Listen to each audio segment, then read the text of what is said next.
Yo, yo. Well, it's gonna be a heck of a stream today. What's up, guys? I did not see this coming. We have several major breakthroughs in the build. Didn't think it'd be possible this late in the game. But here we are. Honestly, can't believe it.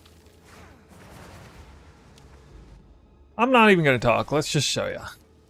Apparently, I'm walking up to a pretty good triple tower setup here. I got another one elsewhere. Look at this. I think we'll probably do some magic finding today. Because I haven't really dug deep into MFing it. Just got most of the gear figured out. I woke up this morning with 240 divine orbs, so I had the funds necessary to do like a massive life swap. Now rocking this amulet. Basically made a couple more rings that were almost identical, except it sacrifices one flat roll for a tier 1 life roll. Boots switch over to life. That was very easy. Coming Calamity is new player in town, as well as Sacred Flame. I also, since last time, I think, finally got a triple socketed spear. This one's a little worse than the other one I have, but it's still pretty good. So 2.24 attacks with actual decent weapon. That's going to matter today. I have not replaced the gloves. Calamity builds are sleeper. The Calamity is like, it's just it's a fever dream for anyone who wants to do blaster. It's fever dream for blasters. It's crazy good. Looks like fire twisters on this map. The only thing that got worse about the build is more glassy, but I say that, but my recovery has gone up tremendously because now I get the full power of Life Leech.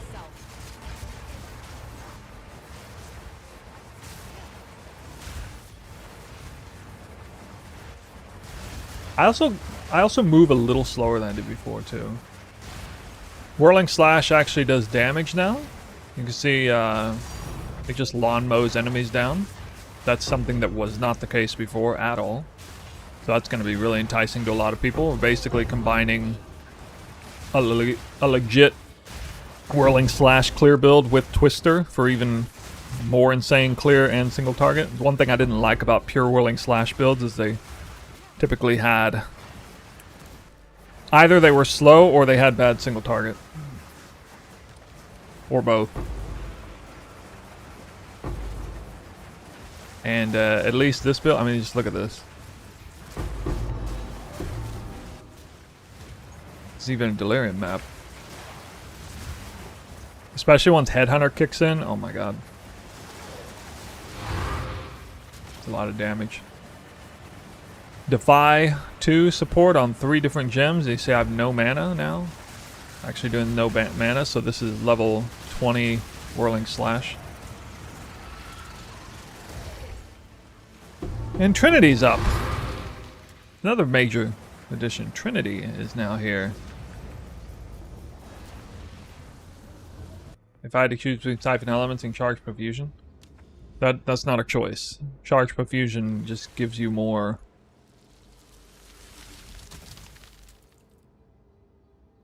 No, this is not budget version. This is very high investment.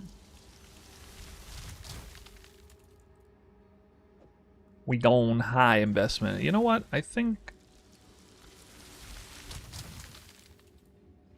Yeah, I couldn't run those. Crazy. There's 3 towers right there.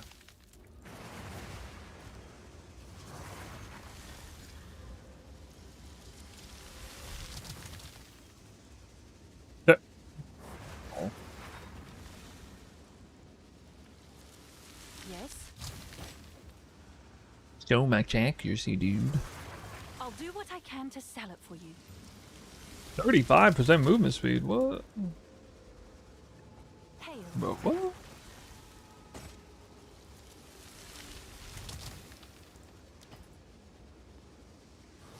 What do you do after you fracture? 25% increase. Notable. You annul one, so you only have 3 mods. And then you chaos spam for a long time, potentially, until you hit 2 of the mods you need, and then you know, omen to blight it until you hit it. I crafted a couple recently. I would say it was a great profit craft, but then it took me like 50 divines to hit the 2 mods together the following time. But I trashed one of them, but I also got this, so that's nice. And then I still have to corrupt this one. I need to make a backup. I also got this, some dex as well. Yeah, so new addition here is the second time Lost Jewel. This is mainly, the main purpose of this is to get the AoE breakpoint for 1.1 meter twisters, or 0.8 to 1.1 meter. And we also get the side effect of getting a bunch of skill effect duration. This was already what I was doing before last time anyway, on the Amazon last league. Not this, because these were all in a different place before. This is an extra 15% increased AoE. And 30% increased skill effect duration, as well as increased effect of these and some half-decent defensive things. And I didn't have any amount of, you know, less slowing potency, so that's kind of nice. Get a little bit of that. Also, no longer doing wayward dodging, so this is actually really strong.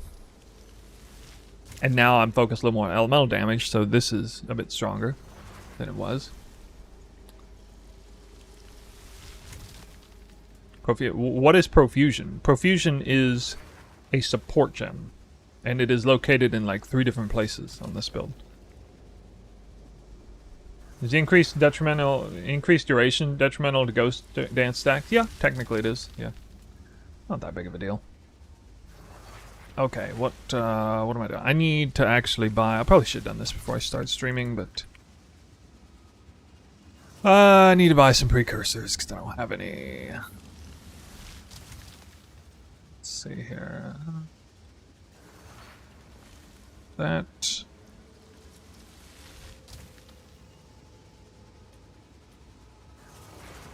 Right, Rakiata's flow is no longer needed. That is true. That's a big plus. And to hit the extra breakpoint, I had to go area of effect. In fact, I can't even use.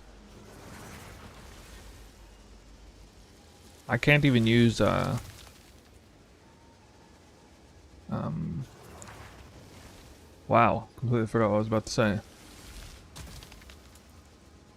Oh, I can't even use overreach. I actually have to use the one that nerfs my twister damage. Because I can't quite hit the breakpoint. I'm still working on that. So I'm actually doing 10% less damage with twister right now, which is kind of stupid.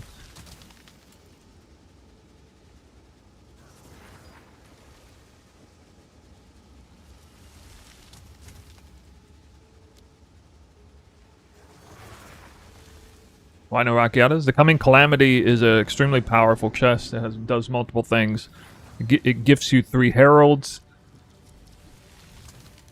I guess at level 20 they can actually be 6 linked or whatever, but you definitely want this one can't be. Right?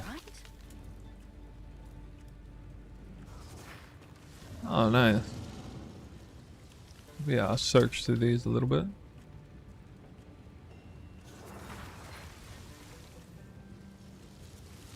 Ones with good affixes.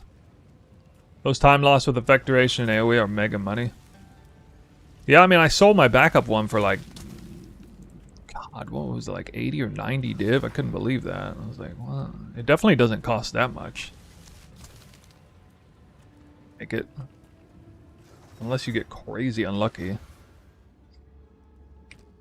Yeah, we're going to be discussing this body armor in a video very soon in a major way.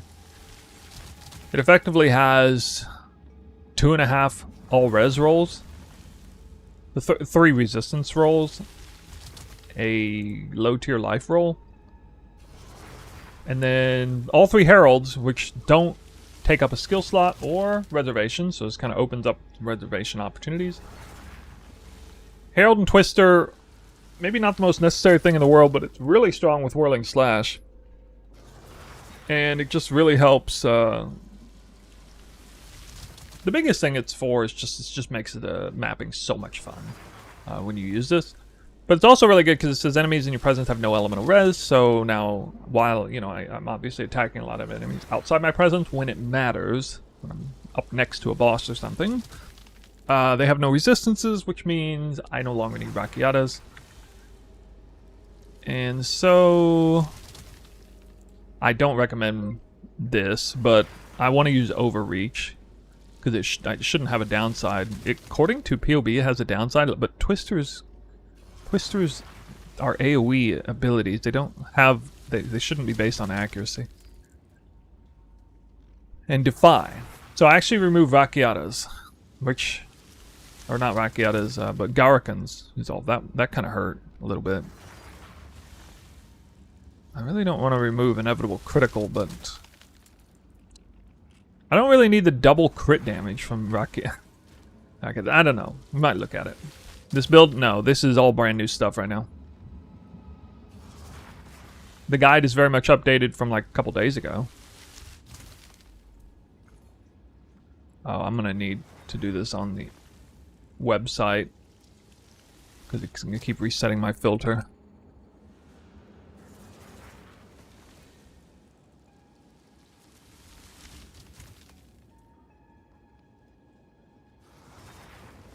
We're gonna see a lot of mapping content today. I just gotta get some Magic Find stuff ready.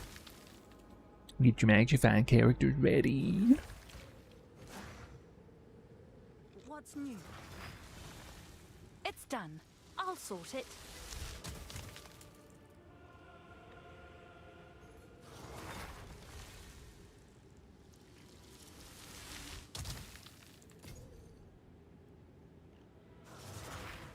I got a bunch. Nice.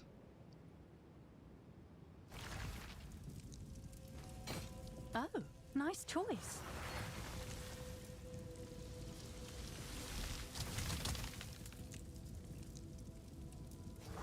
How big are the Twisters today?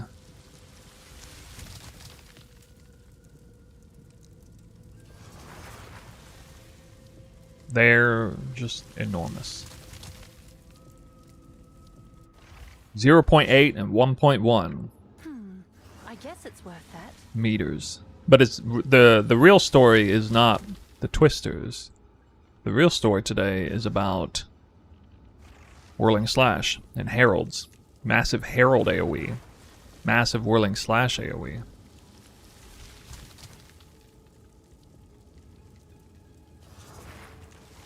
Yeah.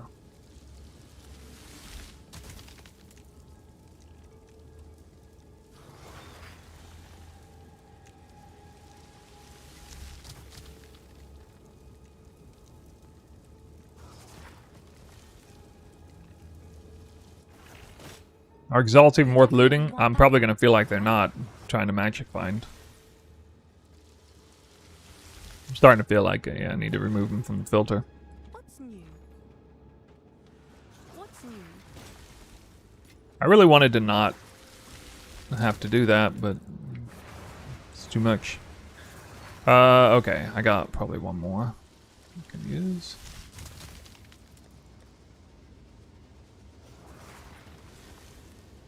Yeah.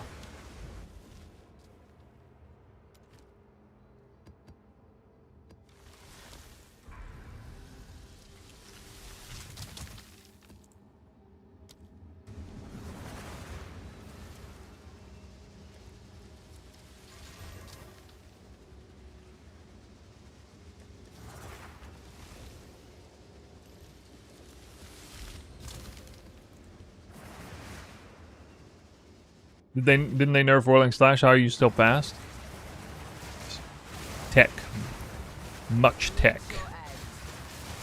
Weapon swap.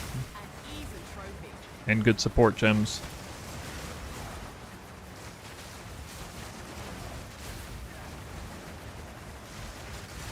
Call of the Week is less necessary now. I might replace it.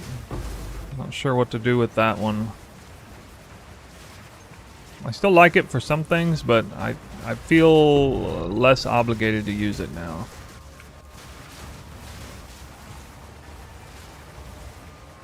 Trying to figure out a way if there's any way to get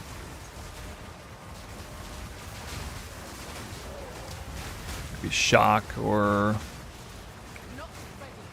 Oh, there it is. You want to see it? Twisters will go all the way. This number will go all the way over 1 million, by the way. 1.1 meters.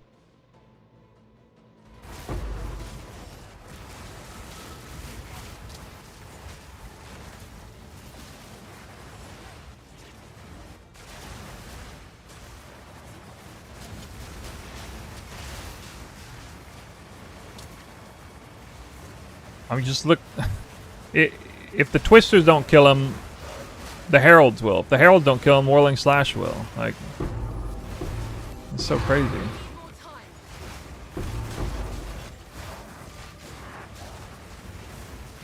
How am I so survivable? Well, I mean, at one point, if I got like 40 Headhunter buffs, I'm gonna survive.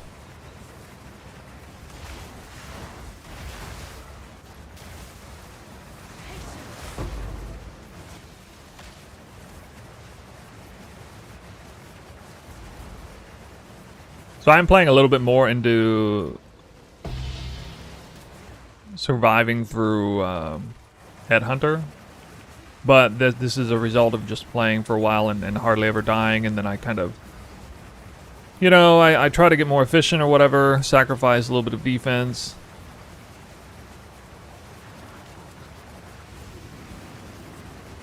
You know, like on a boss like this, I'm glad I have Twister, I'm not just Whirling Slash.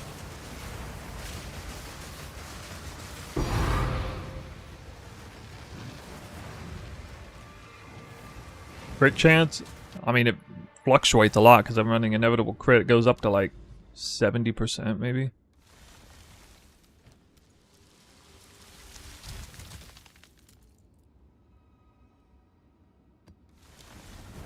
Yes, quickly. A useful trade. Probably gonna try work on getting a little more speed back in the build. So I dropped Rapid Attacks 3 for Rapid Attacks 2s to help Whirling Slash do more damage. So basically, I gave Whirling Slash Defy and Rapid Attacks 2, so that actually, you know, that like more than doubled my Whirling Slash damage. But I am going a little slower because I dropped Accuracy, so it was like 20 or 25% increased attack speed plus 10% from Rapid Attacks. So definitely lost some movement doing that. Yeah, I've always had a Whirling Slash weapon, but I got a pretty good one now. 2.24 with actual good damage.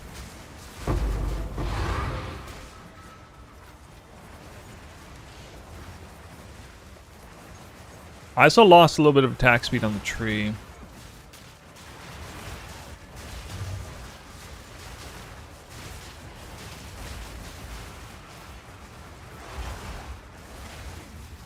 Oh, I forgot to anoint it again. Wow, I did that again. Wow. It's crazy. I did that last time, too. Okay, we'll expect some more Twisters. Yeah, this is the big AoE Headhunter buff right here.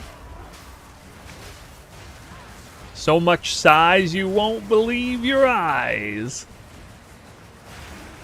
Look at that. Actually, never having to worry about mana is kind of nice, not gonna lie. Also, I need to recraft the weapon now for +4 attacks. Look at that. Conqueror plate? What is this? Did I just get a Tyrael's Might? What is that? What even is that? I don't know what that is. How can a warrior body armor be a tank? There's no way. That's got to be fake. What fixed my mana issues? I'm running Constrictor and I just put Defy and Life Tap on everything, so I have no mana. I can always use mana. Or I can always use skills no matter my mana, is what I mean. Oh, such an unfortunate breach location.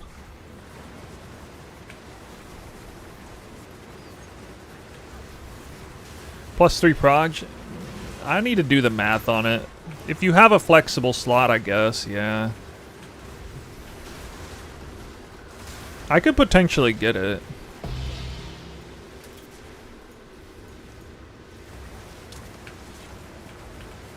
Even on the amulet I'm using. The amulet's a bit of a flex slot. I'm not sure what I'm going to do with it yet. What do I have Defy on? Well, we got it on Whirling Slash. We got it on Twister now. We got it on Call of the Week. I always had it there. And then you can't put it on Barrage. So I removed increased duration support, which didn't matter that much for Barrage. Put Life Tap on here. So now, all 4 skills that I use, none of them cost mana.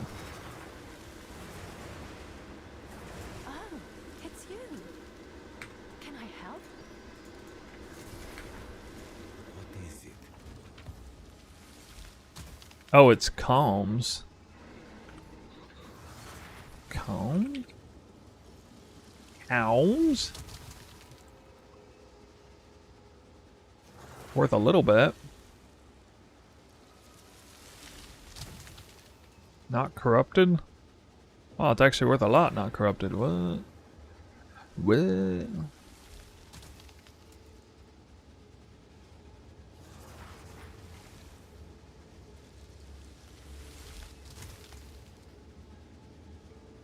Well, divines.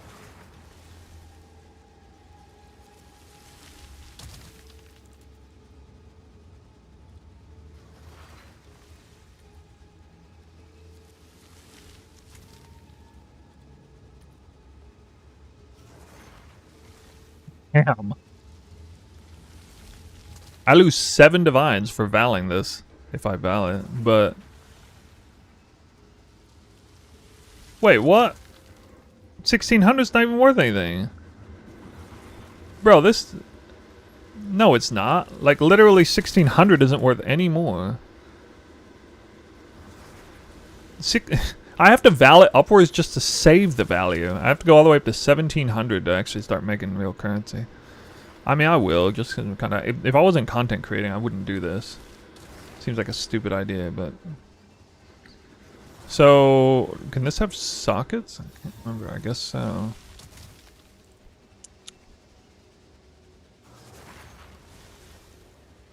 Oh, what is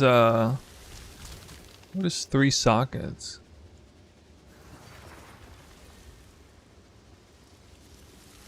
Yeah, still worth way less.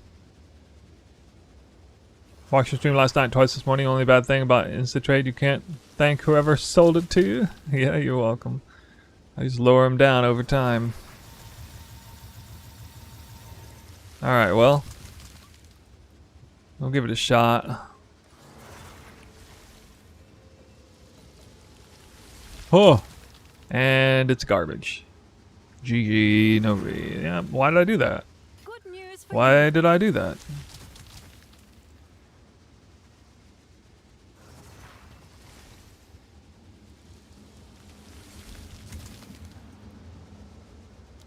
Oh, because people corrupted them without socketing them. They were with, okay, I guess. Yes. I mean, I could have told you that was going to happen. Oh well. Someone is bound to what's new. That's cool. I didn't even know that was a good drop.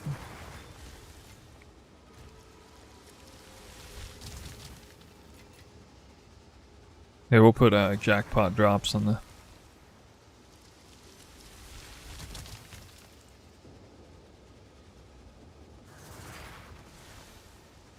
Big drops. Go on. You haven't really started yet.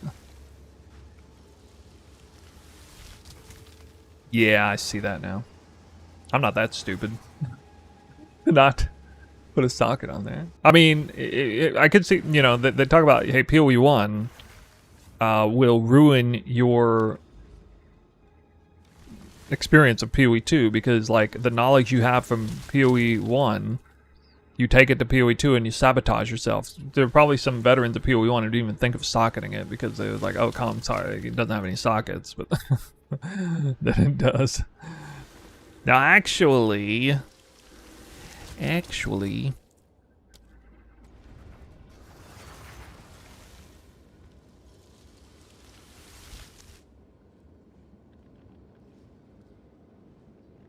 I haven't done like a legit 3-tower setup magic fighting in a while. I got a little over 100 rarity. I can get more, actually. I can get more rarity than I have before because of the swap. Prepare yourself.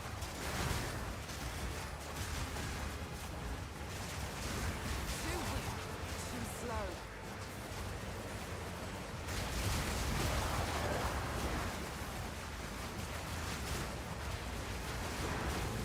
I was like I had trouble going to sleep last night because I was like reinvigorated again. I actually didn't get very good sleep last night because I was excited to play the game again. It's very rare to have like a renaissance of excitement like later in the league because of like, you know, it's one thing to find like one cool new piece of tech or something, but I basically just revamped the build massively here. And it's like, it's so much more fun than it was already. It was already amazing.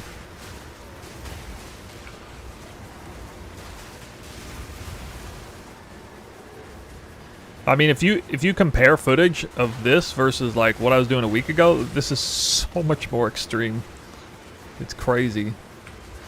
The AoE size, the heralds now, the whirling slash size, whirling slash killing thing, just like a freaking lawnmower.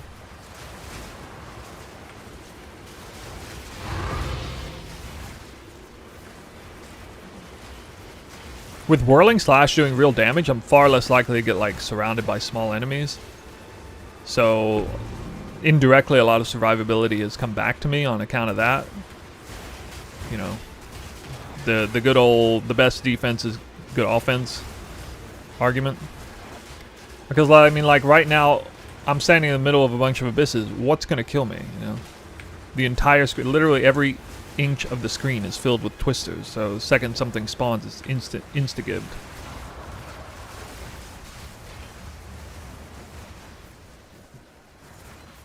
Tablets? Oh no, it's all quant.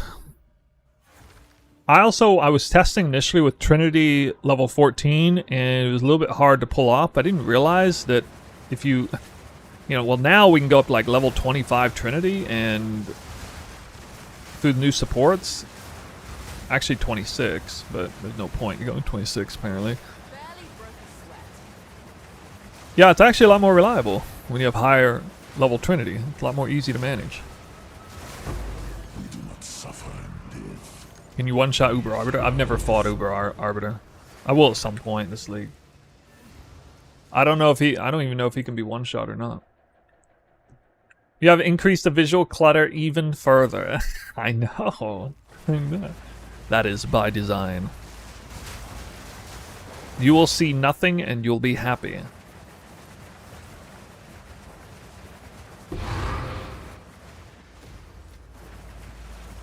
Now it's not just my enormous twisters you have to look at. It's my enormous whirling slash and herald explosions. This is as small as my character looks right here because they panned out. Yeah, I run as much rarity as I can. I can have at most like 5 or 6 pieces, I think.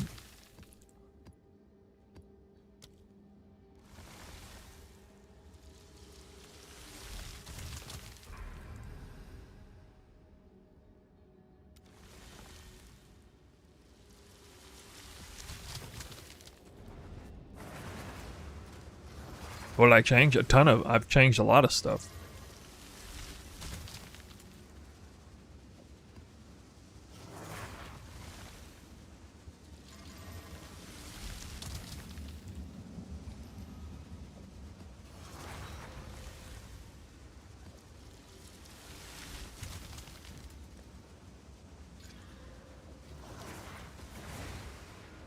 What did I drop for the Herald? Nothing. I'm using coming Calamity Heralds.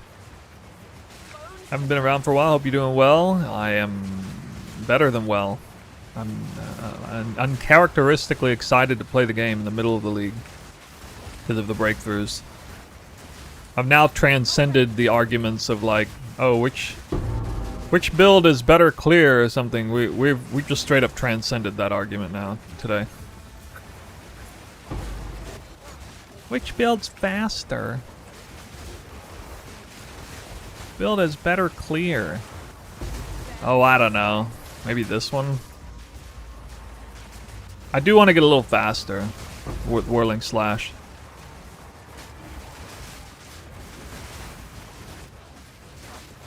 Moving around, moving a little under 10 attacks per second before buffs, I think.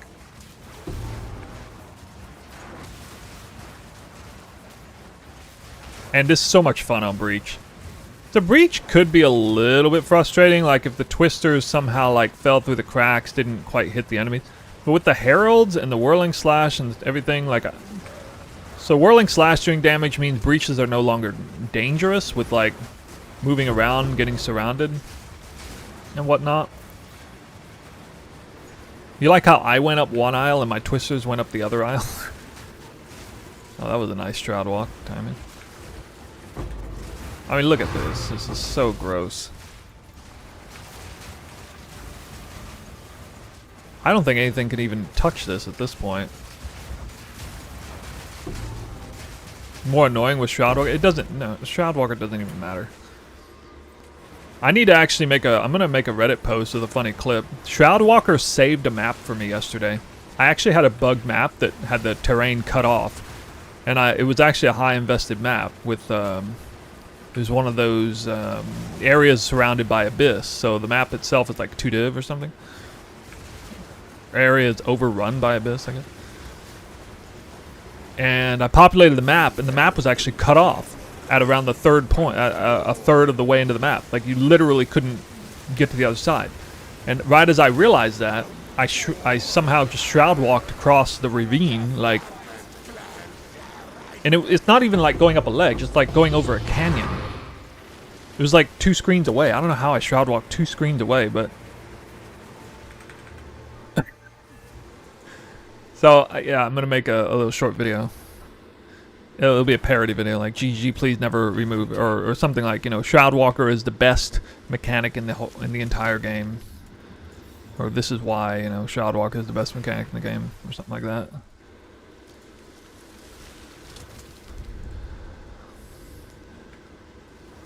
How do you reach the auras? We only turn them on for certain setups. So, like, the companion is on 1, as well as Wind Dancer and Charge. Right now, I can't run Wind Dancer, unfortunately, on my second one. But I got Combat Frenzy, Cast on Crit, Siphon Elements on Weapon Set 2, and Companion, and Wind Dancer on Weapon Set 1, and Charge Regulations on both. Charge Regulation needs to be on both because it's for crit chance on 2 and speed on 1. Somebody asked about that earlier.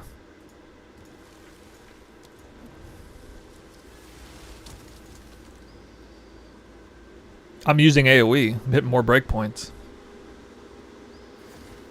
With the Chaos Scepter, you'll have even more clear. No. The Chaos Scepter is a bit of a trap because it doesn't snapshot, but the Heralds do.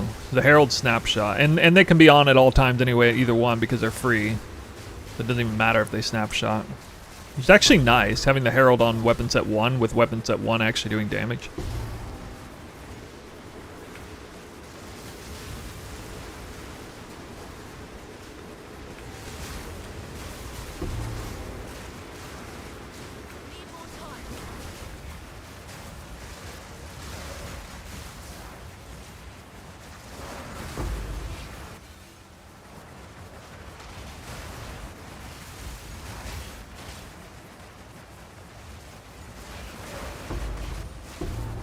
Amulet.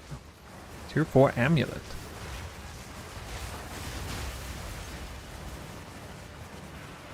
Now, Rakiata's is disqualified with Coming Calamity. That's one reason why I'm running Coming Calamity, is it effectively brought a support gem back into the build. Which is really nice because Rakiata's doesn't do anything for a lot of monsters in the map, but, you know, bringing the extra support gem will do something, right? So it's a nice compromise. It's actually a really nice compromise. If the Coming Calamity didn't have that special mod, I probably wouldn't be running it. But it's hugely valuable for all that.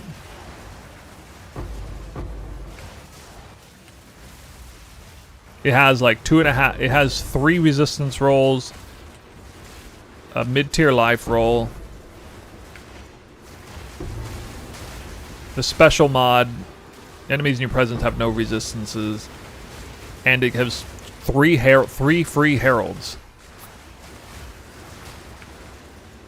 The downside is that it takes up the body armor slot, which is a very important slot for defense. Which, between constricting helmet and that, both those are life pieces. The helmet and the body armor are the 2 most important pieces for defense, especially for energy shield builds. So with that, I really just have to pivot to life. I can't justify going energy shield anymore. Which is fine. I'm used to that because I did that. I'm very familiar with the feel of going life with Twisters last league. And I did actually go life with Twisters. I made multiple variants. Energy shield, hybrid, life, and I ultimately went with life.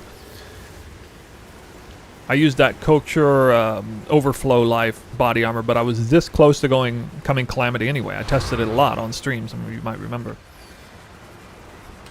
That other body armor was nerfed massively because the overflow was nerfed from 2x to 1.5. And so that kind of DQ'd that body armor, unfortunately. But that just brought the coming calamity right back into the front of my mind. This is all we have.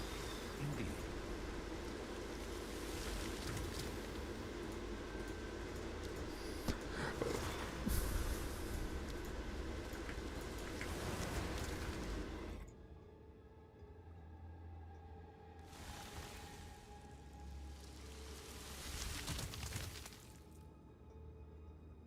Oh, I'm definitely playing this build in a risky way.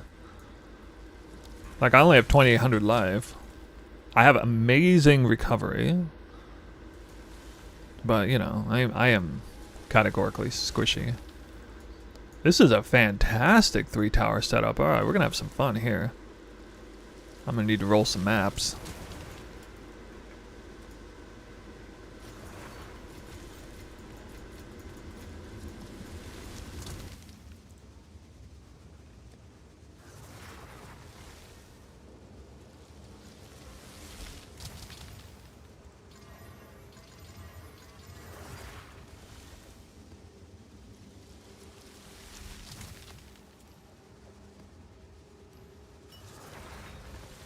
Already fine.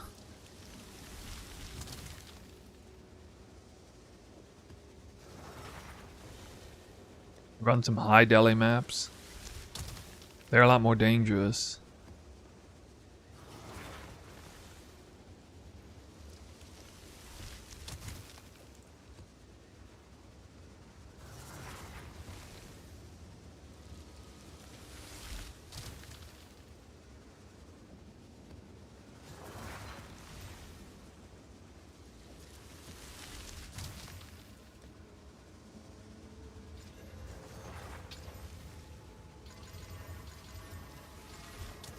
How do I scale attack speed? Most of it is done free through the weapon set 1 and all the passive points there. Having a fast local speed on a weapon like this, well over two attacks per second. Being spec'd properly on the tree with Dance with Death, no offhand. Having the 4 speed supports. And then after that, it's just a little bit through accuracy and stuff. But I mean, I don't really... I'm not really pushing it that much harder. I feel like the value of pushing it really hard is not... the payoff's not really there very well.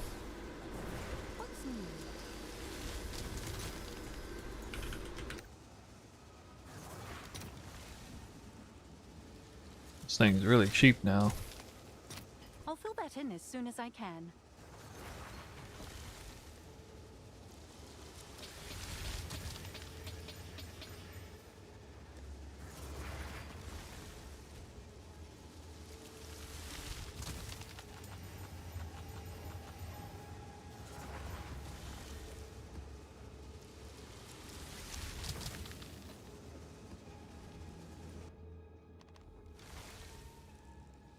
Build looks crazy. Well, I would hope so. I feel like the innate power of the build through how it's set up is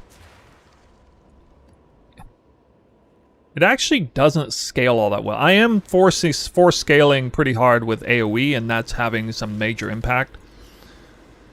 The major lesson for me, the big takeaway for me this league is how impactful AoE is with Twister when you hit those breakpoints.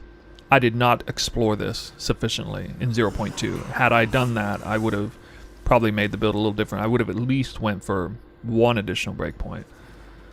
But I was so engrossed with like accuracy stacking, going all in on that, which is fine, you know. Yeah, this... Dude, I mean, I think this beats PoE 1 build. This might be the craziest build I've ever played in all of PoE ever. Like, it's... If you actually, like, I actually think about, like, putting my, you know, mirror tier tornado shot character up next to this, and... I mean... Mirror tier tornado shot's not actually faster at moving around, really. Because, like, I don't even have, like, a attack speed movement. It's actually just using movement speed.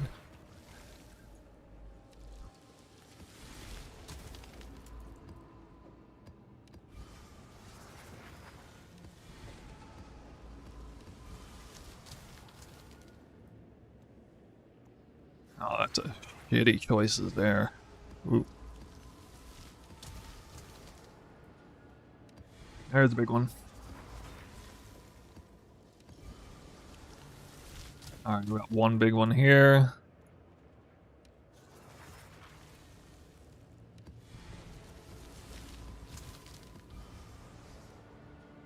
I think this spawns at least an extra full-blown abyss area. The incubator queen.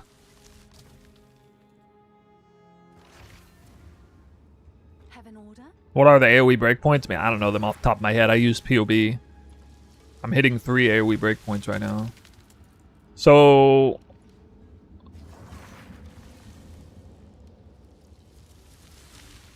Right now I'm at 0.7, but once I stun an enemy I'll be at 0.8.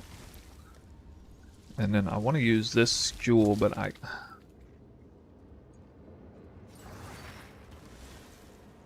I'm probably gonna have to blow 2 points to take this here.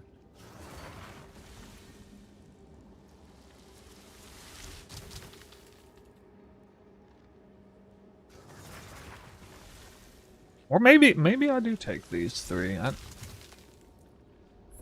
The crit chance is like almost pointless here. And it means nothing, a single target. The other option is 1 point right here. I don't like the idea of blowing a point right here. Why am I only on 7 div? I had 240 div earlier today. I just massively like swapped a ton of gear. Life gear, crafted all kinds of new pieces, did a little more profit crafting and dumped it in to Angie, so yeah, liquidated it for between profit crafts and recrafting. I made new boots, 2 new rings, a new amulet, a new body armor too. I mean, like getting it, this is a very expensive version of it because well rolled, corrupted, 3 sockets, corrupted high roll, sacred flame. I still need to do a glove, too. Yeah. Oh. Oh, it's you.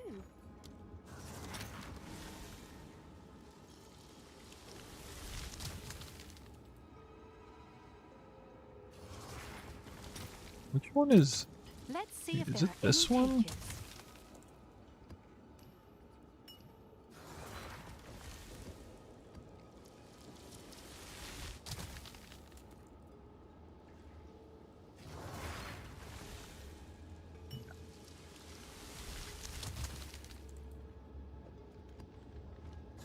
Yes. I'll post it right away.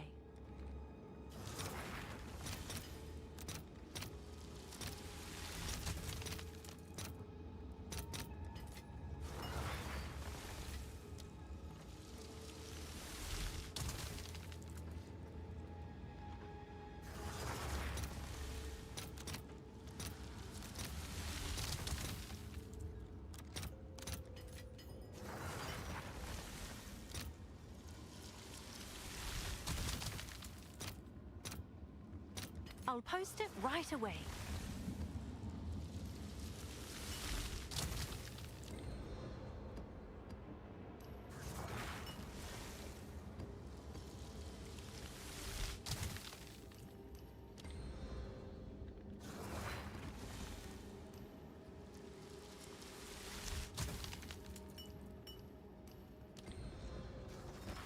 That.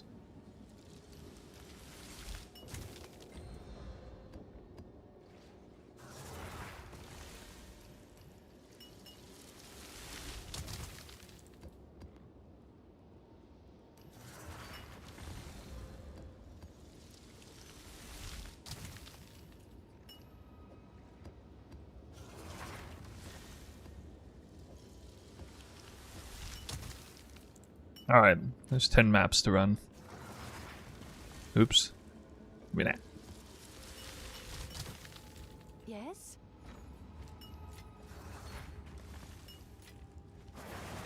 Can you still clear Delhi? Well, of course. I'm doing high delirium right now. This is the map that bricked, by the way. It was Bloodwood. Apparently it can brick. So I don't think I'll put a highly risky map in there. Yeah, actually, can somebody tell me who's ran Sparks? Are you able to scale Sparks AoE?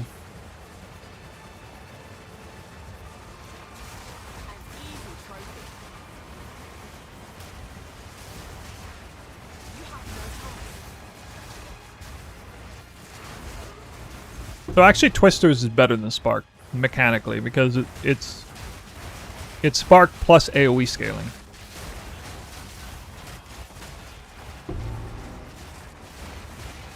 Imagine if your Spark projectiles could be like 3 times as big and actually hit even more stuff because it covered more area. By the way, here is something people don't realize, and also kind of myself as well. It's hard to conceptualize just how strong AoE is on a build like this, on a shotgunning build.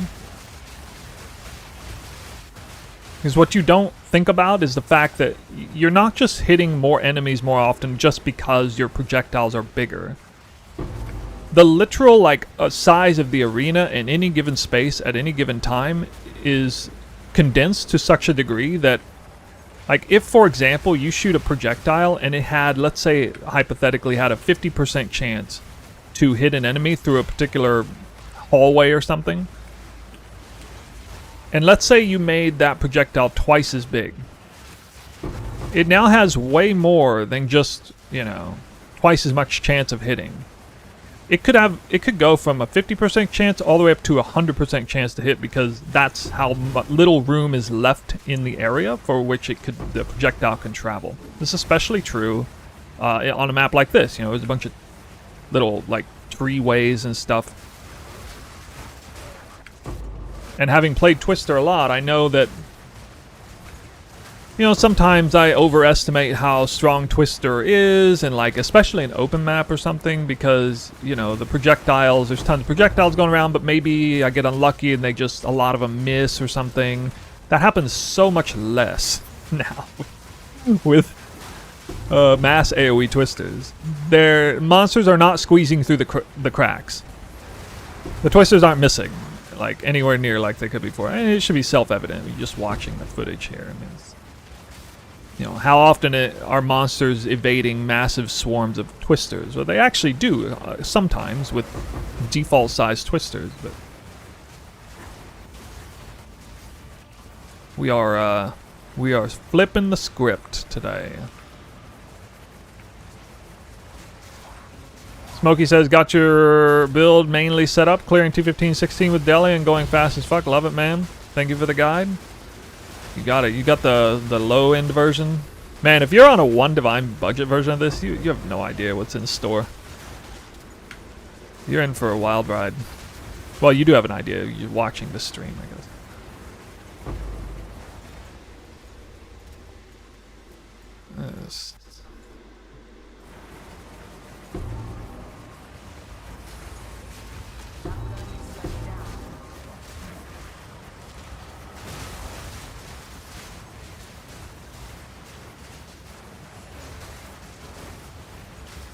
I'm not going to recommend Calamity for the low budget.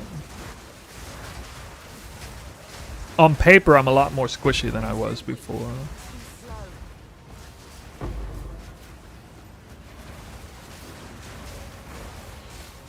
Now, in practice, it may not be quite so much, but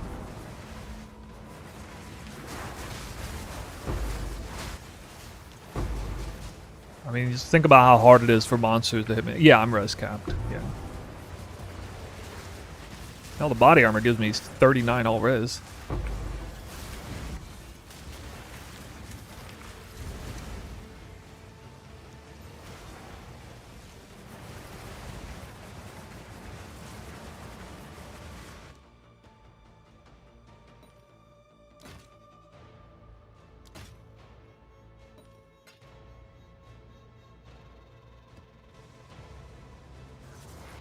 They're not done with the map, what? 50 splinters, wow. I have only one Chaos Res roll, but I actually only want one Chaos Res roll because when you steal the Chaos Res Headhunter buff, you're basically capped if you have one Res roll. So I have 22 now. The Chaos Res Headhunter buff is like 50 Chaos Resistance. So I don't really see a huge need to go beyond that. I'm already fairly comfortable with being near 0 generally.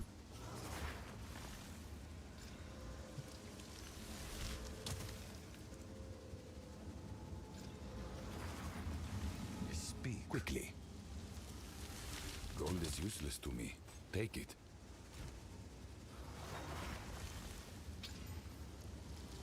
Go on.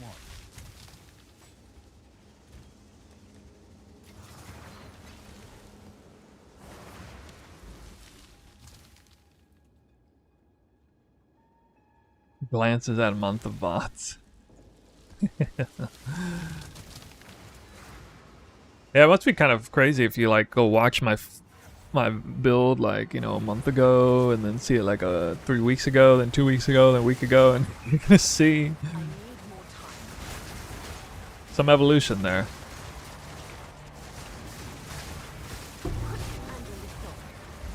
Dude, the whirling slash damage plus the knockback is kind of nutty. I'm really surprised how much I like whirling slash doing damage. I did not expect it to be all that great. I kind of thought it would be overkill. What I didn't realize is how much safer it makes me. Oh, here's another cool thing. Because I'm going full-blown Defy, my mana pool has no purpose now, except for, like, this stuff. 15% attack speed while not on low mana. 8% damage taken before mana before life, plus another 8. So I have 16% damage taken from this basically worthless globe of resource over here. Which is just a nice added bit of EHP.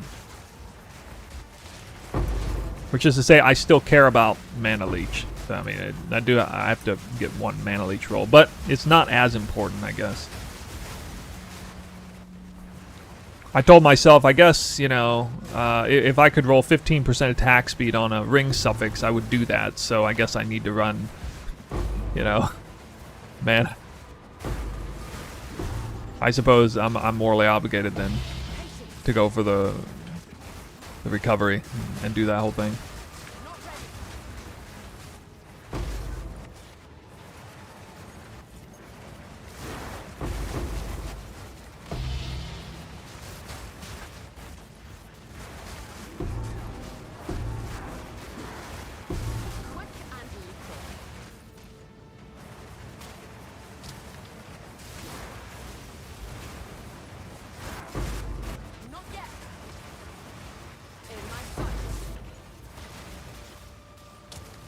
Or are you missing out on D4? I don't think I'm missing out on anything. I wouldn't even be missing out on PoE 1 right now if the League came out today. I'm giddy. I'm giddy about this build. I don't know how I'm ever not going to play Twister. How on earth am I ever going to step away from Twister, guys? Are you kidding me? If this build existed in PoE 1, I would play it instantly. Instantly. I would actually just drop bows. When GGG dunks it? No, they can't. They can't dunk it because it's not popular enough. They were even like disturbed enough to buff Twister because it was so unpopular. I bet the devs who like made it was like, I don't understand why more people aren't playing this. This is such an overpowered ability combo. They were like, fine. If it's like that, just buff it across the board by 12%. Well, the AoE cap thing, it's nice because, you know, you can feel motivated to hit the AoE caps, and when your gear is not perfect or whatever, just try to hit the first breakpoint. Don't try to... I hit the third breakpoint for this build. Don't try to hit 3 breakpoints, just try to hit 1, you know, and then move on up, try to get 2. It's pretty easy to get 1 break. I think it was like 45% AoE or something. A lot of you can probably hit 2 breakpoints with the gem swap. I don't know the breakpoint off the top of my head. I'll have to look at it. You need to use POB and look at it yourself. I don't know if you guys know how to log into Path of Building, but you can see the numbers there. You can do it the hard way by just testing it and seeing when the number raises up, because this is the number in question. This one, 0. It's about to drop to 7, see, because I no longer stunned an enemy recently. So I barely meet that point. Every enemy I hit, I stun, essentially. A stun on kill. That's basically what's going on there.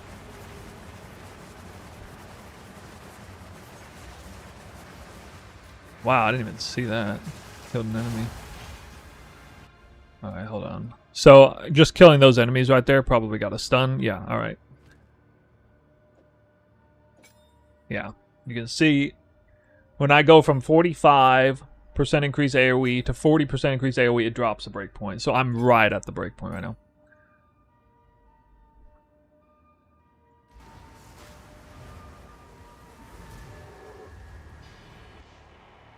Each increase in twister radius is the breakpoint. Yeah. So if you don't know anything about what I'm talking about, Path of Building, you use this number as your guide. It's roughly... Okay, so everybody starts at 0.5, and you are 1% AoE above the breakpoint to hit 0.5. So everybody starts at baseline. You need somewhere around 42% increase AoE to hit 0.6. And then you need around like 46% to hit 0.7. And then you need around like 53% to hit 0.8. So you need roughly 40% AoE plus an additional 10% more each breakpoint. Something like that. The breakpoint keeps getting wider and wider. The gap gets wider. That's how they programmed it.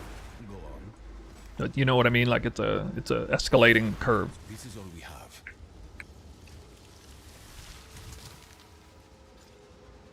I didn't do that. Tangleton. Yeah. Increase physical damage. Well, that's actually pretty nice corruption.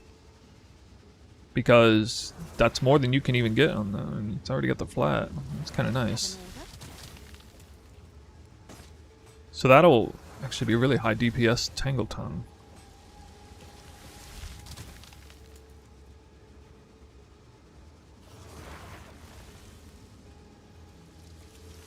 That's gotta be one of the highest DPS Tangletongues on the server. The corruption's higher than the second socket by far. I think generally you wouldn't necessarily go for that, but... Yeah, look at that. 56 to 110 something? Let's see. That DPS is like... I don't even know. What DPS is that? So that'd be like... 40 or something?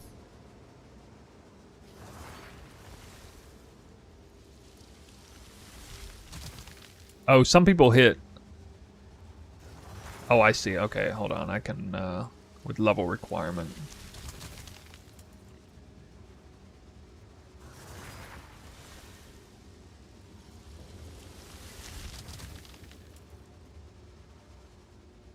Flat lightning is more. Yeah, there would be more.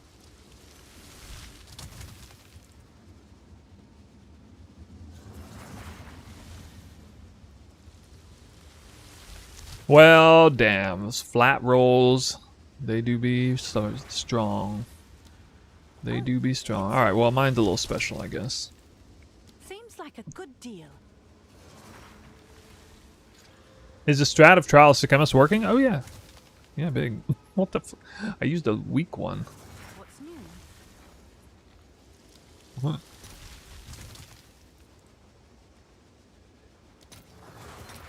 All right, your order is registered.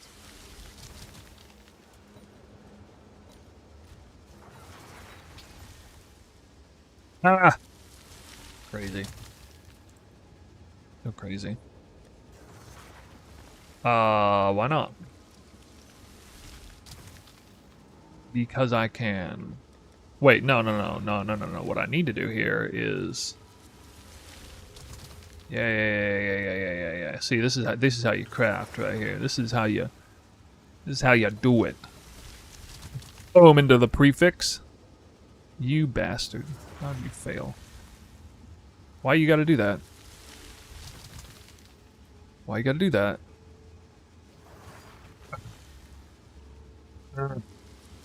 Alright. I'll keep it only if it's good. Jewels are the only way. Skill duration is one of the only ways. Area of effect is a harder way. The big reason why I'm doing it is because of area effect. Area effect is very hard to scale in this game right now. 30 dext.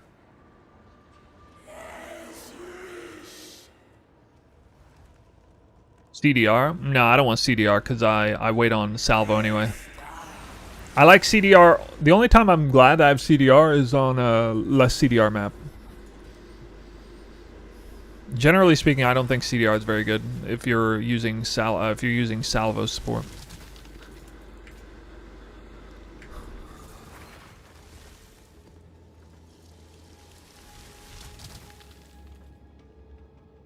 All right, I'm not done yet. Not done yet. I got more tricks up my sleeve. You see, I got more tricks up my sleeve.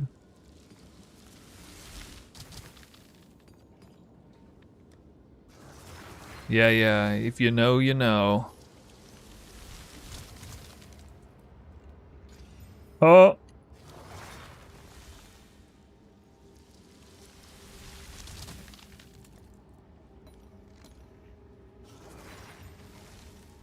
Why? Go to your home. Go to your home. I will have my perfect prefix body armor. Default radius is 0.5. Yeah, Trinity is up too. I haven't even talked about Trinity yet. I'm actually gonna make 3 videos tomorrow. I'm not gonna stream just so I can make 3 separate videos tomorrow.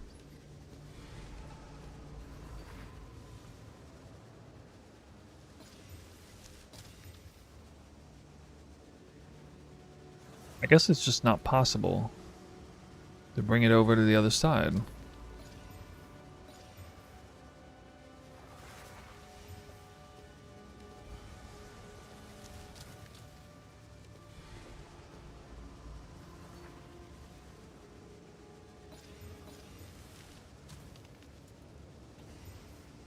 That's a lot of failures.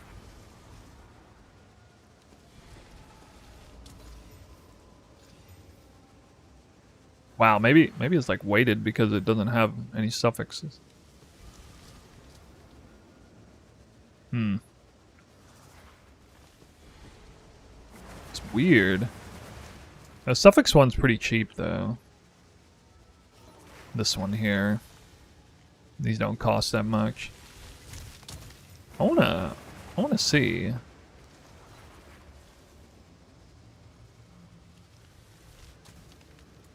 Wait a minute, I just had a good idea.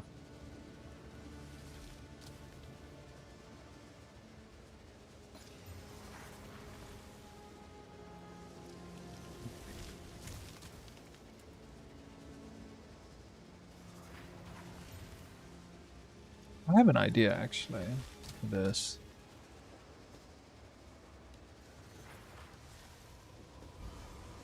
Okay, I'm just gonna... Yeah, okay, wait, especially this, because that'll leave everything else open. Let me check the tags on this. It is resistance, elemental, cold, chaos, resistance. Okay, the only thing I hit is ignite. I think I'm gonna craft this for real, actually. Okay, so I throw a resistance tag on here. It can hit the ignite duration thing or whatever, but there's a pretty good chance of getting a good result here.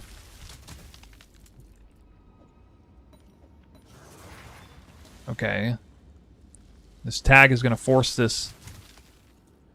Let's see, I got to use suffix, double, 3 omens on this. Should slam 2 more high tier resistances or ignite. 2 high res. Yeah, tier 3. It was tier 3 plus, guaranteed. And they all evenly weighted. A little unlucky with that outcome. I mean, okay, well, tier 1's not available. I don't know if,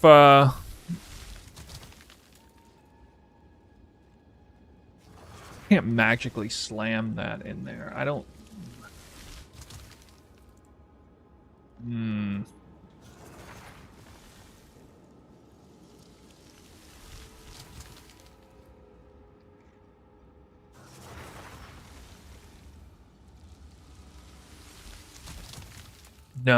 No. You know what? I can build onto this.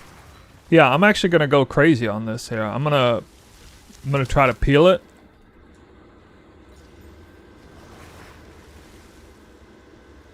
That was worst case scenario.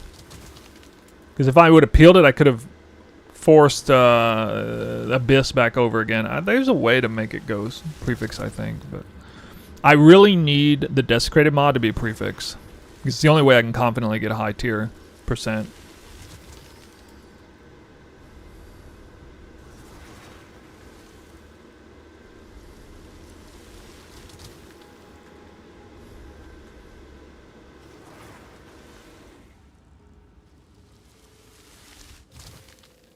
Actually, what I should have done is I should have whittled.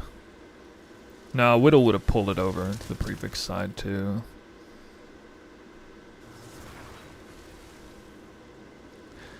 Probably the only thing I could have done is pulled it off. Okay. Yeah. Oh, it's you. I regret that. I should have just pulled it off. Should have bite the bullet there. I'll fill that in as soon as I can.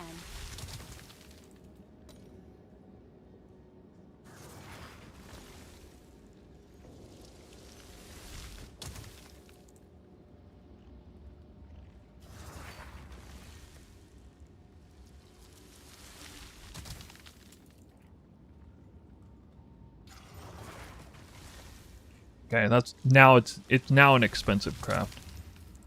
Damn. I missed that too.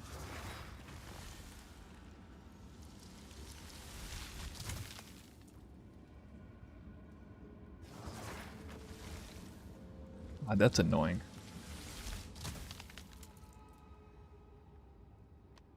That missed him both ways. It missed pulling the wrong one and it missed taking it into the prefix. Why will this not go into the prefix? No matter what I do. What the hell?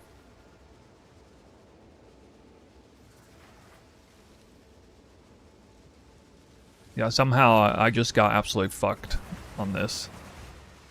I got really unlucky to arrive at this place.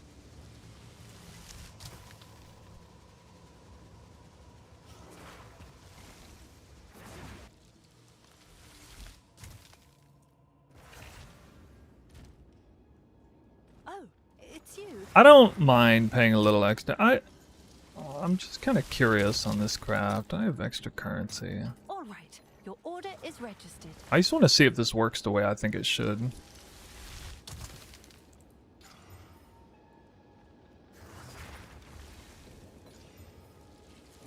Now it goes prefix. So now I can't test it to what I wanted to test. Because now I can't force it. That's funny. Okay. I gotta pray that my slam hits a resist. My first slam. These things always end up working out one way or another.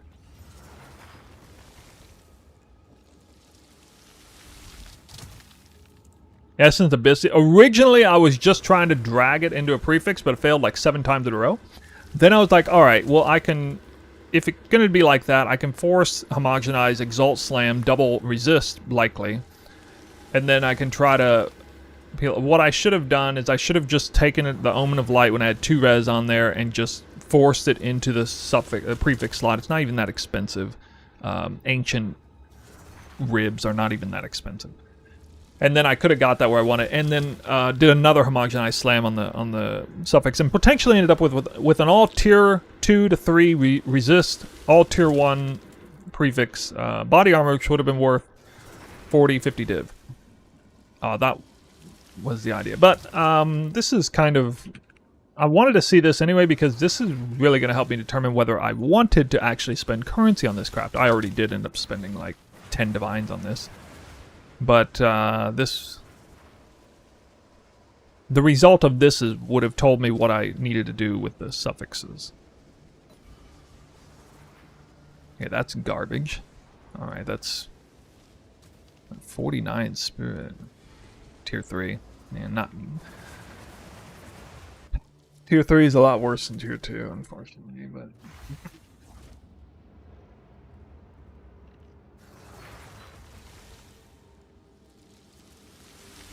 Please hit resist. Oh, it did. Wow. Alright. I'll do it again. Sure. Oh, it's you. Just for the lulls. All right. Your order I don't think is perfects are registered. even that expensive anymore. Not too bad.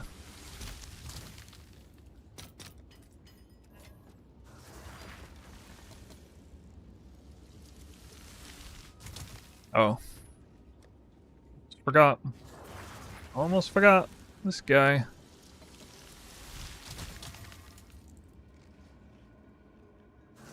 Oh yeah, I forgot I could slam that. I mean, some people want that. Why are you spending so much on non-quality? No.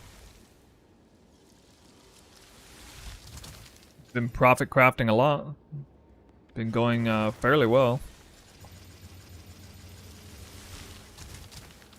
This didn't end up going that well, but a lot of them do. For every one that is bad RNG or whatever. I like finding them on the ground and like just slamming them with stuff. You don't need exceptional worth. No. You don't need exceptional worth bases. The base for this costs an arm and a leg. I mean, what the hell's a base cost? This costs nothing to start with.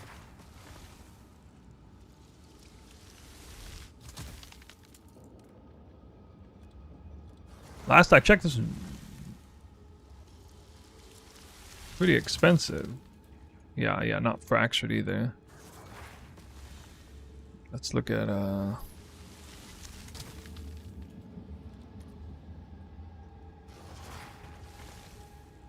yeah, 4 div, and you don't even get to start it proper. That's like you have to null it all the way down. So it's basically like, and you don't get the transmute augs on it. So if I wanted this clean, which is the equivalent of what I started with on my own that I dropped on the ground, is 6 divines. That's totally different. I get that you can end up with a much better armor this way, but like the premise of the craft is that I don't craft on it unless I like in the transmute, augment, regal, if I slam 2 perfect mods, then I go for it. Potentially. I didn't make the smartest choices on that craft, but I mean, that's been serving me well. And in the end, I mean, you can just corrupt it for the equivalent of this anyway. Hail. Trinity? Trinity is on weapon set 2 only. I also required the corrupted with the spirit on this to do that.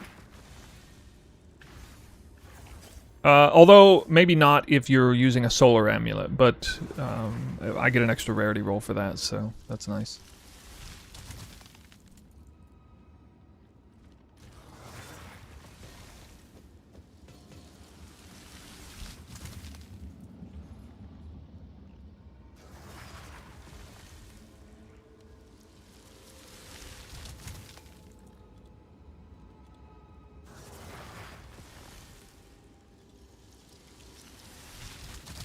This is probably not even worth 5 div in the end.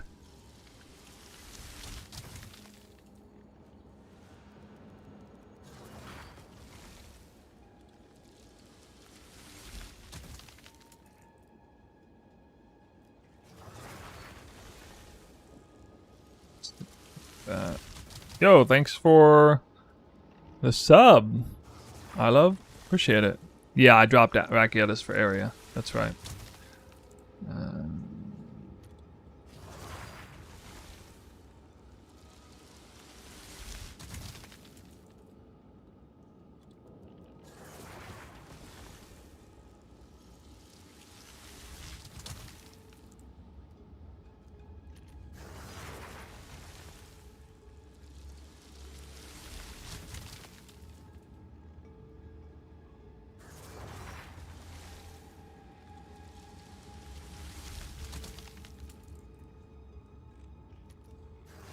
I do wrong here. Oh, it's still in 3 sockets?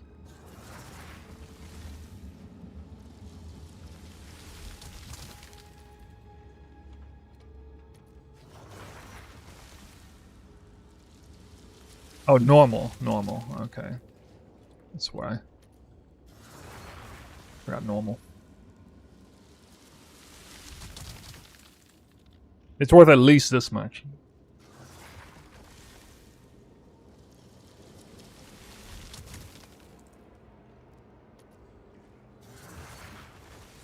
Closer to this.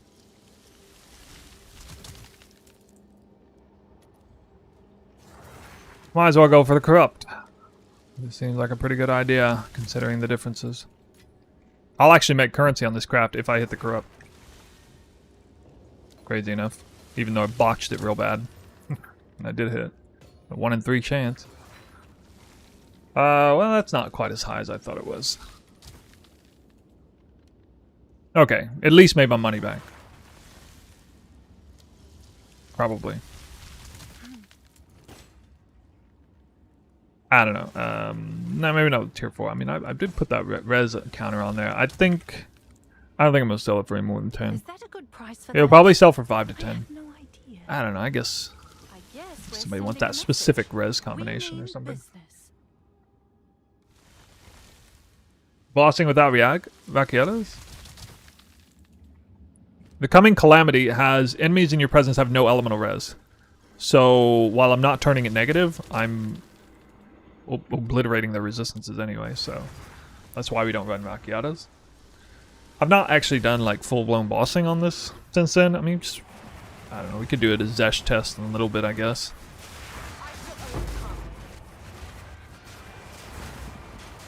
One thing I like about running a life-based build is I can actually see when I'm taking damage. Can't even see when I take damage with energy shield. Like barely anyway. Defy is Defy is mandatory with this setup I'm doing now. Tons of new tech involved. We got Trinity, we got coming Calamity with 3 free heralds, we got AoE 3rd breakpoint to Twister.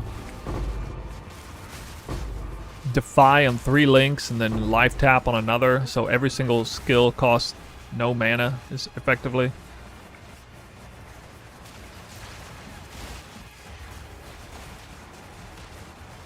Got Whirling Slash doing actual damage. I'm righteous. I'm righteous element. I'm not righteous fire. I'm righteous all the elements.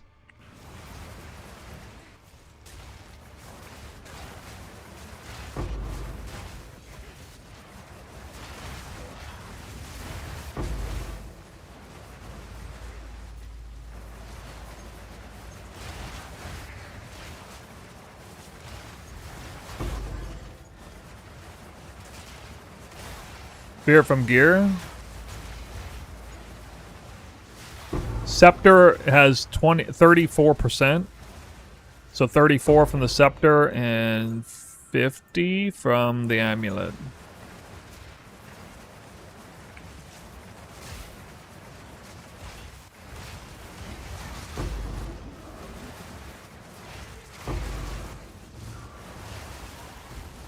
I'm wishing Trinity's quality gave it reservation efficiency right now. Where can you see all the changes? The profile. That's the only thing it shows right now. I'm talking about it a little bit here and there, but kind of showcasing it first.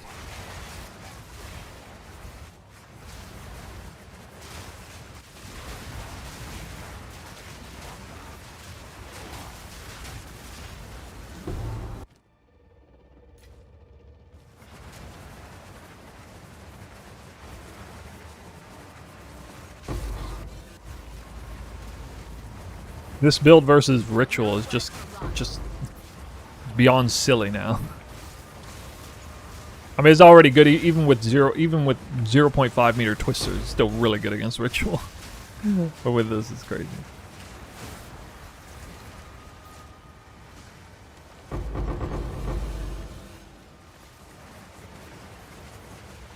Simulacrum's amazing. Oh yeah, yeah. Well, I won't get the Herald of Ice effect. I'll get everything else.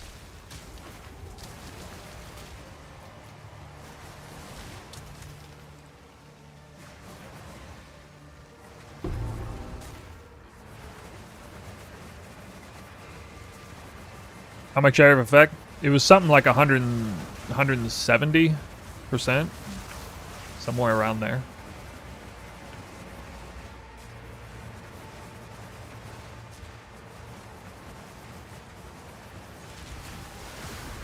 Run a simulacrum. I don't want to run a simulacrum. A simulacrum is beneath me at this point. It's not fun. It's just such overkill. There wouldn't actually be a major difference between the build I was running a week ago and this build for simulacrum. It would just completely dominate it either way. Simulacrum's a joke for Twister already. We're doing some high delirium magic finding. This is the hardest. This is the actual hardest content in the game. High deli MFing, I think. Unless you believe that like Arbiter is harder or something, maybe. I keep forgetting to anoint my amulet again.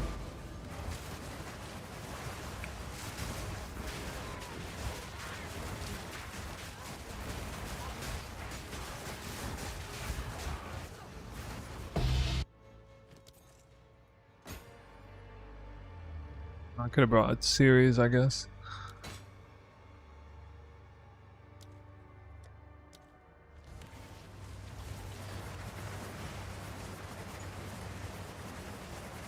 PoE2 doesn't have harder. Yeah, but you can make it what you will. You can make content harder. I promise if you run a 150% deli map and you try to magic find on it with like 200% increased rarity, it's going to be a little bit challenging.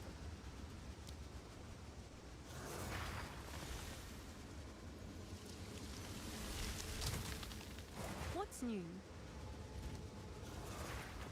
Huh.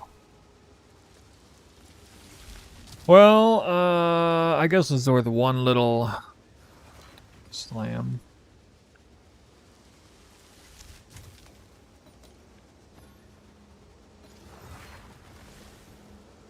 Missed. Okay, dead.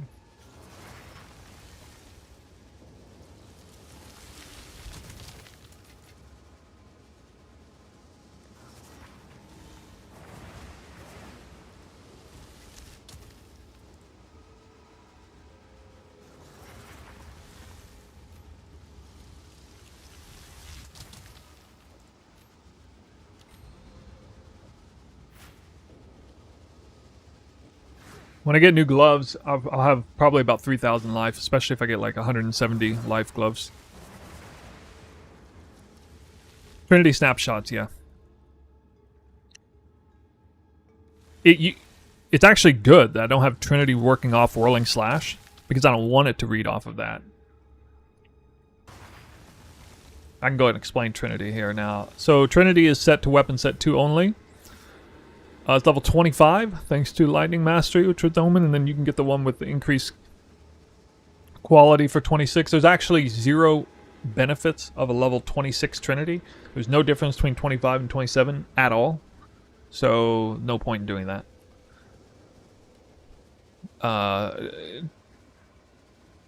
25 and 26, no difference, rather. 27, there is a difference, so actually a big difference. You get 8% more elemental damage. Anyway.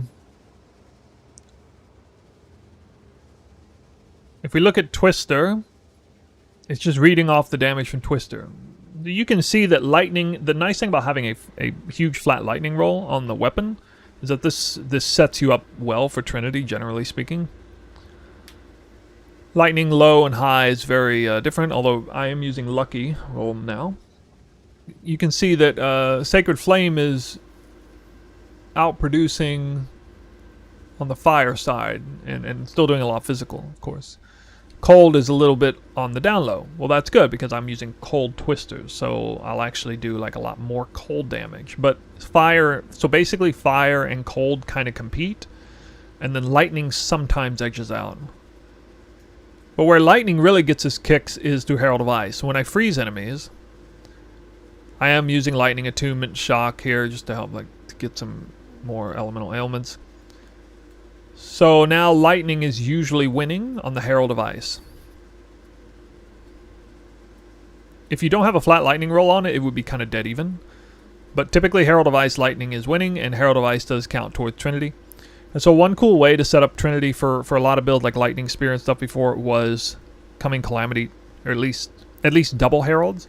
Herald of Thunder, Herald of Ice. Swapping them so that they kind of blend into each other, cold and lightning, and then having the Sacred Flame on, which would often win the roll on the actual attack. For Lightning Spear, it's a little harder though because you didn't have quite enough hits going out to make that work well. With Twister, there's a lot of, you know, a lot of single hits going out. And so there's a lot of single hits going out all over the place. Basically, Herald of Ice is either going to prioritize lightning or cold. Herald of Thunder is also going to prioritize either lightning or cold. They're almost dead even there. And then the main skill is going to prioritize either fire or cold, with fire usually winning. And then lightning usually wins on Herald of Ice. Fire usually wins on the main skill. And then fire and cold and lightning are like dead even on Herald of Thunder. So actually, the skill that I feel like, or the element that, from what I can tell with my Trinity set, we'll look at it. I feel like fire is typically the strongest one, followed by cold, followed by lightning, probably, or maybe lightning then cold. I don't know exactly. Let's actually go in and let's look at a map. I'm actually not sure. I haven't looked at it in a while. What do I think about Culture of Crimson? It's dead to me now with the 1.5 nerf. So you can see fire is on by itself right now. Okay, now cold is up. Now lightning is coming in a little bit, but lightning is having a hard time there. Now lightning procced up real hard there. So now it's floating. Now cold falling off a little, but coming back in again. And this is what you want to see. You want to see, I mean, you want to see that. Like if you have that, you're getting a ton of fucking damage. You can't expect all three to be up 100% of the time, but that is real juiced. So if we go in and we see the breakdown, now I do notice my Trinity starts to break down in a bad way when I steal, like, you know, this Headhunter buff or that, and then suddenly, like, there's a buff that gives me a ton of cold damage, and my cold damage just goes crazy on Twister, and fire can no longer even register when that happens. But here's the breakdown now. You can see the number's a lot higher, 600k in combat. And you can basically see it's fire over light over cold, but cold is actually way higher because they're cold twisters usually. However, we steal trail headhunter buffs too, so sometimes I got nothing but shock twisters or nothing but ignited twisters, and that can throw a wrench into Trinity. I still notice usually Trinity is at least 2 out of 3 are up. At least 2 out of 3 are like fully up in most cases.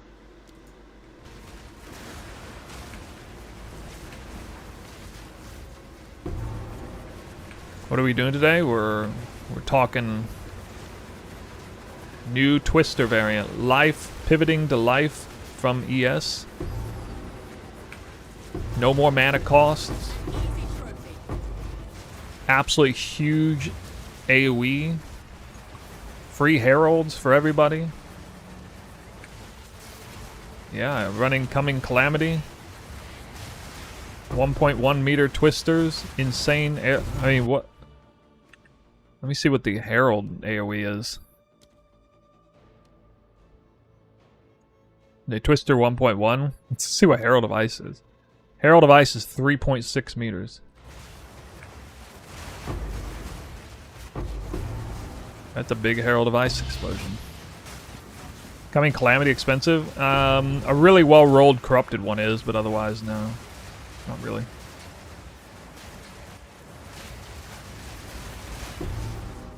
I will make an update. This is the build that I will make a true build update video. I'm going to make 3 videos, actually. I'm going to talk about 3 different things. I don't know exactly how I'm going to do it, but yesterday I essentially changed the build in 3 massive ways. One of them is the introduction of Coming Calamity, which it now brings triple heralds and pure life. Okay. So the Coming Calamity, the change most closely tied with Coming Calamity is about heralds, AoE, and Trinity. The Coming Calamity really unlocks Trinity in a major way. The combination of Constricting Command and Coming Calamity means I can't get Energy Shield on either of the 2 most important Energy Shield items, Body Armor and Helmet, which means I'm pivoting to life. So the pivot to life is a huge deal. That requires a lot of, you know, nuance about how to like reinvent the defenses of the build, so to speak. We talk a lot about, you know, leech, how important leech is and stuff like that. So I don't know. I'll probably make a separate video about that. I know I'm going to make one video specifically about AoE, scaling Twister and AoE and what that does. The pivot to life, I will also include probably the triple defy setup, which is now making mana a non-issue on the build, and what that means for like big AoE whirling slash actually killing stuff. So yeah, it's like whirling slash defy, just crazy clear even beyond Twister. That's one video that needs to be made. Just the AoE in general, like heralds and Twister, needs to be made. All that stuff, yeah, it's just, I don't know. I think there's like 3 videos. Maybe it'll only be 2, but probably gonna be 3. I didn't finish.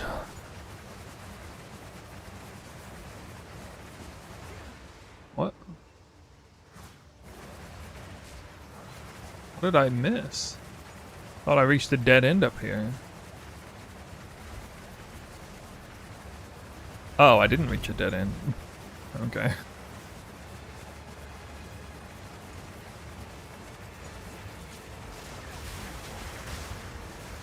You got twisted at 1.1? Oh, okay, yeah. If you're Titan, then you got big twisters for sure. I still care about my build being well-rounded for now. We're going with the strong, well-rounded version. I bet it is crazy, though. What about with Headhunter? I have 1.1 twisters with Headhunter, but do you have like 1.4 with Headhunter or something?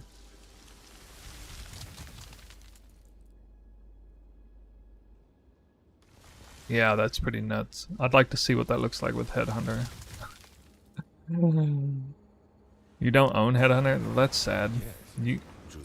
You're sitting there right on it. You've got it right there on the tip of your tongue.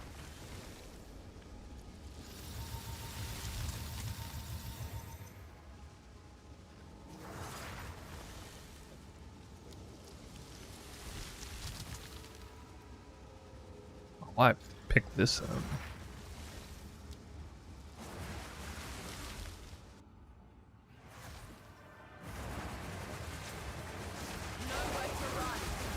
I think with Titan, you just gotta kind of waste a bunch of points from the starting location, go a little bit out of your way for like Devastation or something like that, the AoE nodes, and then you just try to pick up where the Deadeye was. You probably just can't. You probably just skip like all of this. Actually, maybe what you do is you skip all of this. Yeah, actually, you probably skip all of this, and this, and you swing around this way. You might do that. You might swing around this way, and you'd actually want to take this node too. This one right here. So on Titan, you do something like going down this way. Basically, just skirt the entire outside. You probably have like 7 jewels or something.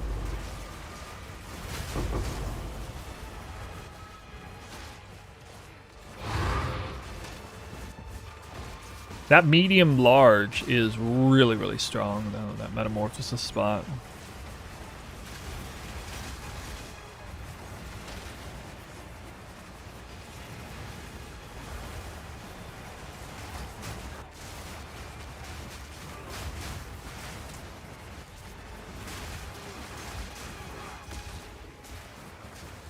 How'd I craft those time loss jewels?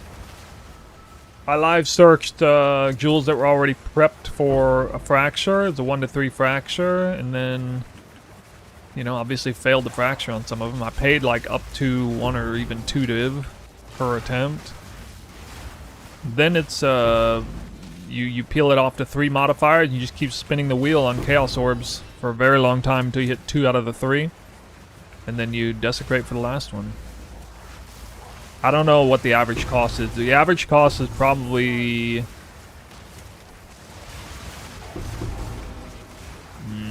20 to 40 divines.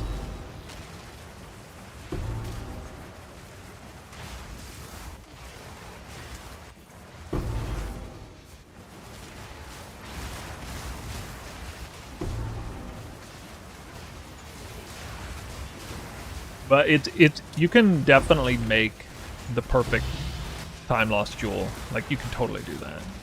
You just have to throw a ton of chaos orbs at it. By the way, it doesn't matter if you're using Sapphire or Ruby either. All the necessary mods roll on Ruby.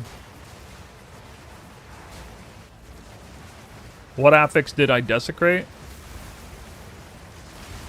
Well, I got lucky and found an amulet online that was for like 2 div or something. It already had the prefixes done without a desecrate.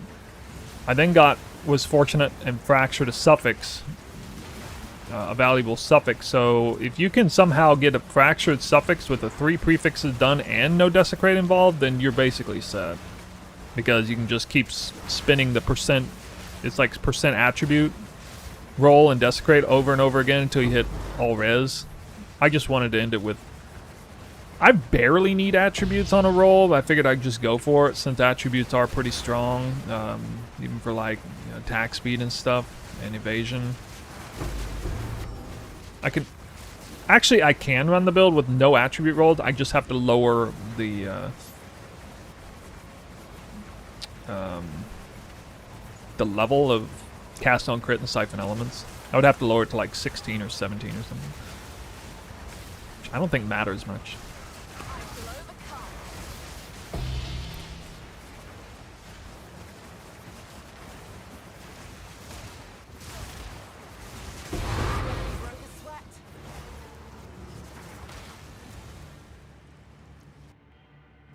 No, you always fracture the increased effect passive notables, always. Because that's a nightmare to divine.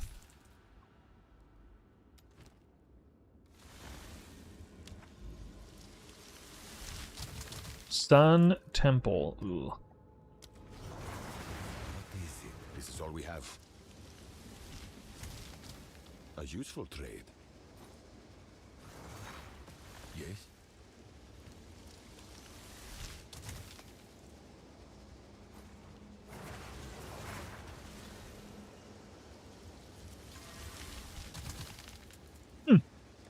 Really? Okay.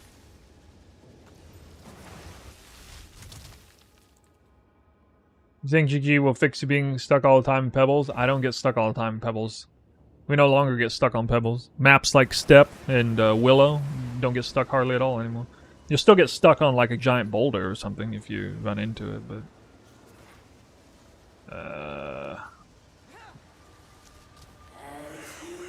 it's nothing like it was in 0.2. Specifically, tiny little, you know, trees and pebbles. That whole navigating thing is way better.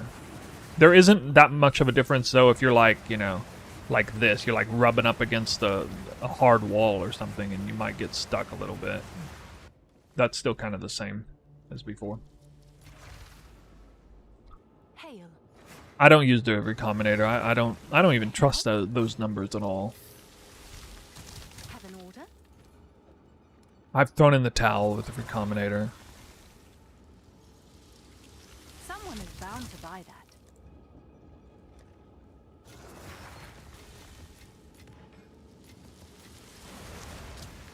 I did like hundreds of recombinations earlier this league. Succeeded on one, and I had like a 7% chance on each one. I wasn't trying to like pull a base off or anything. Like just getting it to say success was like a fucking nightmare.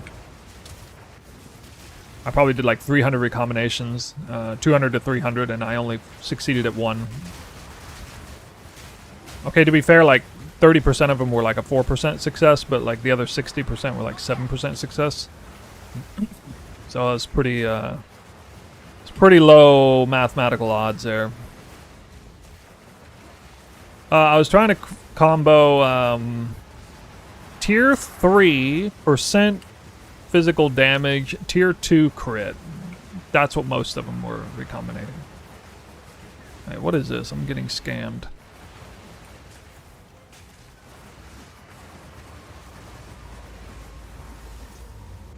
Yeah, I will make a new planner on this. I'm gonna record and drop a video tomorrow. I'm actually gonna try to plan and record 2 or 3 videos tomorrow and then drop one with the planner done.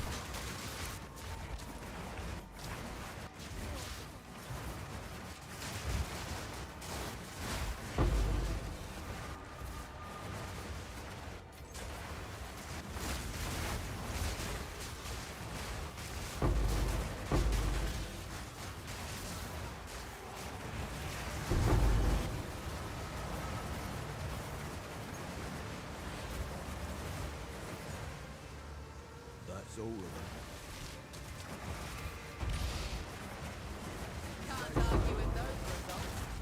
I played your 1 div version, it's great, but I had to stop because my PS5 couldn't handle so many twisters.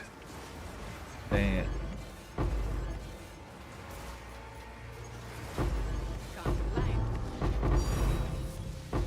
Hey. Nice. Loot. Loot everywhere.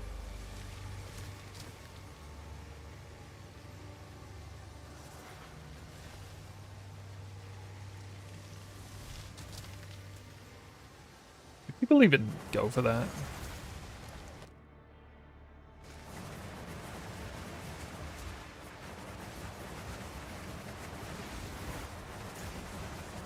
I can honestly say this is the most fun build I've seen in this league. It actually requires a little bit of brain to play. That is like the highest compliment. Not only about the build being good, but actually requires some execution. I know, that's what I love about it. I know this isn't... I know not everybody feels this way, but I was actually very excited about the vision that GGG originally had about making a game that was more combo-oriented.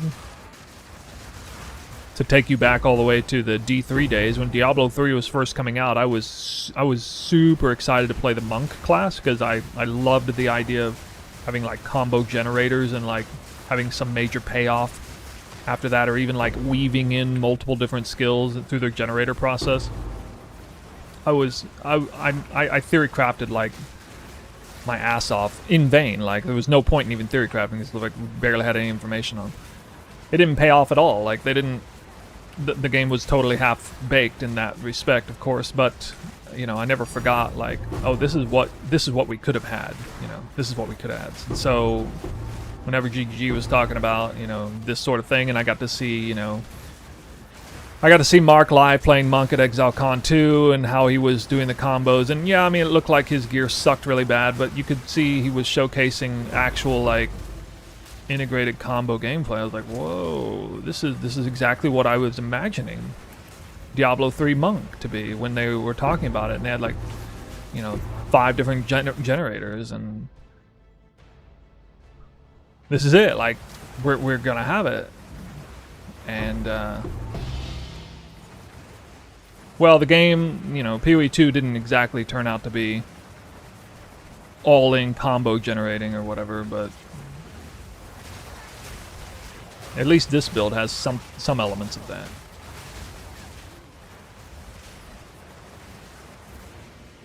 I lament the fact that I'm kind of I'm off by myself. Very few people agree with my take on this. Like, people don't like generators. They don't like resource generators. They don't like combo generators. They don't like combining skills. They just want to, like, press one button. And like, I don't feel that way at all. I wish the game was more interactive and dynamic, and didn't force you to play that way, but was extremely rewarding to the point where you're gonna feel some pretty hardcore FOMO if you're not playing that way. I would prefer the game to be balanced in such a way, but I can already tell they're caving in on that, and what we have now may be the best that we'll ever have as far as combo skills and things. We'll see though. How much rarity do I have? Like 110%, I think. I can get a little bit more. I need to recraft some gear though. I got 3 raw divines on this map.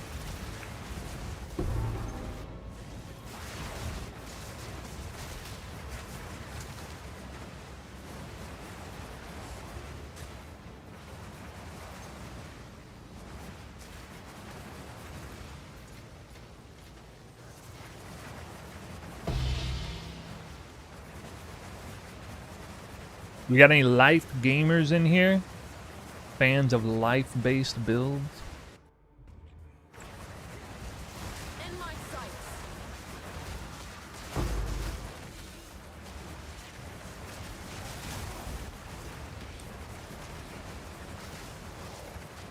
Yeah, I don't understand all the disdain for, like, pressing multiple buttons in a having a rotation. To me, I get bored if I only go around pressing one button all the time, and if I have nothing else to do, I use this analogy all the time. It's like driving a car. I am a manual transmission enjoyer. Like, I don't like driving an automatic car because I get bored. Literally just more likely to fall asleep at the wheel. At least I have something to do, something to keep my subconscious engaged. It's not like I think about it, or that it's annoying, or that it's physically difficult, or that it, you know, distracts me or anything. It becomes second nature. It's like taking advantage of the muscle memory that your subconscious engages in, and it just makes it basically it's essentially a psychological hijacking of the brain, where you're trying to stimulate your brain enough so that you enjoy what you're doing, but not so much that you get tired of doing it. And that's where, you know, the muscle memory comes in line. And that's, you know, if you have hobbies in any regard, typically they're going to involve some sort of, you know, if it's a physical hobby, it's going to involve like a muscle memory taking place, and it's because you've ingrained that style or whatever. You have to learn it first, and then you practice it, and it's a little bit annoying at first, and it becomes really fulfilling later on. You see the dividends from it, from actually, you know, engaging with that and seeing, you know, all the pieces come together, and you get really good at it, you get really refined at it, and you get even more efficient at it. I find that extremely fulfilling. That, to me, that's a core tenet of ARPG gameplay.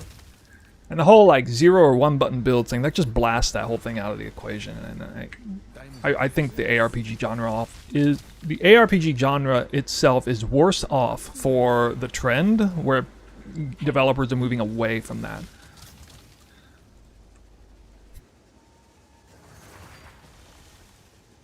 And I already know, like, most people don't have that take. They don't feel that way. But I certainly do.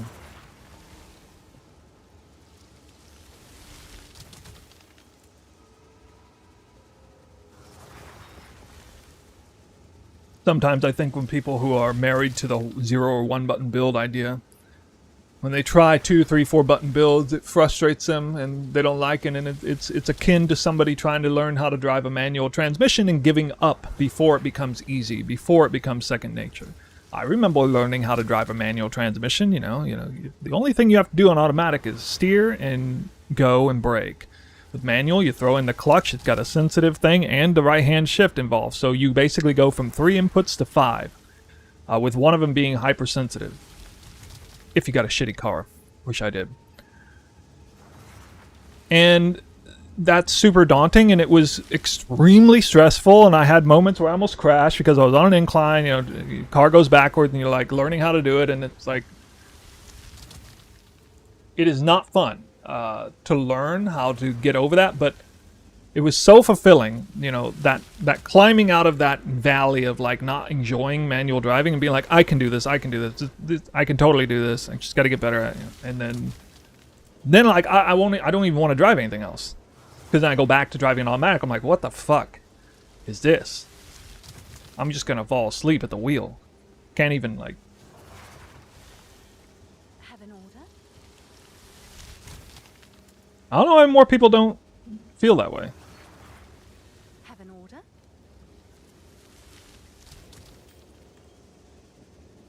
All the best.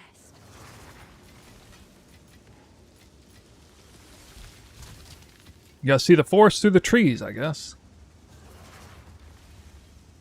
My friend who wants a brain dead gameplay says he can't wait for traps in PoE 2. I mean, this is kind of how I felt about, like, so last league. I mean, I want to, like, before I say this, I do want to shout out Penguin. He made a pretty cool whirling slash build. Not to dunk on him, because I think his build was cool for what it was. He did a good job making that build. Really fast whirling slash build. I thought the build looked very boring, though. And I knew that if I had played that version and just, like, removed Twister from the build and just did whirling slash, I'd have been bored out of my mind. So, while it was, like, a really good build for what it was designed to do, and everything that he theory crafted to do it, totally the opposite direction of what I want to see from the game. He made last league. He made a accuracy stacking ritualist whirlwind, like a kind of like a righteous fire, huge whirling slash, way bigger than the one you see on this screen. But it was, you know, a brain dead build basically. In terms of playing it was brain dead. You just simply hold right click and you just go and you just kill things like this. You're just mowing everything down like you're mowing the lawn. Absolutely brain dead, but very much what some people want, and so it became popular. It was well designed. I just disagree with the.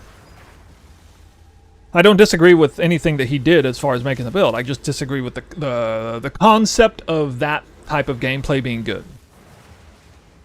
At a much deeper level, right?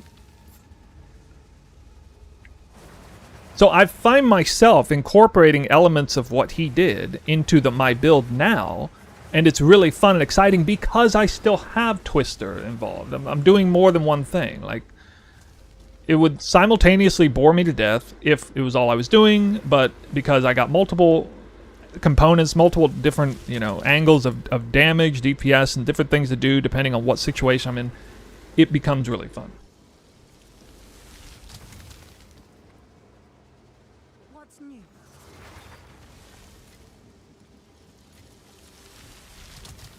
What did I sell for Oh, it's that? new. I'll show you guys some sales I made recently, I guess.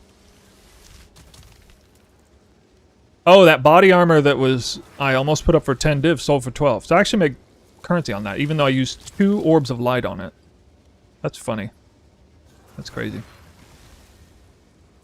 Unset ring 4. This was lowered over time. Spiked, you know, coming calamity. It was something I bought. Sacred flame. I bought a 68% sacred flame. I think I eventually sold it back for 28 because I actually wanted the spirit instead. Plus, too much fire. Like, it's too much fire. Actually, I did run with a 68% Sacred Flame for a while. It was too much. It was actually bricking Trinity a little bit. So be warned there. Another body armor. Crap, profit crap. Alright, here's the big one. Look at this. Plague, Desire, Time Lost Sapphire. 90 divines. It didn't cost me anywhere near 90 divines to make that. Like, no. Oh, it's you. I tried to craft another one earlier and actually failed into this. So you can see what happened here. I desecrated and hit crit multi bonus. So probably just going to like salvage, profit craft this because I hit the wrong thing. I barely invested anything in it. I've invested like not even 5 divines into this yet. I hit this super early. And it's large. Large doesn't matter for me, but for resale value, this should be worth a lot, actually. Anyone who needs crit, who's going for crit multi and AoE, this is an all-star time loss jewel. I'm actually kind of surprised it didn't sell already. Maybe there's not a specific build out there that calls for it, but... Oh, damn. Damn.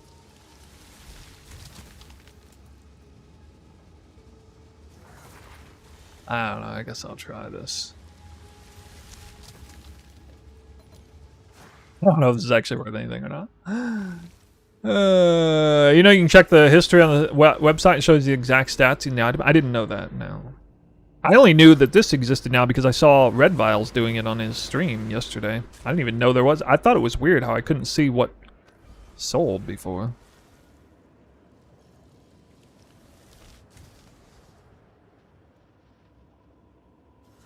Wow, bro.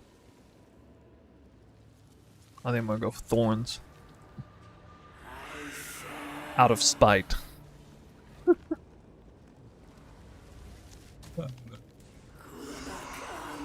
It's tier 1 thorns, though. It's tier 1 value.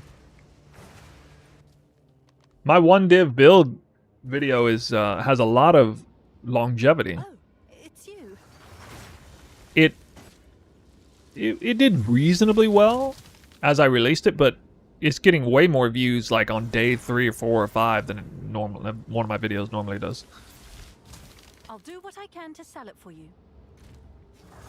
Hail.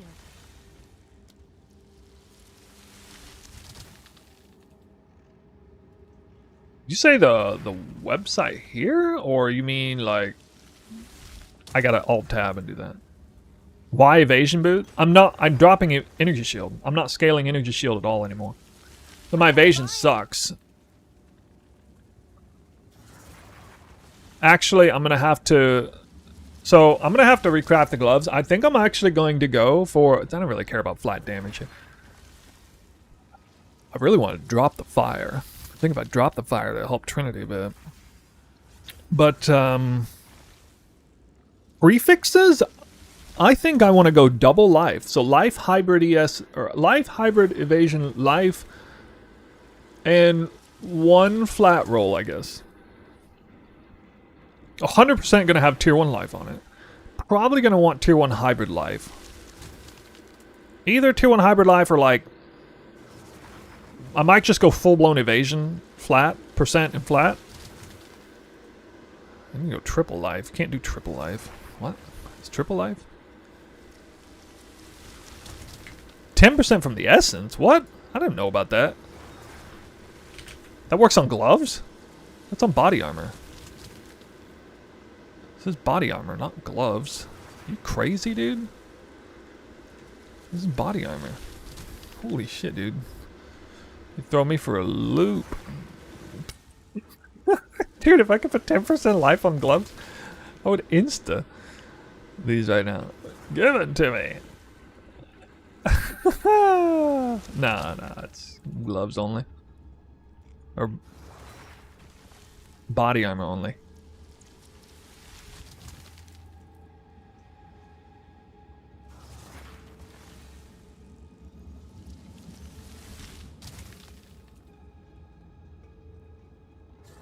The ones I have? Yeah, my gloves are worth a lot right now.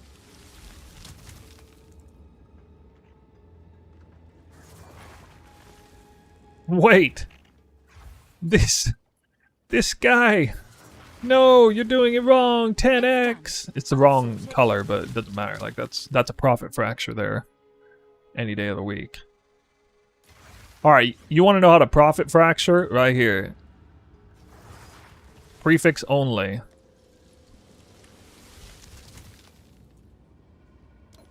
Prefix only desecration attempt. Cranium. Guaranteed safety. 1 to 3 fracture. Easy. That's so easy. That's so much money. You want to see how much money I just made? Watch this shit.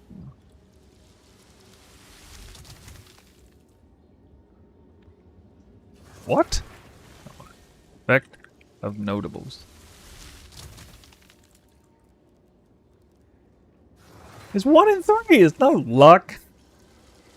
Not corrupted. This is worth 15 divine. 26 minutes ago. I can probably sell it for like 18. Yes? In 24 hours, it's probably sell for 18. Is that a good price for that? I have no idea.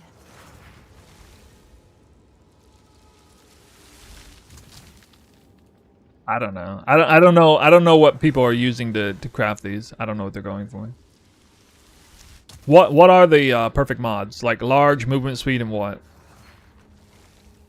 Crit multi?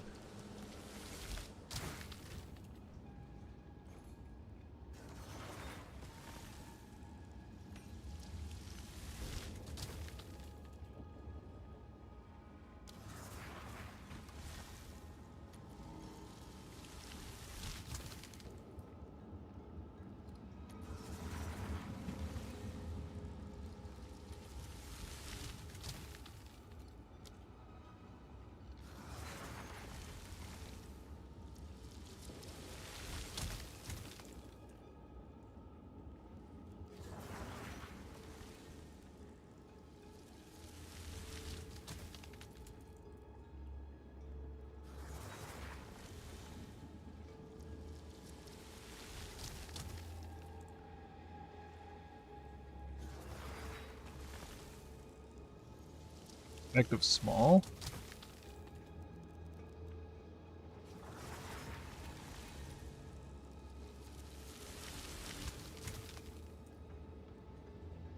I mean, what about both? I don't know. I don't want to craft it. I don't know that market well enough. I'm not gonna mess with it.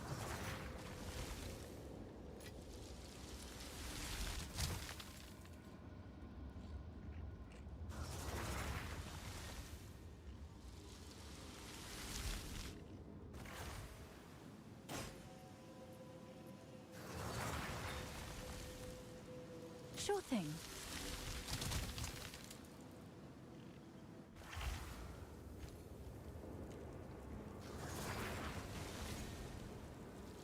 I'm gonna update the Maxwell guide. Yeah, probably within 24 hours that'll be updated. For now, you just have to use the profile as your guide.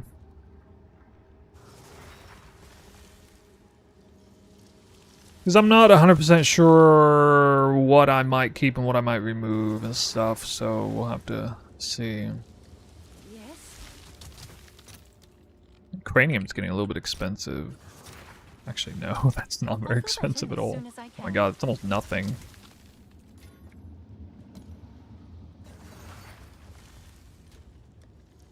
Hail. I don't know how fracturing orbs are still so cheap. Why are they so cheap?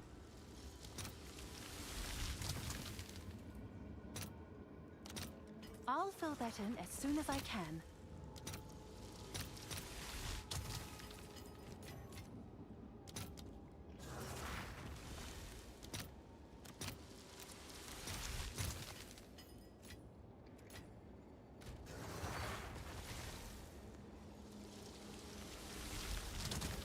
Yeah, but they're not that common of drop.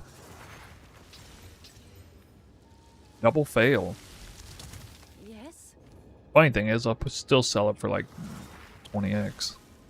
Or 30x, I I'll think. do what I can to sell it for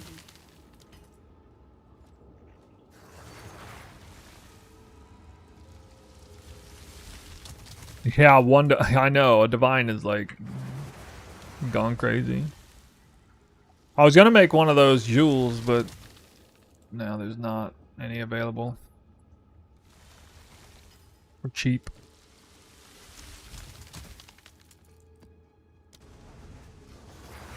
That's alright. Do some more maps. Make some more currency. Oh, I didn't even count how many divines I've got. Shit. I don't know how many. Probably something like that. I know I dropped 3 in one map. Did you? The spirit. This is not a formal session.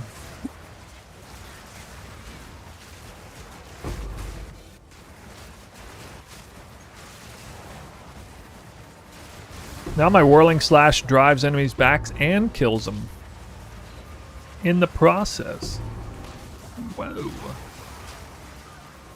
If you didn't play for 1.5 days, then this Twister build is gonna look a hell of a lot juicier than last time you saw too.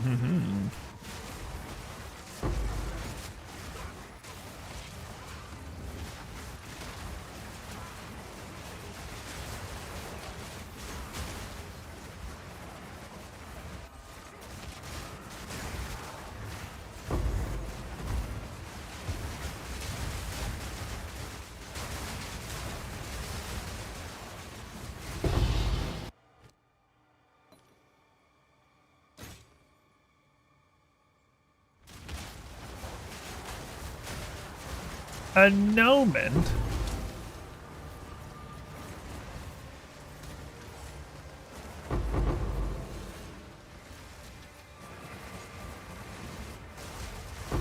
I'm running Twister. I need this build way better than mine. This variant requires some currency, alright? You go Constrictor plus... Hey look, my Ruby sold for 30 Exalt. LOL. Butchered. It's probably scamming. I'm probably just scamming people. They don't actually look to see if it's fractured or not. It's not much of a scam though.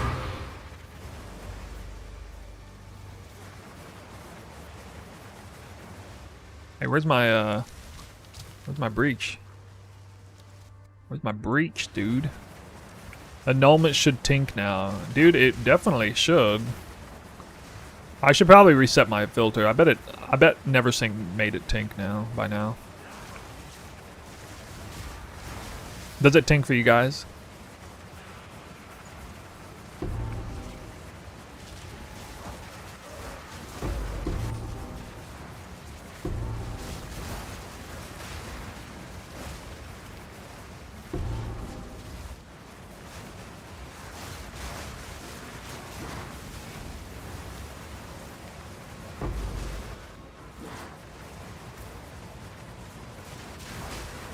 Oh, a second one.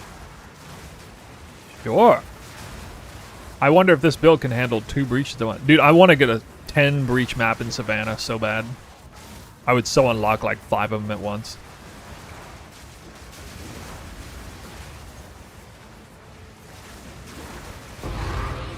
You guys would love that. Whoa, dead end. I like that.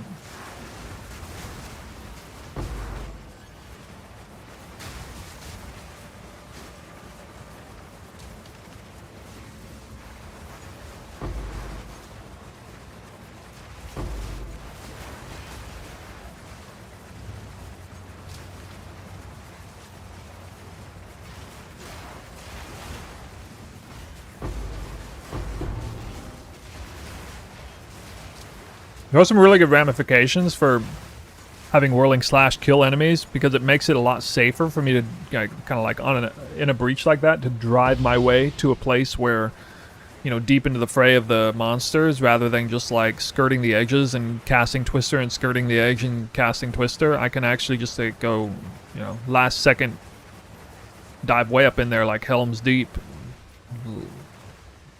light it on fire. Maximal damage.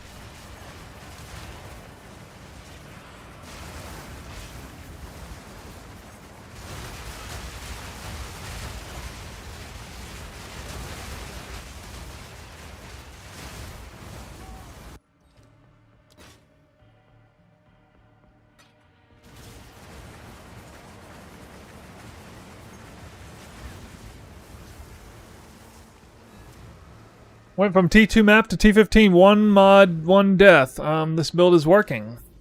I went straight to T15 in my test runs, so... Not surprised. Speak.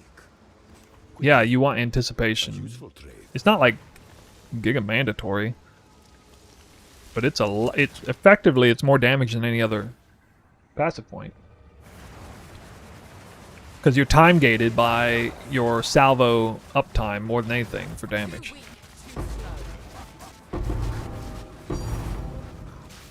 It's on a global internal cooldown that ticks 25% faster if you have anticipation anointed.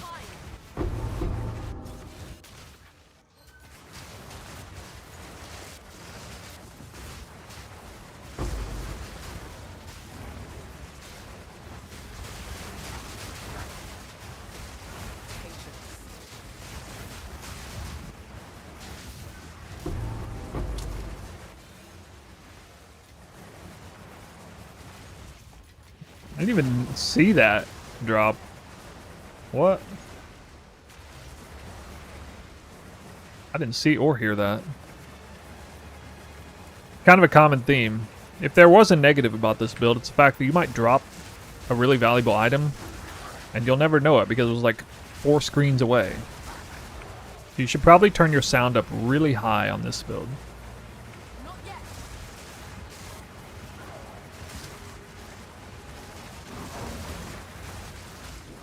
Started playing again since January. You were testing Flicker Strike on Monk. I was really disappointed this league with Flicker Strike on a super fast Hollow Palm build. It's so fast it bugs out. It doesn't even work. Like Flicker Strike literally just doesn't work.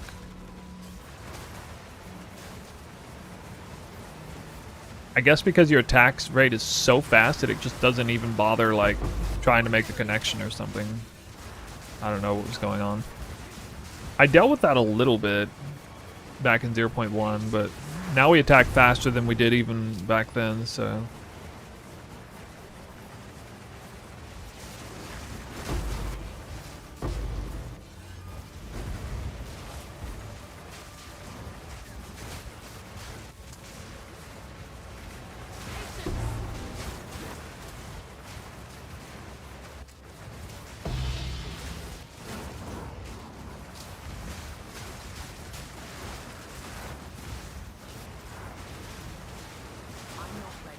I love spawn camping breach mobs with massive twisters.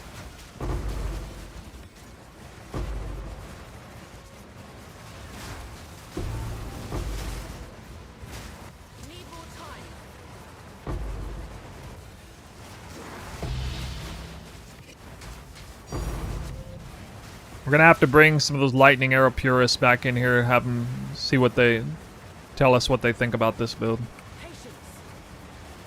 If it's still slower and inferior to lightning arrow.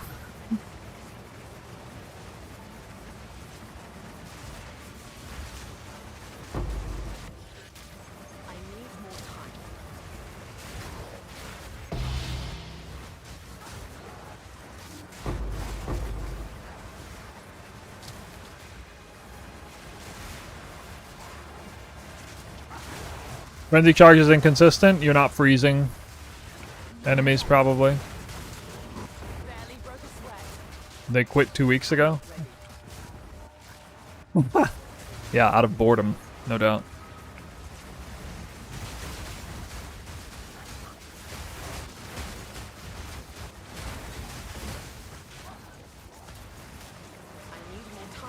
This build will work on any ascendancy that can go around to the bottom right side of the tree.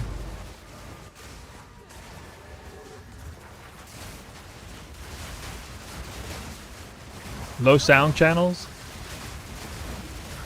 I'm just using default sound.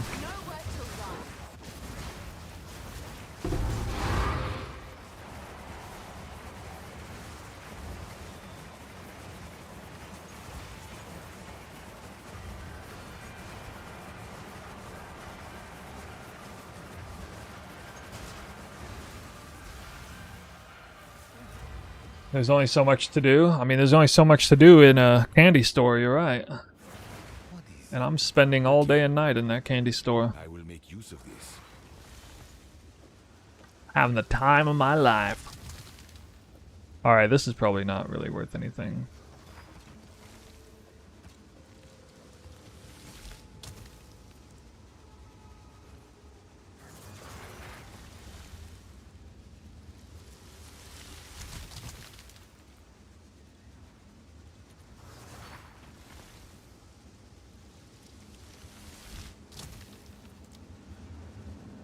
Go. You also don't front load your time. Yes. Indeed. Yeah. That's true. I become a very irritable person. I'm naturally a pretty irritable person, but if I, play 16 hours a day for more than one day straight, I mean, I'm telling you what, second day I log in, by halfway through that second day, I wouldn't want to watch my stream. Knowing exactly what I turn into.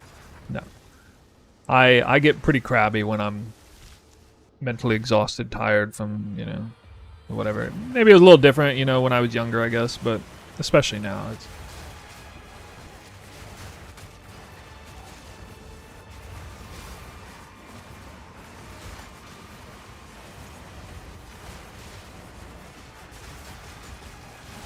Oh! Oh, what a terrible layout.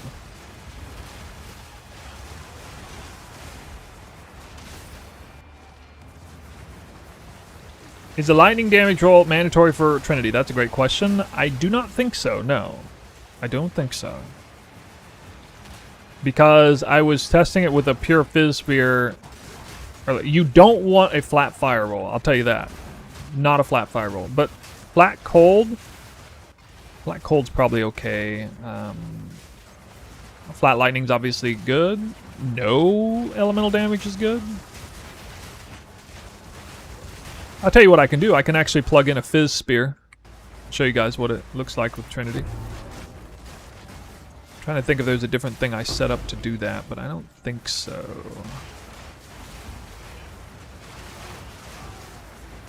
You probably want more flat lightning rolls on your gear if you are missing lightning on the weapon, though. Like, you really want to over-prioritize flat lightning. Like, you want to roll on your both rings and the gloves. Like tier 1, tier 2, I'd say. Probably be alright.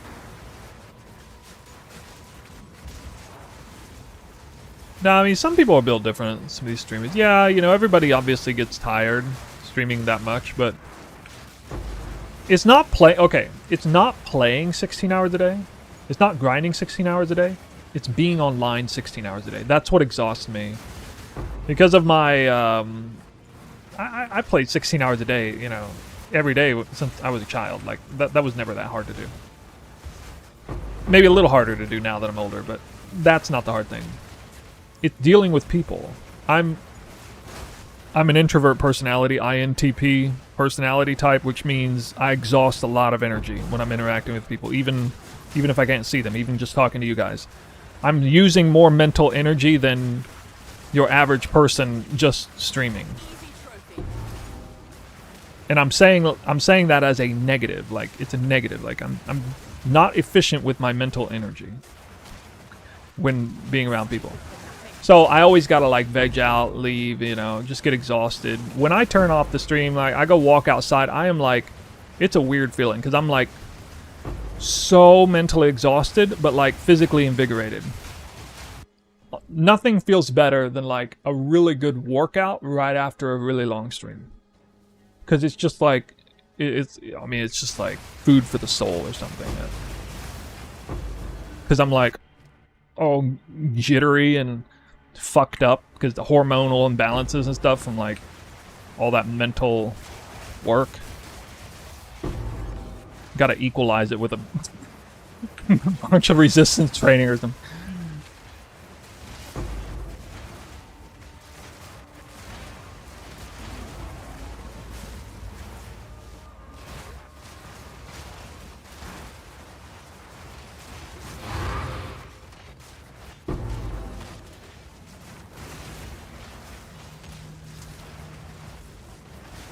I'll tell you guys a little secret. One of the things that helps keep me motivated to stay on, to stream longer, to grind, that actually is like a soothing process. It's a currency strat testing.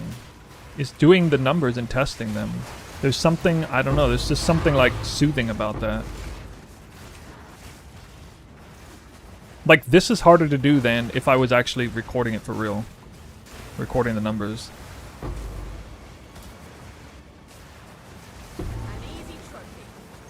Because I guess then I have my sights set on something. I'm like anticipating results of some kind.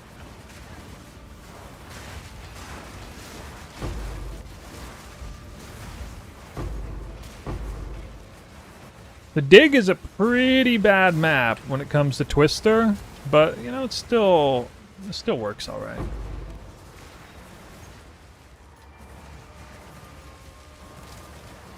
Hey, look, I'm Righteous Fire. And now I'm not.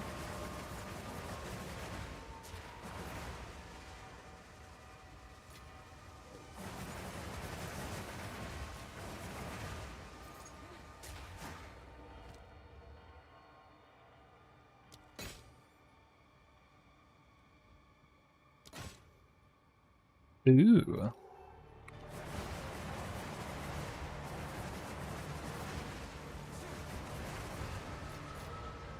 The state of juicing is pretty bad, too. Actually, it might not be as bad as I think it is, because it's hard to take into account, like, all the different extra tiers of, you know, Perfect Chaos or Perfect Exalted. These are, like, bonus things we didn't drop before. Maybe not quite as bad. It feels worse, though, because I feel like, you know, I'm working harder for the Divine Orb drops. And there's also Hinekor Lock, which didn't exist last time. Maybe when I drop one of those, I'll be a believer in juicing.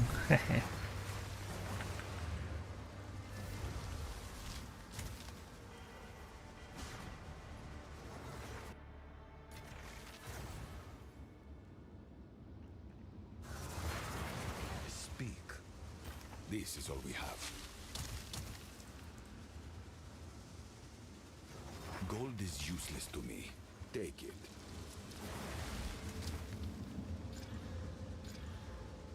Oh. No.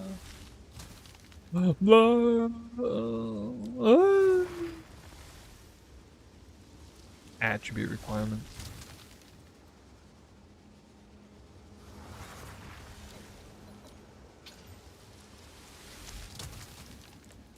Pretty bad.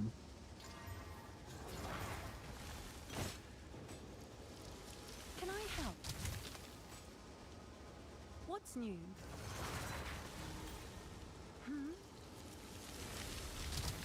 Build looks super cool. I think I'll start leveling it. Nice. If you want to see a level 1 playthrough, you can check my channel. I did a walkthrough on how to level as Twister. That Tangle Tongue sold for 1 div? Really? I'll put that up as like a joke. That one-of-a-kind Tangle Tongue, I'm telling you. Epitaph. I like this one. Now this is the complete antithesis of a shitty Twister map. I think if it's the map I'm thinking of.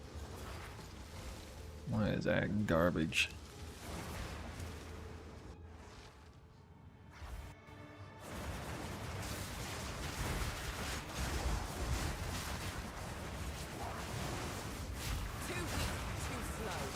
Looks like fire's on the menu today, boys.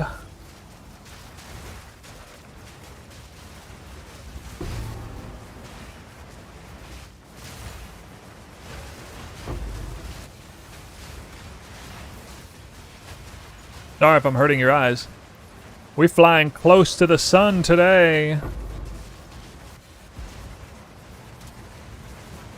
What a terrible breach location, though. At least it's not the only one.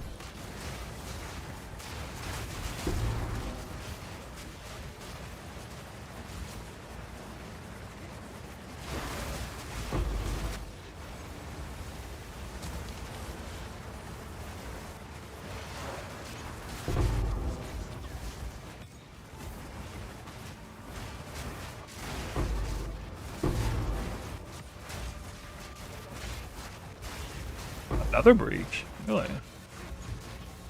Really?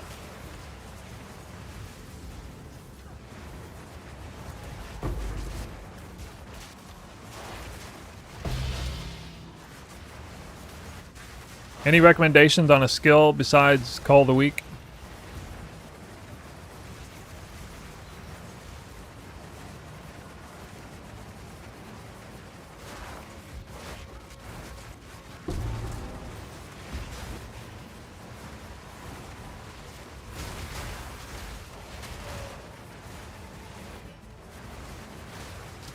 What I cut out for Spirit? I actually removed Wind Dancer from the weapon set too.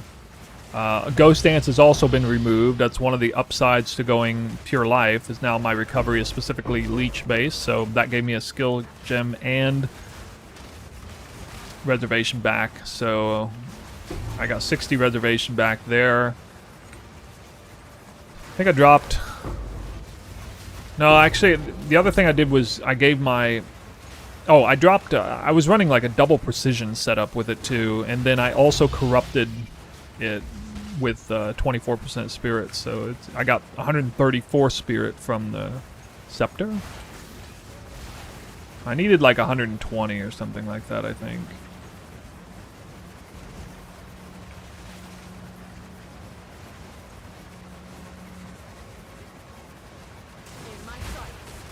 Might be a 10 breach map.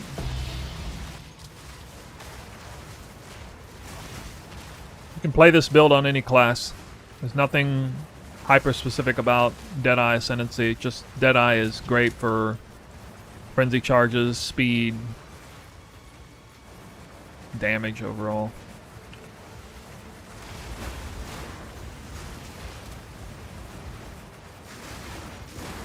It is a 10 breach map. Hell yeah. Oh yeah.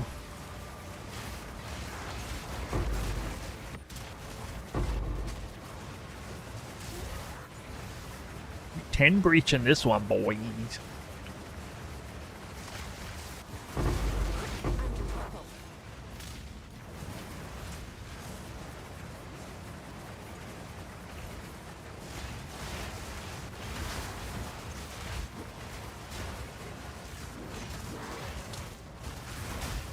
I'm running Defy on 3 things now. Yes, Whirling Slash, Twister, Call the Weak, and I'm running Life Tap on Barrage. No skills cost mana anymore.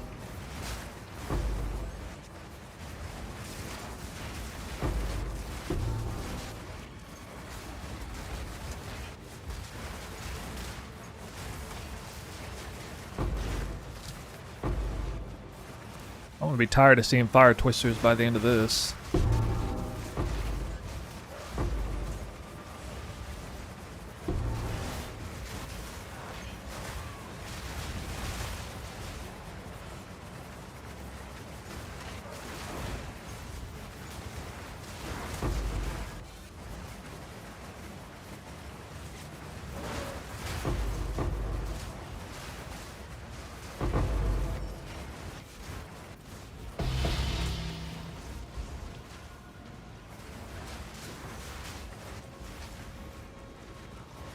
My bloom turned all the way up? I don't think so.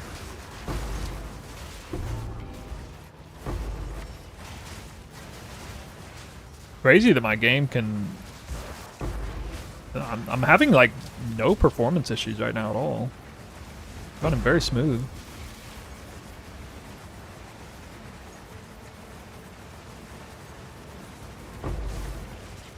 No, there's no points on the tree or special like... No, there's not like any special desecration mods or anything like that. Have I still failed to drop a Divine Orb? Actually, that reminds me, I dropped another one of these. Need more time.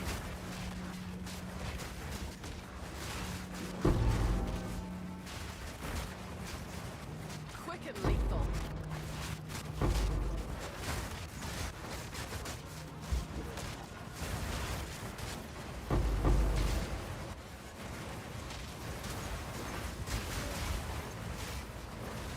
Map sure seems easy.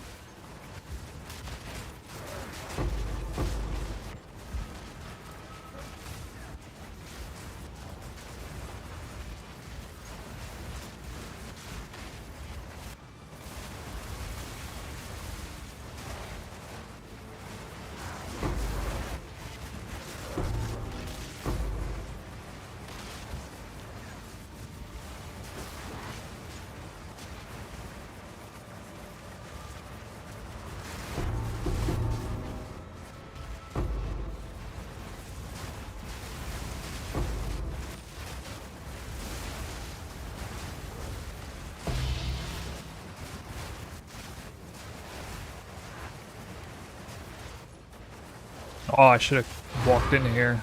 Didn't think about that.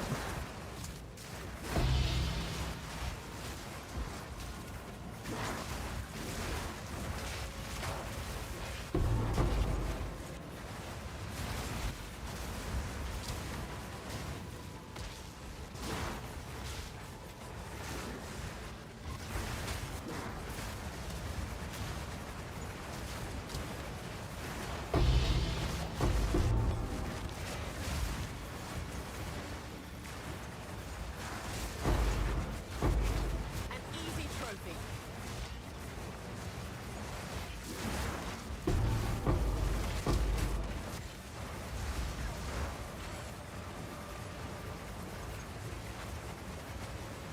I actually expected a lot better drops than this out of this map.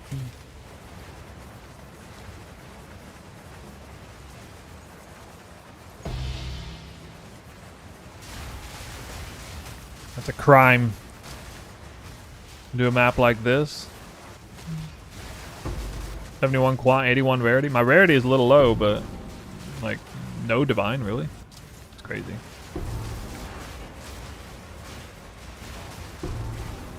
I did have a map that dropped 3 divines earlier though.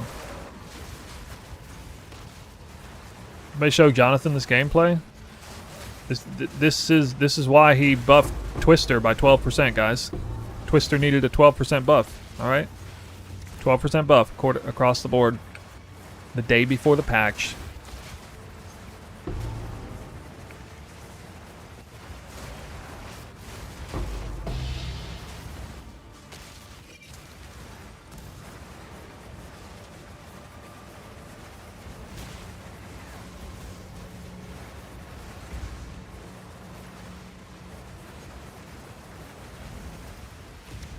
Well, I have to say, that map was fun to run. That is, when you got a really rockin' build, and you get the 10 breach map, that's fun. I don't care who you are, that's fun. Even if the loot sucked on that one. I just wish it was on, like, Savannah. I would have opened, like, 5 or 6 at once. I feel like my computer could have handled more. I mean, how many Chaos Orbs did I drop? Wait, only 8? Okay, yeah, it's not quite as good as I thought. 8 Chaos Orbs. 2 Chance Orbs, 1 Annul. Does majority of loot drop from Breach? Kinda. A lot of it drops from Abyss and Cleansed maps, though, as well. Yes, these are our supply. Gold is useless to me. Take it.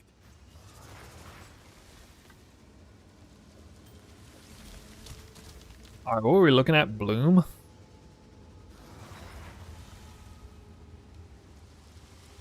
Wait, what happens if I turn this down? What's new? Is it a lot more manageable?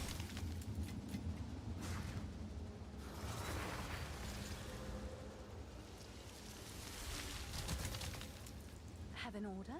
Amazon ring.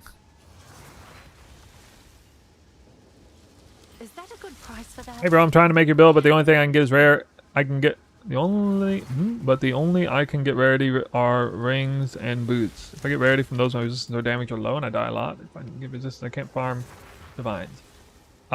You can farm divines. You can do like Trialist of Chemist or something like that. That doesn't matter.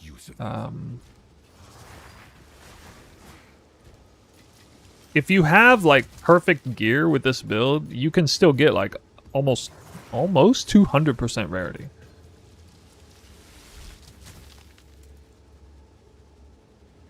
I don't really think deflection is a value here. I should probably have rarity instead of deflection.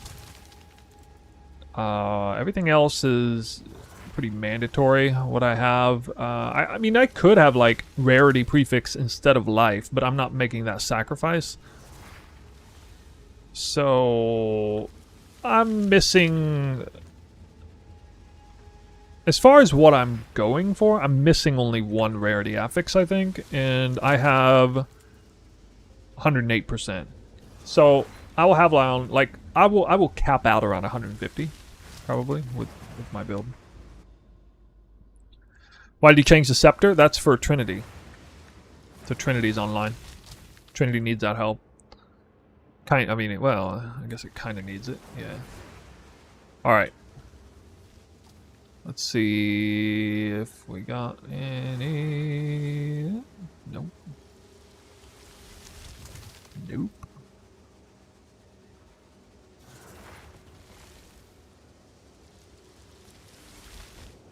I changed all the setup. I know. I did like 3 major things. I'm going to come out with a video series about what I did now. I was over the moon about what was going on yesterday. I had I can't even begin to tell you how much fun I had yesterday off stream. Looking at all the different things and trying different stuff and getting calamity into the build.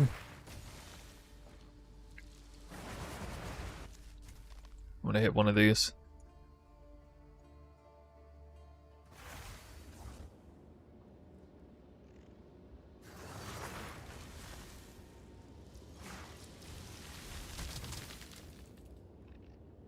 I want to show you guys how easy these are to craft. Maybe. Wait. Need a prefix.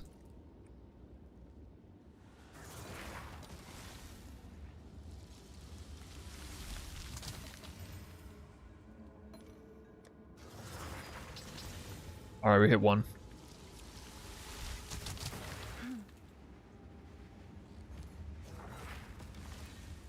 I'll do what I can to sell it for you. Alright, so hole 1, now you got 2. Alright, I'm gonna try to craft this with what I have. I have, let's just see how much I actually have.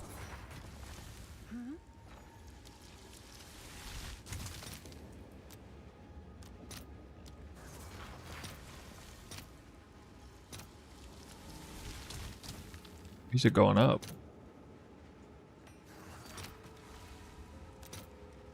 I'll fill that in as soon as I can. 544 plus. Yeah, okay. I have about 1,000 chaos that I'm going to work on here. 1,000 chaos orbs. That's 30 divine. All right. Yeah, a little less. Okay. My current bank is about 30 divines worth of crafting materials needed to make this. Let's see if I can make it, because I said it costs about an average of 20 to 40 divines to make. And I basically only spent like, I guess the average fracture cost would start you off around 6 divines, to be fair. Now, most of the time I'm not paying full 5 divines. We'll say 5 divines to fracture. Okay, so 35 divines.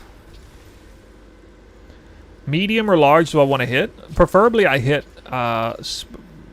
skill factoration and AoE by itself, because that's really good, because then I'm desecrating against 2 possible choices, not 1. And in the case of Time Lost Ruby, I think Time Lost Ruby is actually more favorable than Sapphire because it has fewer total mods by a little bit. Prefixes especially, or no, wait, maybe, no, sorry, yeah, I think suffixes especially had fewer. Of the different mob types, the worst one to try to hit in the end is skill effectoration, followed by area of effect, followed by medium or large. The best case scenario is I line up area of effect and skill effectoration. Second best scenario is I line up medium or large and skill effectoration. But most of the times when I craft this, I'm lining up, I need to hit skill effectoration.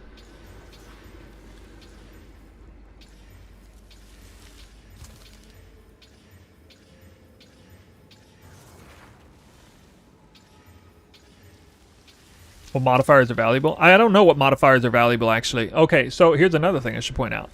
This is really stupid what I'm doing, because I actually haven't gone out and researched what the time loss ruby market is. I don't even know what's good, so if I hit something else and know to stop, I actually don't even know. And that's really dumb on my part, but I'm just being lazy because I'm crafting a personal upgrade that I know what will at least sell in this case. I'm crafting a personal upgrade to be corrupted and then possibly resell. But I should be on the lookout for other things. I am aware of some things on like the Sapphire side. For example, similar mods to what I'm going for, except crit multi and or crit chance. That's really valuable. But I don't really know about Ruby. Maybe you guys can tell me.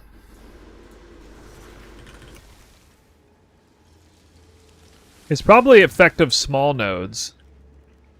I bet you it's effective small nodes for Titan, right? Because wouldn't Titan be really, really good with this?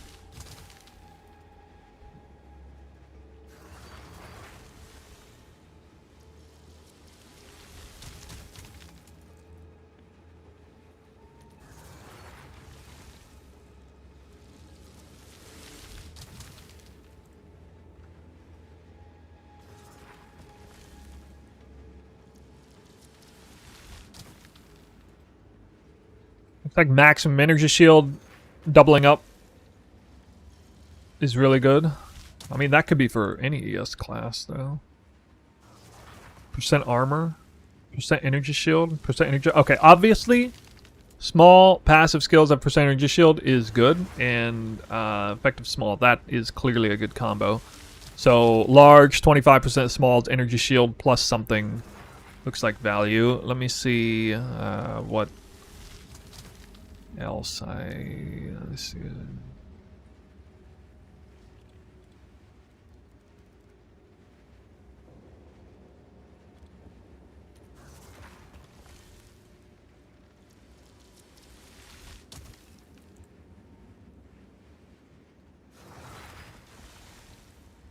Max rage melee on hit.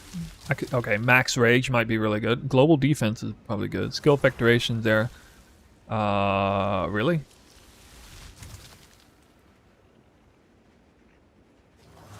Alright, this is my jewel here. 249 div. Damn, boy!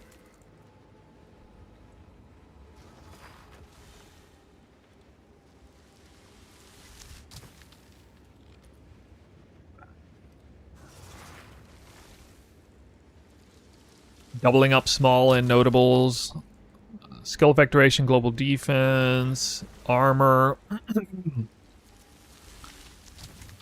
Obviously, radius is going to be very important. Looks like large is a lot better than medium here. For me, I feel lucky that there's no difference between large and medium for either of the jewel slots for me. That really helps make the craft more manageable.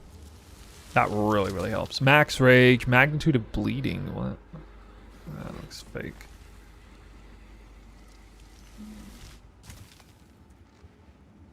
Yeah, large, doubling up. This is always good. I sometimes hit this on accident and sell it for like 40 or 50 div. Not divined, but like if one of them's fractured, I'll look out for that for sure. Especially if you hit them like authentically, where the fourth mod can be desecrated. That's freaking crazy. I'm not really sure what is good here. I mean, skill effectuation. I'm not seeing a real common theme. Double rage, maybe?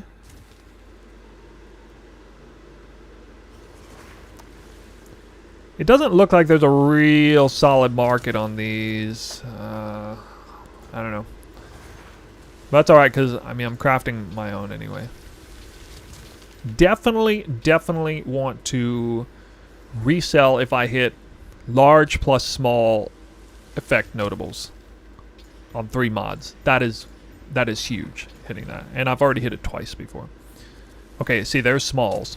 If this Chaos Orb flips out block into large, that's massive money.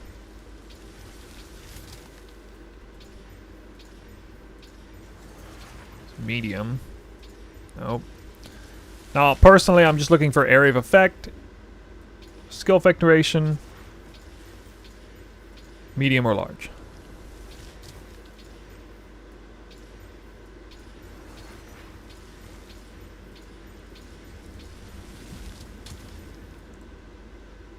Oh my god. Wow, perfectly divined already with medium. What in the world? Alright, I probably have to resell this. That's so sad that's not large. But that's still fucking crazy, because it's already perfectly divine. That's what's crazy about that. I bet this doesn't even exist, right? Yeah, it doesn't exist. Let's see if we do this. No.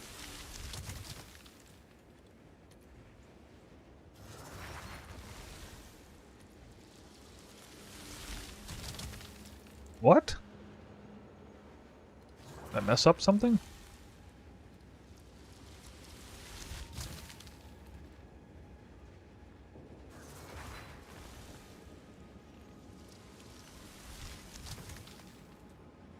Oh, I did mess up something. Okay.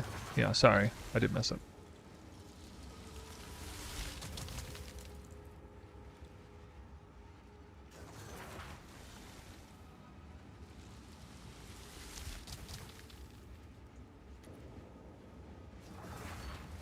I mean, good lord, dude. Alright. This baseline, before any divine at all, clean, starts at 12? 12 div, I guess. Mine is only medium, though. It's going to be a lot less. Or maybe not. Okay. Maybe not. And Ruby's further down for some reason. I'm obviously selling this for profit. It'd be idiotic to keep crafting on this. I just kind of want to get a sense of what it's actually worth. Let's go 25 in one and not the other. Okay. I may desecrate this, actually. Does anybody know, like, what the best desecration is?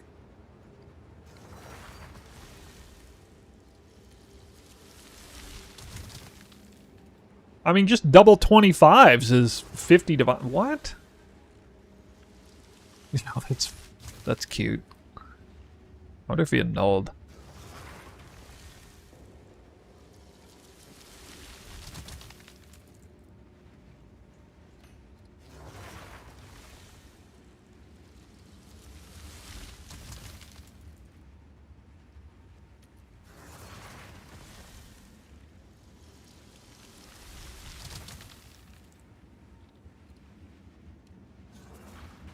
That's some money, whatever that is.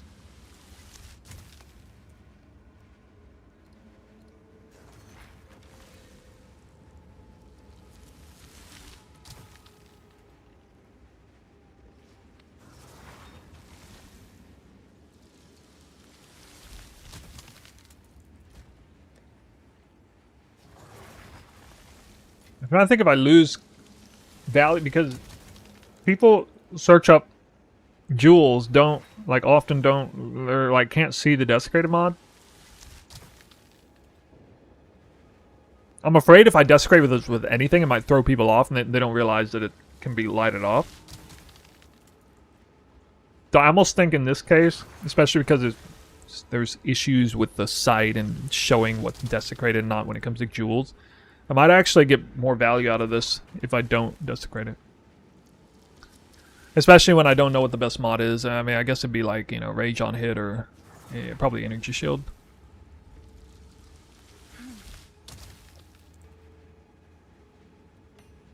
But, I only spent 100 Chaos. Yeah, I spent 100 Chaos, so I spent less than 10 Divines on this. Why you Chaos for changing 2 mods? Because it picks a random mod and changes it. It can't select the Fractured mod, but it's going to select randomly too. There's no inherent advantage to annulling it down to just 1 and hitting the mod you're trying to hit when I'm going for a advantage there. So you might as well just kick it into gear with trying to hit 2 both with Chaos Orb. Because if I only had 1 mod I was Chaos Orbing, let's say I hit the mod I'm going for, then what do? Well, I Exalt. Okay, I suppose I should double check if there's tags there. Probably should have done that. I'm assuming there's no tags. I don't think there's any...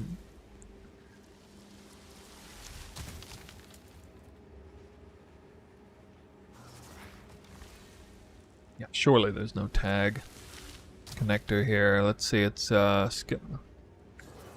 area of effect is no tag. Skill effect duration is no tag. Yeah, there's no tags. Or does that mean that if you homogenize Exalt with no tag, does that mean it just won't? It will guarantee to choose a mod that doesn't have a tag?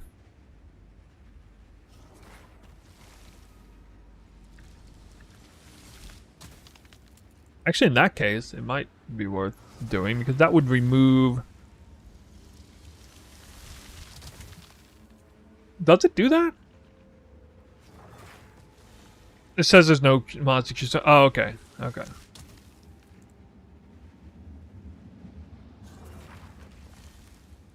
Yeah, none of them have tags. 0 tags at all. But any of the 4 mods I'm going for have 0 tags, so there's nothing there. Oh, Yeah, that would make the craft too easy.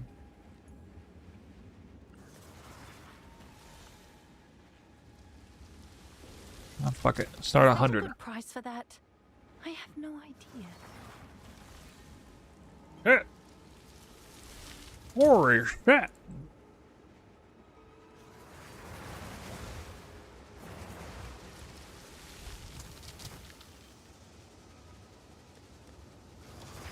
I guess I'll just run more maps. It's alright. Just run more maps. You guys want to see more maps, right? Actually, no. What I was going to do is I was going to talk about this. Alright. So fundamental changes to the build is removal. One of the nice things about switching to life is we get passive skills back. 1, 2, 3, 4, 5, 6, 7, 8. Plus all this here from before, but that was Constrictor. Putting in Constrictor Helmet removed these anyway. For the recent change, I got 8 passive points back. Where did those passive points go? Well, they went here, mostly. 1, 2, 3, 4, 5, 6, 7, 8, 9, 10, 11, 12, 13. Or sorry, these were already here. 10. These were here already. 10. What did I remove? I removed weapon set 1, all of this from weapon set 1. Because this was effectively 3%. This is actually less than 3% attack speed per point, which is lower value than all my other ones. It was a lot of attack speed for weapon set 1, but in terms of a point per point value, I had to get... It took me 3 points to get any attack speed there. There's 3, 3, 3, 3, 6. Plus some accuracy, though. So I pulled all the weapon set 1 points out there. I pulled weapon set 2 points out here. 5 of them. Put the weapon set 1 point back in here because it's still really, really good for attack speed. And 25% accuracy is almost 3% attack speed. It's like 2.5 or something. But I was using this for the main setup too, and I realized, you know, as far as what I was prioritizing and how much value I was getting per point for percent damage, this didn't make any sense anymore because I didn't really care that much about attack speed. I had to spend, you know, 3 passive points to get to 225%. That doesn't make any sense because, like, now I'm, you know, not even taking these. This is like 20, 25 here, you know. So that doesn't make any sense anymore. So I pulled that. I realized that I should have done that a while back, actually. So we saved a lot of points there by pulling these, switching them over to 1 only. That gave me some weapon set 2 points back to put in here. To go cooked. The only major reason I'm doing cooked, or cooked is indirectly a lot better than it was on ES because now instead of wrecking my HP pool, it only wrecks my evasion. And it gives a massive crit damage bonus. So this feels a lot better. Cooked feels a lot better when you're not running ES version of the build. My evasion is pretty low now, though. I had a few extra 1 points, weapons at 1 points left over because of the switch to Defy. My mana pool has no function anymore, except for this. 16% damage taken from mana before life. and 15% increased attack speed while not on low life. 15% increased attack speed, I would happily take that modifier on a suffix. And for that reason, we're keeping Mana Leech in the build. Just for this. 15% attack speed. Essentially, in my mind, Leech mana equals 15% attack speed most of the time. That's what that is there. Oh, and obviously, yay, congrats, you have some damage reduction. So between that and damage reduction, that's good. You need life tap on call shots for last mark. Oh, that's a good idea. I didn't think of that, actually. Very, very good idea. Best suggestion of the day. Right there. I have life tap on... when I switched to this build, I was running Windward instead of called shots, so I didn't think about it. And then I switched back. That's probably why I didn't when I was looking at it.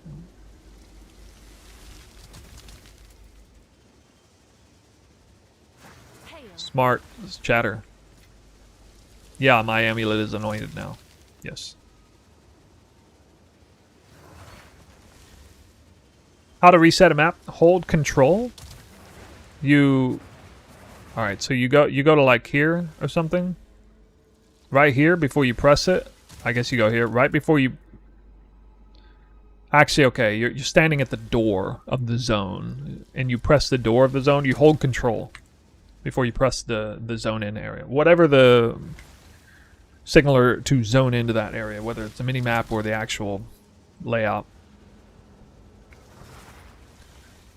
Yeah, also took this again because now my presence area of effect actually matters, and I'm trying to get more dividends off of area of effect breakpoints.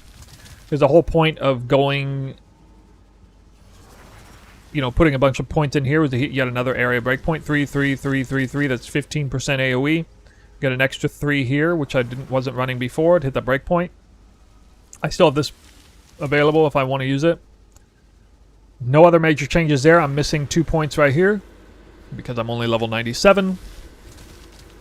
So likely the next couple of passive points I would take. The next passive point would be 1, 2. Pull this one, and then 99 would be put this one back in. And 100 might be here.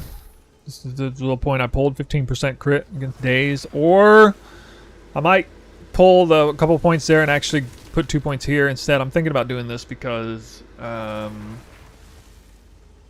still missing a breakpoint and using magnified 2 instead of overreach, which is kind of dumb. So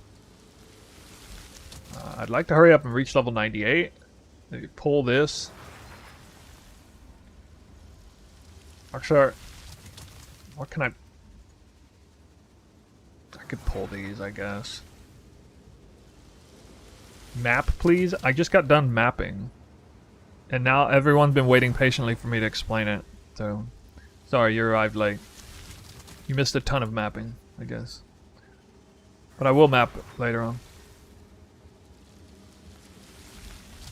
Kite Runner, is he annoying? No. I would maybe think about anointing Catapult. Why is Palm of the Dreamer better than Guiding Palm for the endgame? Actually, I'm going to change that. It is, well...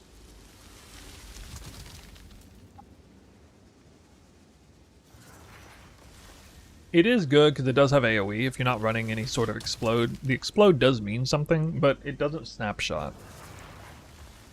So it's... I think I might leave it. I technically think it's the best offhand for that high investment version. Control Metamorphosis? Oh, well, rolled well, like divined like this. It was like 5 to 10 divines. Then more if corrupted. I bought 3 for 8 to 9 divines each and corrupted a bunch, and then failed 2 of them, hit 1. No, failed 2, hit 2. Yeah.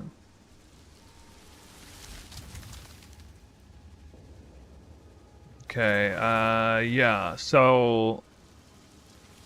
Actually, I should look at this now.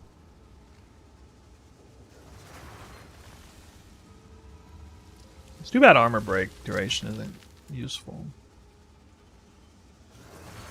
I'm trying to figure out a point I might pull.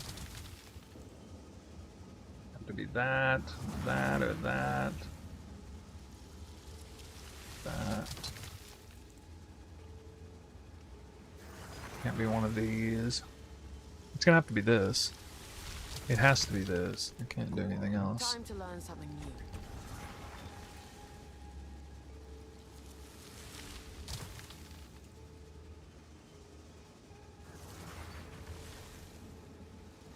Speak. One must always be willing to change.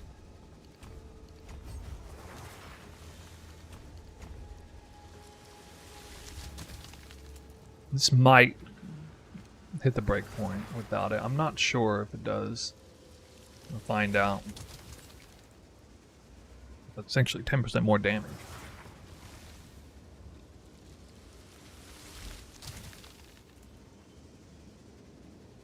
There's a lot of evasion too.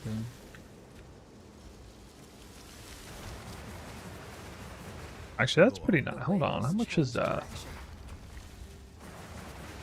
I mean, 38 to 42 isn't terrible. Also mean I'll dodge roll further, I guess.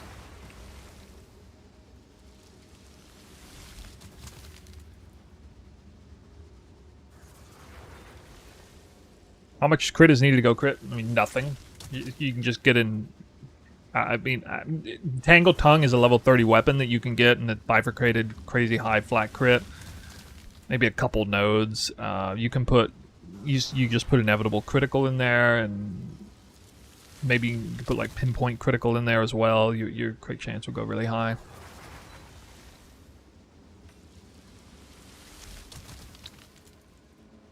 Yeah, I think I'm gonna do that for now.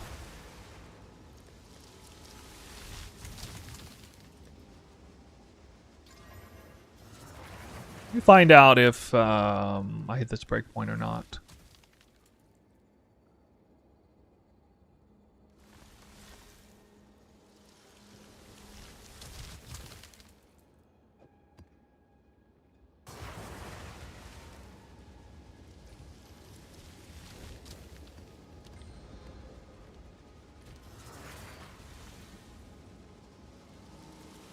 What?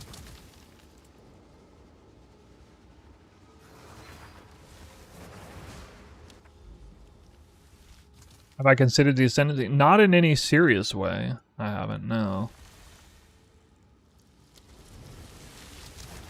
It is in the back of my mind. If I were to switch ascendancies, I've talked about Invoker as cast on crit setup, but that keeps going deeper into the back of my mind. Titan is the idea of just going a crazy meme AoE build. It's kind of interesting to me. Okay, so I gave myself 3% increase AoE, and we'll see if this breakpoint goes up to 0.8 once I've stunned an enemy.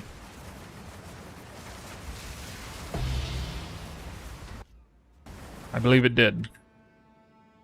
Yes. Okay. So I'm going to run it that way.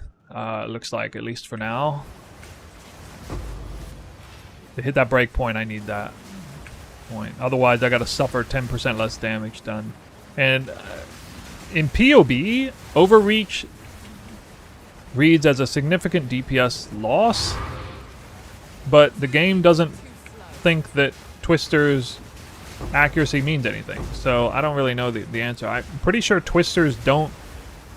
I don't think Twisters can be avoided. Does anybody know? Can Twisters be evaded?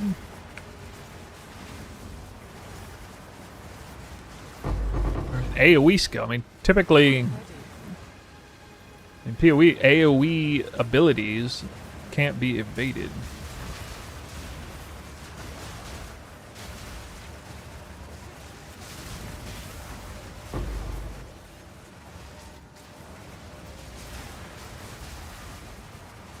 Well, I'm bringing it up because I'm now putting Overreach in here. 80% less accuracy against enemies that are close. But the skill pane window doesn't change that number, so usually that number changes if something like that happens. So I also now kind of got a feel for it. If I notice a loss in damage, it's gonna be really hard to tell, you know, because I cast like In POB it says I have like an 82% chance to hit from 100. And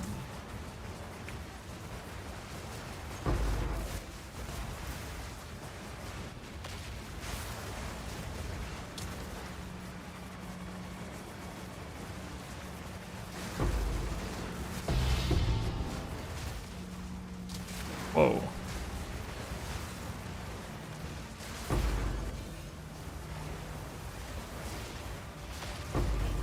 And lethal.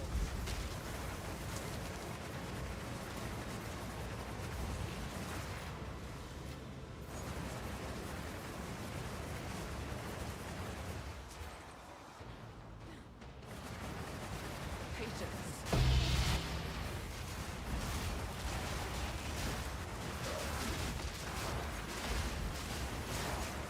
Alright. I dropped an annulment orb. That's a tink.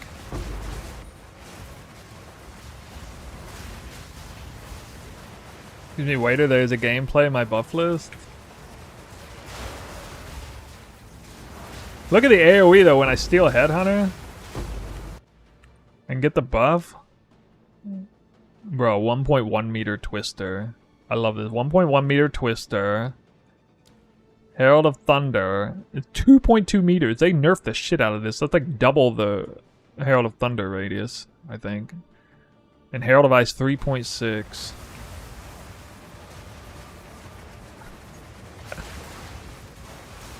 I love the synergy between the Heralds and Whirling Slash, Heralds, and Twister all benefit greatly off of AoE. So really diving in deep on that scaler into the build. The problem with Twister AoE scaling is there's such rigid breakpoints that, you know, doesn't mean anything unless you hit the breakpoint.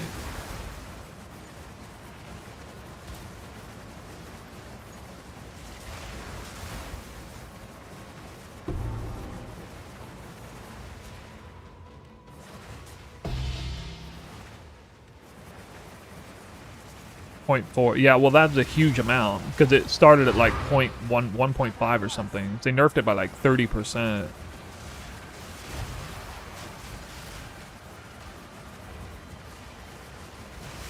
Sandspit with this build, man, you'll have a hard time finding something more fun than Sandspit with this build. That's where it's at.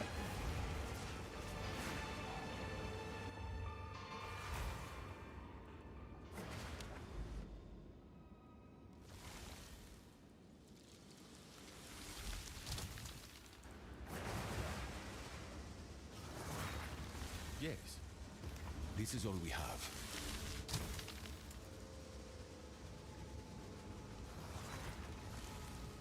Do it.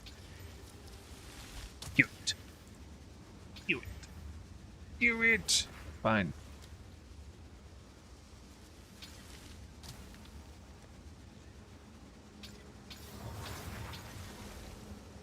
I'm never gonna get a headhunter.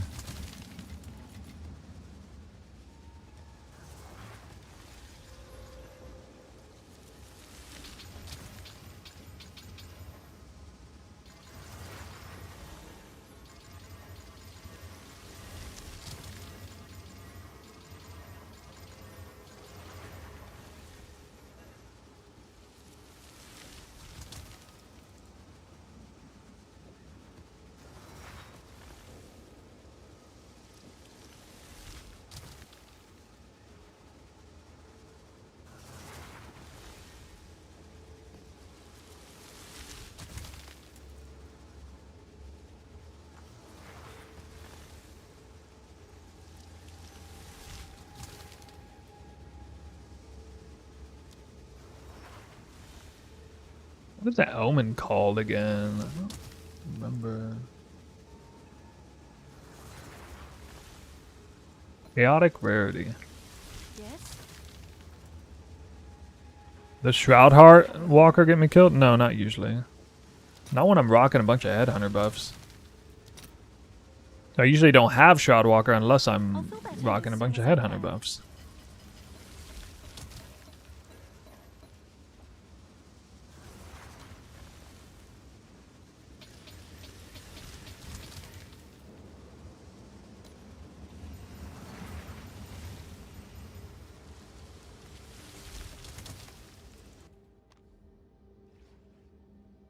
Any tips to increase damage against bosses?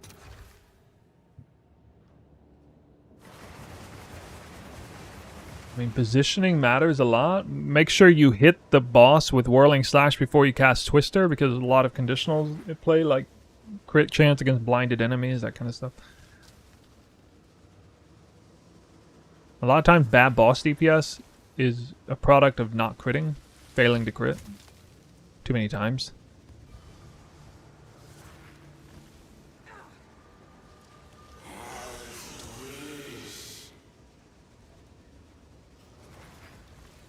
Should probably pick the other one there.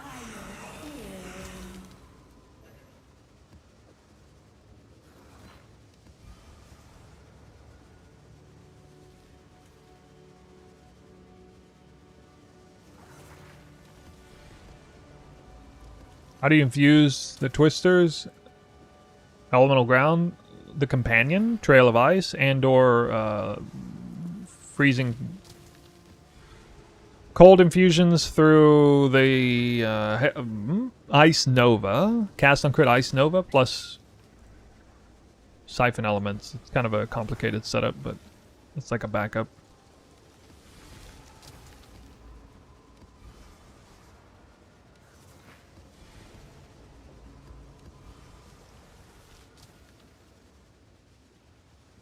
I don't know what that hits. It's pack size? Yeah.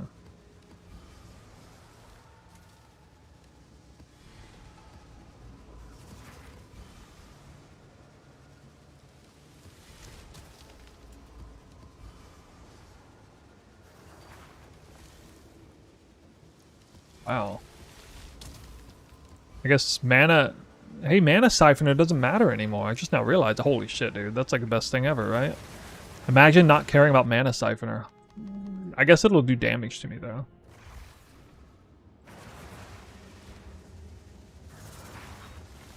Any tips facing the look? Upgrade your computer.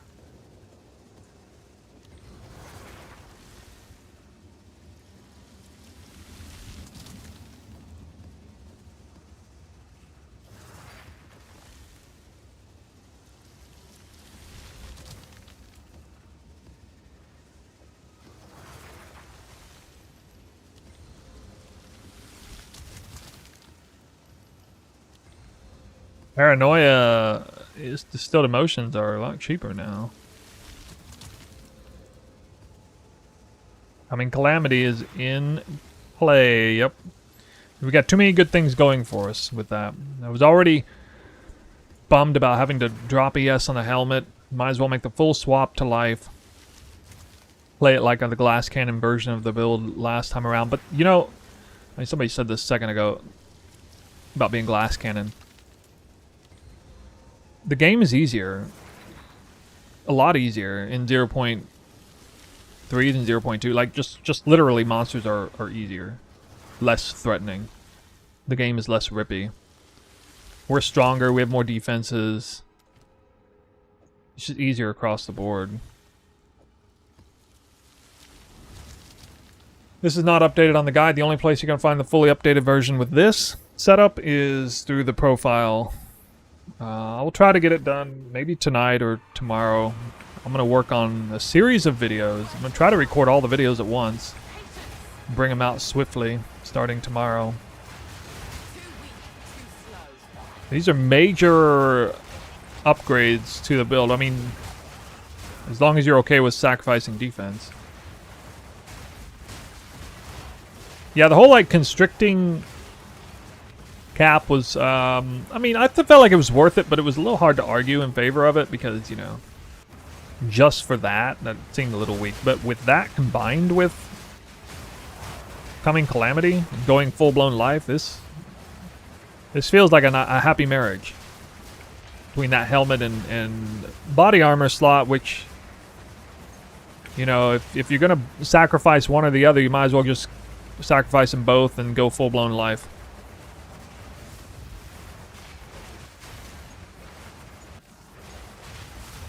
The game is a lot easier because you actually got gear now. I guess. I feel like they... Did they not, like, do a sweeping monster difficulty pass and just make them easier. I know they made some monsters harder, like Abyss mobs are harder. What?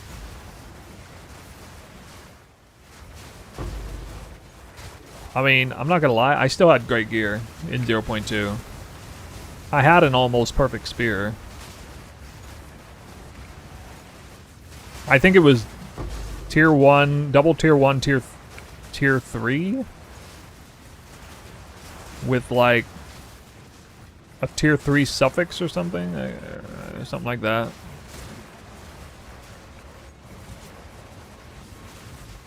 So I didn't feel that the pain of, you know, can't upgrade my gear kind of thing. We do have such a vibrant economy though. It's nice. It's like the honeymoon phase of the economy with the asynchronous trade and crafting being easier. It's really revitalized the excitement of the game.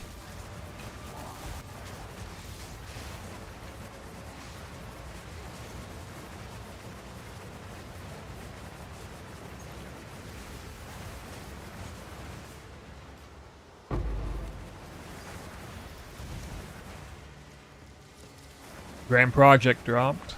That's pretty big. Graphic settings? Yeah.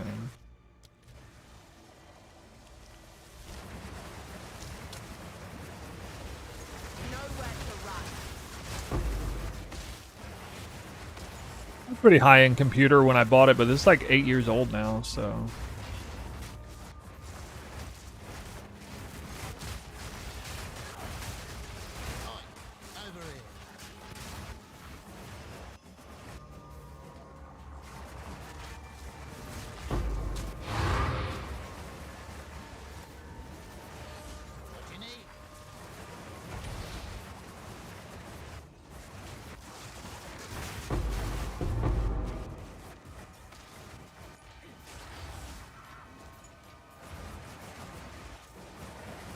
I get better performance this time of the day than I do later on.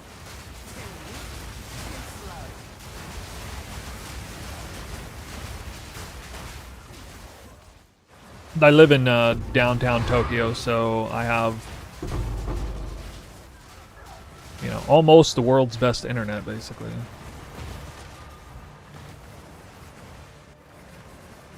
I get to play the game at like 5 ms reliably.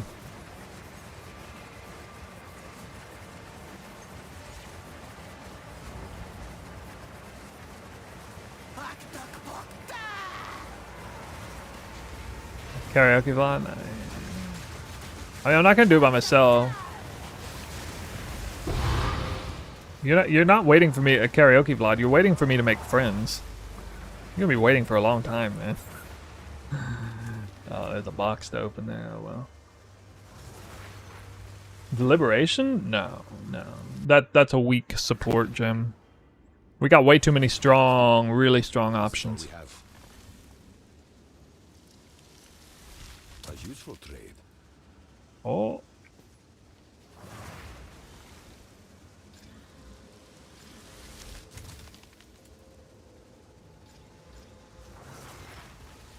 Choose what you need as expected. Please clear out how you click to move with WASD. Well, you set to WASD. And then you never press WAS or D. You just hold right click and move around and, you know, use your abilities. 2 and 4, Barrage, Twister. That's it. Alright, call of the week on left click sometimes.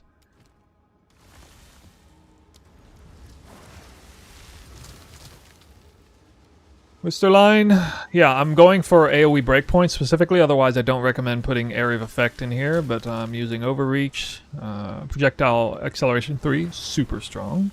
Salvo, arguably the strongest one if you're going for that playstyle. Inevitable Crit gets the best of both worlds, even though one Twister cast can crit many times, it only reads off the initial crit, and so it starts resetting. That entire time you're waiting on Salvo. Huge synergy between these two. I used Garrican's Resolve to drop it for Defy 2 to help with mana support issues. Although actually I did want to try just see if I've ever actually ran into problems doing this.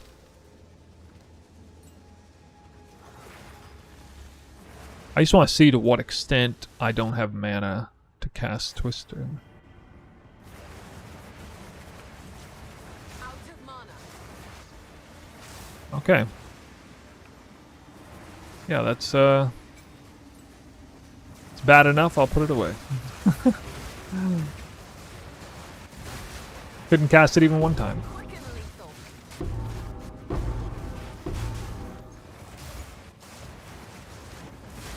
I don't know why I thought maybe the tiny little bit of mana regen in between the milliseconds would kick it back up, but no. Do you crash often? No, I used to crash a lot in 0.1 and 0.2. 0.3, I barely ever crash. Truly almost miraculous. Let's take a look at Trinity, see what's going on up here. I'm running high on fire and cold. No light. No light, huh? Really, not even from the Herald?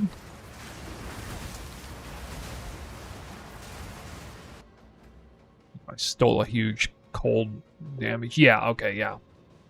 This is, okay, I don't have a single lightning damage buff. This is a huge cold damage buff that I stole from Headhunter, so that's why.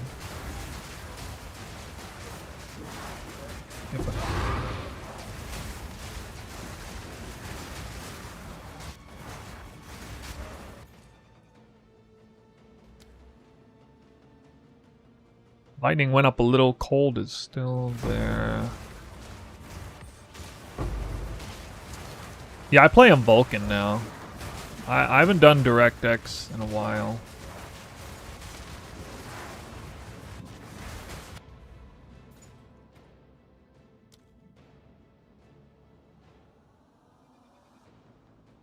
The lightning's still low.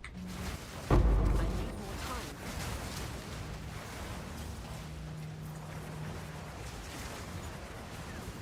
time.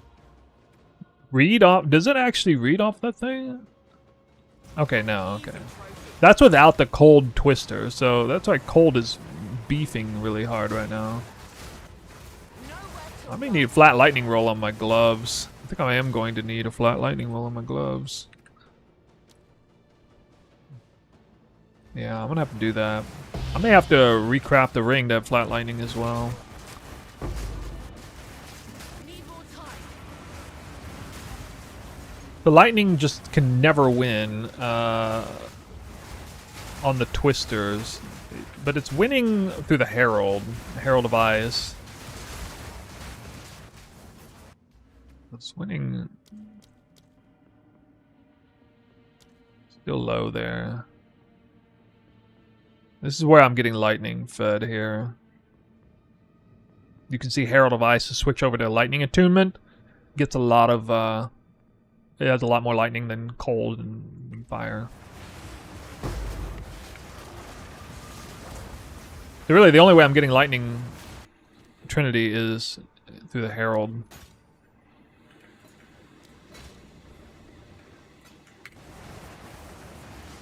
Movement speed?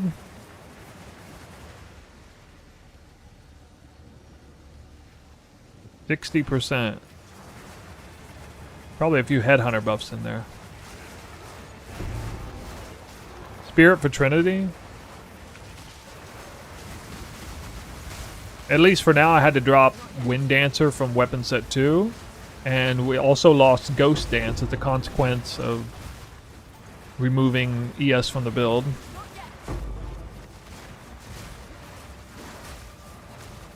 Then I also was floating some spirit anyway. I dropped double precision setup there.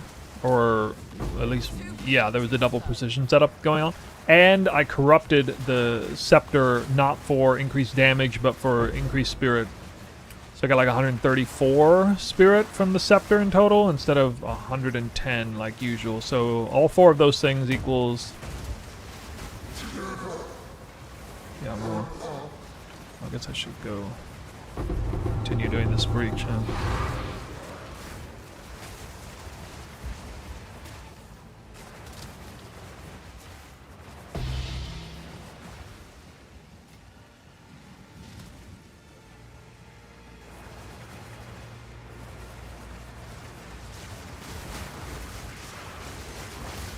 Not ready.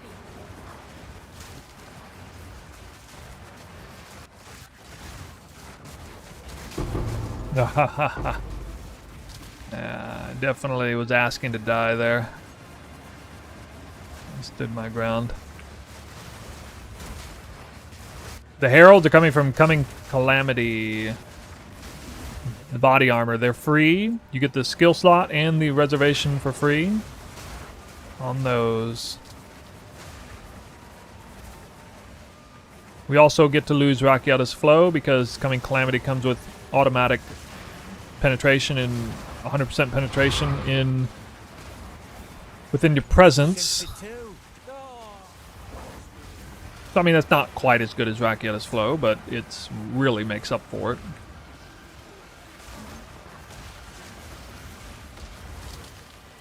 We're able to get some more of those gems in. Yeah, definitely want to get new gloves for sure. Gonna want to. I think the prefixes I want are gonna be flat lightning, max life, and hybrid life. Actually, yeah.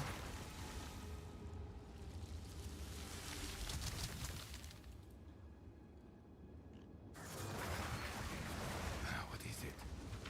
Choose what you need. Am I using for Herald of Ash? Yeah, that's a good question. So I did go ahead and get the strength necessary to put gems in. It no longer crashes your client when you try to do this like you did in 0.2. If you didn't have the strength, try to put gems into Herald of Ash, it would instantly crash your client if you had Coming Calamity on without the requirement. Now it just won't let you socket anything in unless you have the requirement. 147 magnified area, 2 for all of them because I don't really care that much about damage, more about area. Compressed durations makes the fire damage over time go by more quickly, and fire mastery. I don't think there's anything else to use. Really, I don't think there is. I looked at a couple PoE ninja profiles. I don't think, unless you guys are aware of something. I'm not aware of anything to use there. Sandspit again? Hell yeah. Let's see what a good map in. Oh, yeah. Let's see my Twister duration. By the way, if you're playing Twister, I'll give you kind of a golden benchmark to hit. Skill effect duration could be argued as the most important stat for Twister, but it's really only important to hit the breakpoint of overlapping your Twisters through salvo. So you want... Let's see what my number is here. My number is 6.15 now. I try to get at least 5. At least 5. So you can see if I cast it on salvo, it will last. I want to see these Twisters stay up until it's 3 again. At least. It looks like I maybe have more skill effect duration than I need now, actually. Because what this means is, anytime I'm playing in combat, doing a rotation, I want to cast on 3. And it's very important that Twisters are up the entire time, because if there's a gap in there, then I'm vulnerable. I'm vulnerable for multiple reasons. 1, I'm not killing monsters, which means they have a chance to hit me. 2, I'm not leeching off of monsters, which means I'm not recovering life like crazy. And I was going to say 3, but I guess it's just those 2 things. It's 2 very meaningful things. You'll notice a huge survivability boost if you can play in such a way that you always have Twisters out. Very, very important to get skill effect duration enough. When we start, I mean, that's why one of the first gems you get is prolonged duration. Just because, like, even in the campaign, you want to instantly get your Twisters over 5 seconds. At least once you get, like, salvo support, especially. That way you don't have to like worry about gearing up for it at first. You just have it through the gem, and then later you get gear for it, and then you can pull the gem out.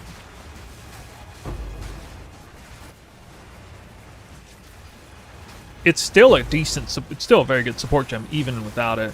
So if I put that support gem in there, my twisters would be like 8 seconds or so.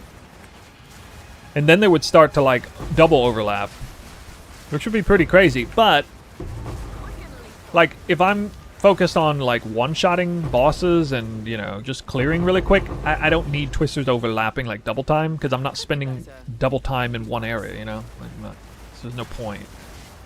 But I do want it to overlap once.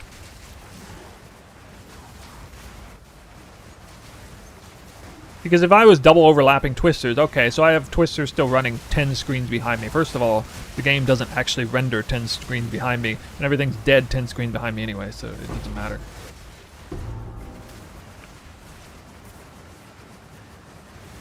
Trinity's on weapon set 2 only.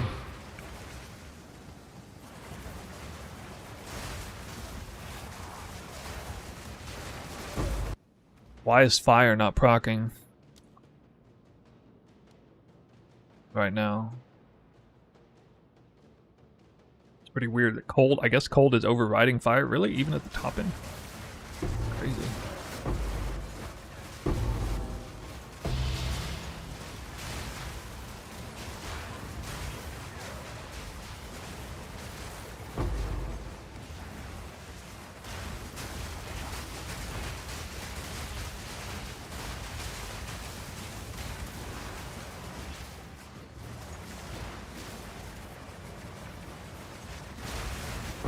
How to survive? Write it down? Well, let's see, what's the answer? The big answer is headhunter buffs.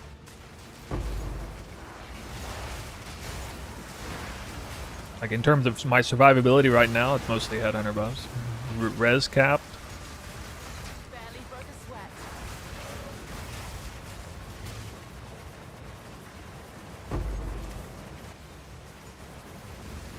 So I want to get a little bit faster on this build.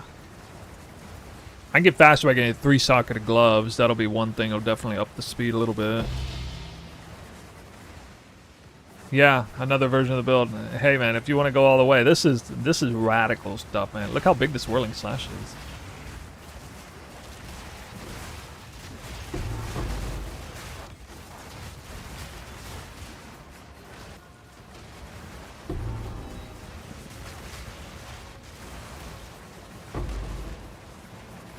Rakiata flow with Sacred Flame? No, Sacred Flame is fine. I don't recommend Sacred Flame without doing the coming Calamity Trinity version, though, because you're getting more dividends out of, like, the shock and or freeze off of whatever element you're missing on the weapon, especially when you're lesser geared. When you're as geared as I am, like, I got, like, all tier 1 flat rolls of lightning, weapon rings, and then I got, you know, the huge physical damage roll. The cold twisters are freezing by themselves. They don't need any help. Although also the heralds are helping a little bit by reverse ailment tech too. So I am getting some extra freeze and shock because I'm making my Herald of Lightning freeze and Herald of Thunder chill. Also, having Trinity actually on makes it do so much extra damage. I have seen my Twister. Let's actually try to catch and see in like. Let me just see how high my Twister sheet DPS can go with like 40 headhunter buffs next map. I know it goes over 1 million.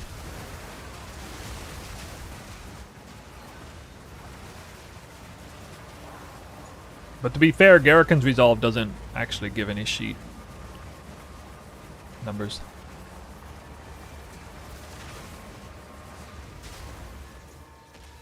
Oh. Gotta look. Another one of these. Huh. Common.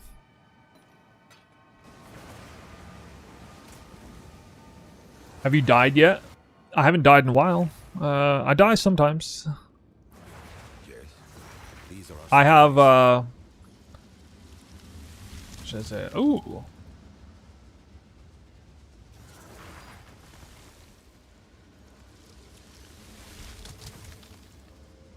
When I made this swap, it was a little bit rickety at first. I played this build a lot in 0.2 on Amazon. It is tankier than it was then. The biggest reason I'm tankier is because my headhunter buffs last 60 seconds, not 20. That's the biggest reason. Also, my gear is a little bit better, and they buffed life. I'm pretty sure they buff life and the amount of life you get from strength or something. For example, without Culture of Crimson, I had like perfect life gear across the board.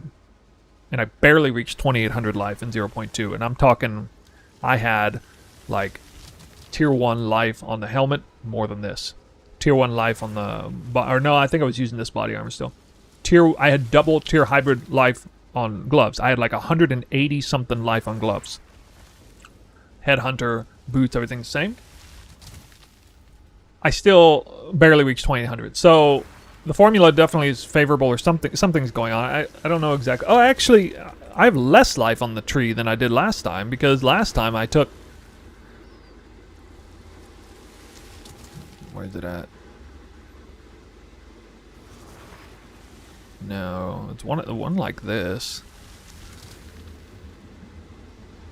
I don't know, they moved it or something. I don't know. There's a 3%, it was something like this. A 3% life over here that I don't get now.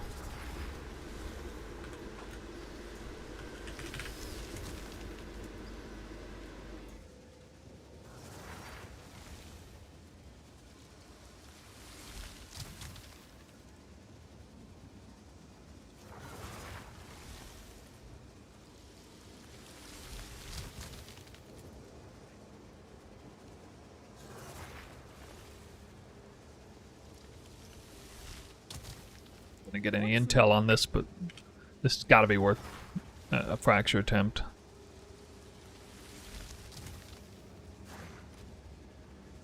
If nothing else, just purely YOLO.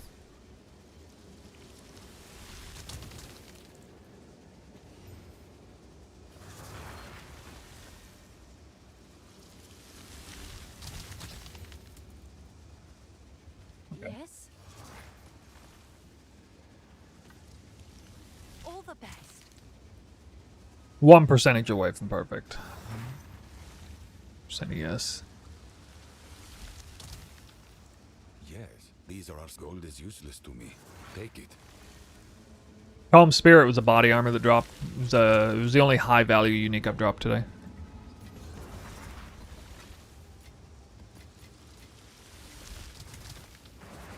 Is farming rituals in PoE 2 only for the omens, or do you often get good items in PoE 1 that you take? I haven't really done it in this game. I think it's mostly for the omens. It used to be for the King of the Mist invitation, a little more. But nah, I think it's mostly omens now. There's way more omens than there was before.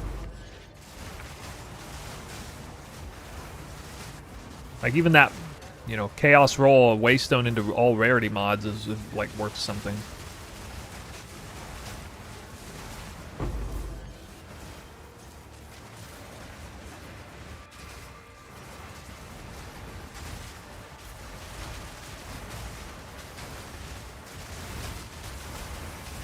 I dropped 12-12 Vaciatus today. Wait, what do you mean 12-12? Are you implying that you farmed the Jade Isle 12 times and dropped it 12 times? I literally went 0-12 yesterday. What? What? Okay, what's your... What? What? You apparently sold your soul to the devil, I guess. I don't know what the fuck. I actually just don't believe you. I just don't believe it. I think you made it up. Too many people say they get like 0 out of 12, 0 out of 20. Yeah, 10%. You ain't getting 10. You ain't getting 12 in a row on a 10% drop. What? Dude. Dude. Am I gonna go over Herald supports? I don't think it's that exciting. It's really just triple magnified effect AoE for the ice and thunder. Arguably the strongest supports here is elemental armament 2. Then you have things like long shot, the elemental masteries, elemental focus if you're just focusing on damage. But while we can't do innervate and ice bite anymore on these, you can still reverse ailment them and help them proliferate a little bit. So switching the elements over makes them do less damage overall. But you know, Herald of Thunder can now freeze, potentially. Herald of Ice can now shock, potentially. And then just having it help with that. I'm less concerned about the damage and more about getting those shocks and freezes out because, you know, if Herald of Thunder freezes, then I'm getting more Herald of Ice procs. If Herald of Ice shocks, it means that Twister that comes in and hits the mob's gonna take even more damage because they're shocked. Also mean I might get a Call Innervate proc off of that too, so that's possible.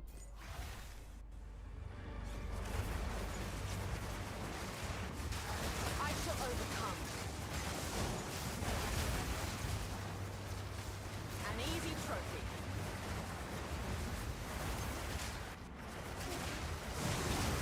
Augury is a map a lot of people hate to run with Twister. I actually like this map with Twister. I mean, not like it like Sandspit or something, but you know, it's not one of my least favorite maps. An example of a map I don't like with Twister is like Dig Site or Mire. Those are maps I don't like with Twister.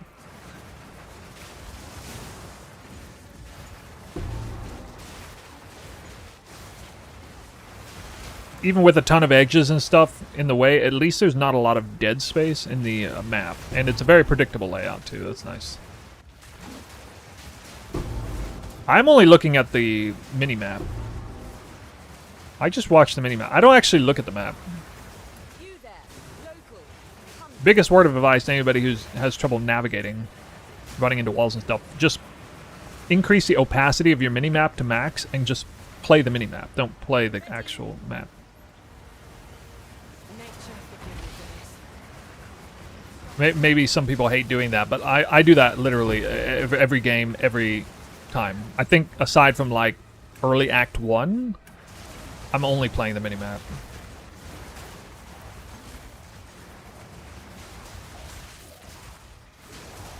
Maybe a boss fight. I don't know. Actually, look at a boss, of course.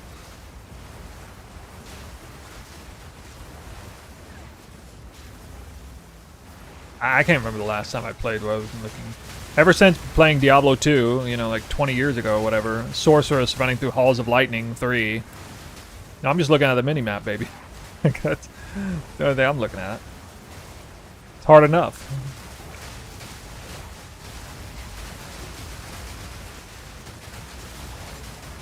They'll add a cooldown to Whirling Slash? That'd be weird. A cooldown? Nah, dude, they wouldn't do that. I clicked all these.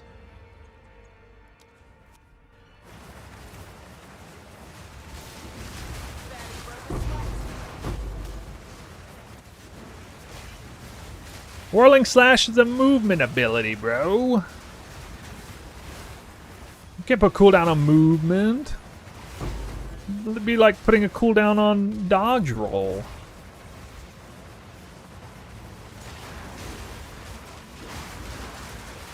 Whirling Slash is not a fast ability if you don't scale its attack speed. You should know this.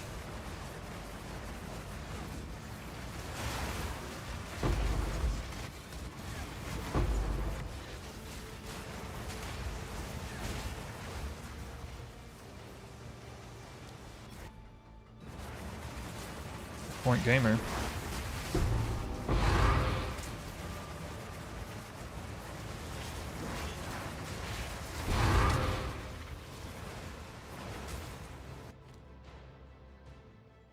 Nice.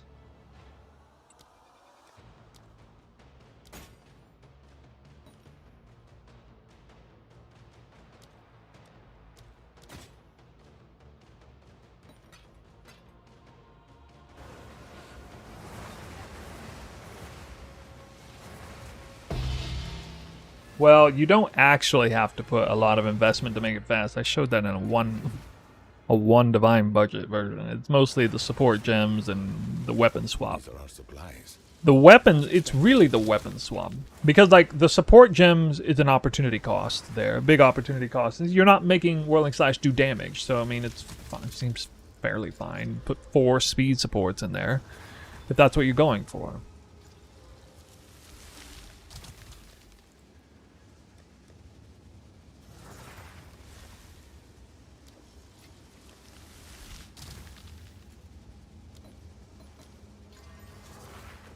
Oh, shit.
Get him.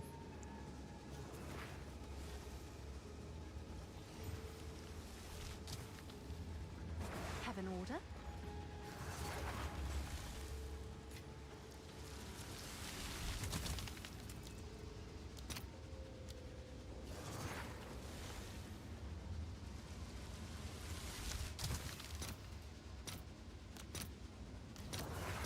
All right, your order is registered. No, Tempest Flurry goes faster. Not per attack, like same numbers versus same numbers, Whirling Slash is faster, but you can, because of Hollow Palm and everything, you can make Tempest Flurry go a lot faster.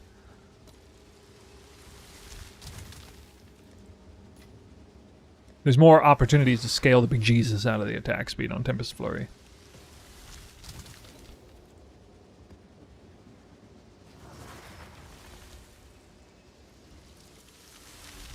I wish I had stun build up on my main hand.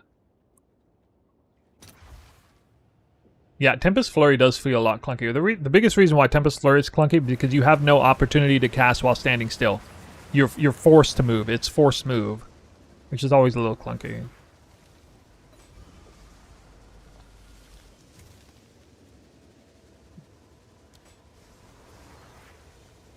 Dang, yo. Bad weapon.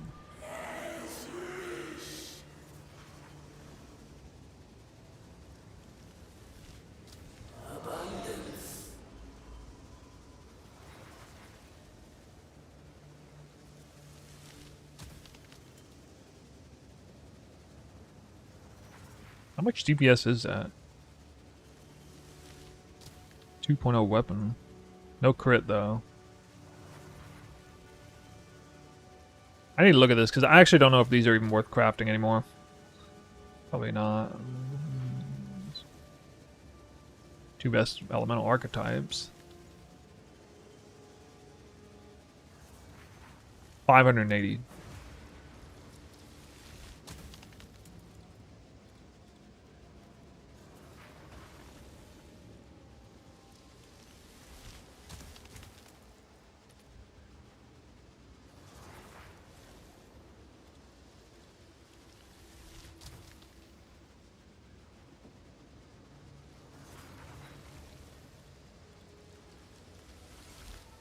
Oh yeah, it's like way more than that, because all I do to anything.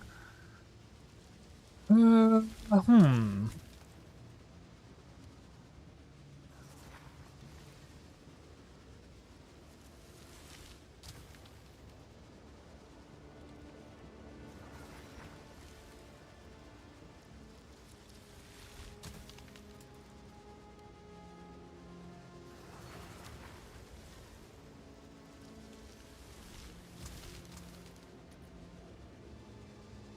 Oh.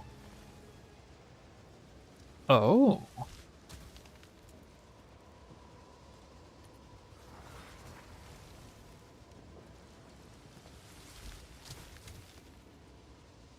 Wow. Looks like I got a decent one then.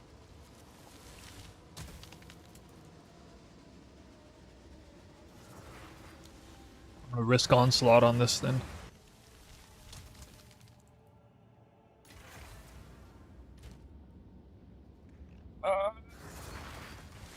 Worth the fracture in case I hit attack speed, then I can actually finish it true. So good. So good at this game. So good at this game.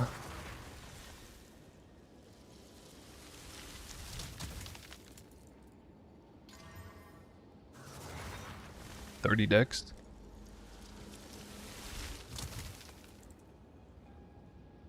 Oh, it's you. I know what we all want. Hey, that's not right. No! How the hell do I not have any of these? Let's see if there are any takers.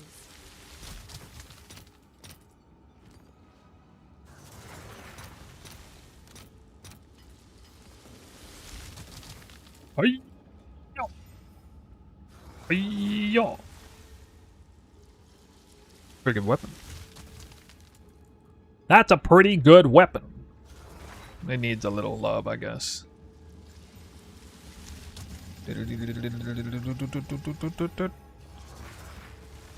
Actually, physical damage is very good here. What should I put in here? Cold? Black cold? Cold damage? How does a lightning one go? Attack speed? What's new? We gotta put attack speed in.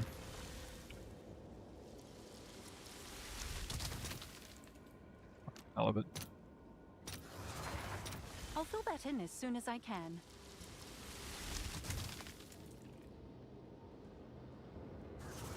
That's not what I did. Not what I did.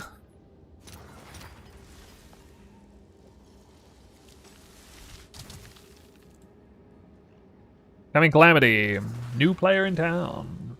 We've been talking about it a lot today on stream. Yeah, I just randomly impromptu crafted this 10 to 20 div spear. Probably more than that, actually. God, imagine if that had been a tier 2 roll. Holy shit. It's kind of awkward though, because it's got no crit, and it's pretending it's like a twister weapon with no crit. But it's still like a baseline fast weapon too. It's a really good all-purpose weapon, I guess. But anyway, I don't know if I should divine this. It's so bad on the roll range on percent. Probably not. Let me do the math on this now.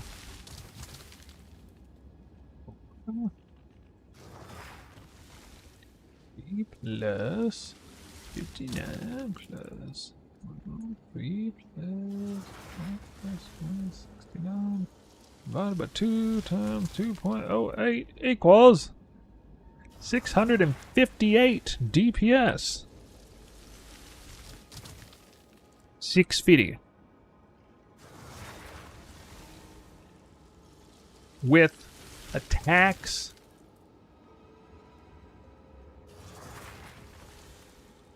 and onslaught.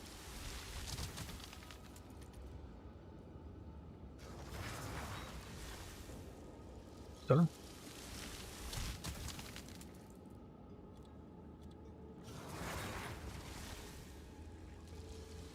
All right. What did I do? What did I do? Oh, it's that. Not that.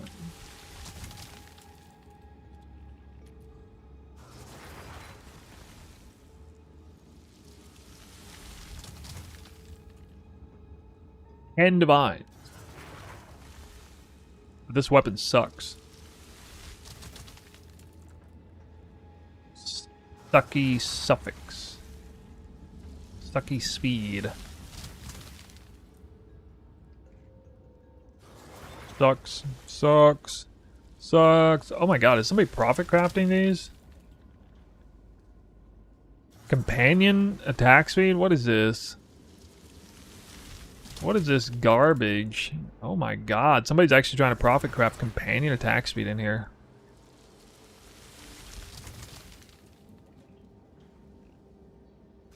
How come you're not using PoE overlay to price check items? You have to click the mods, manually put them in. I'm doing it in front of you guys. I actually don't use an overlay in this game.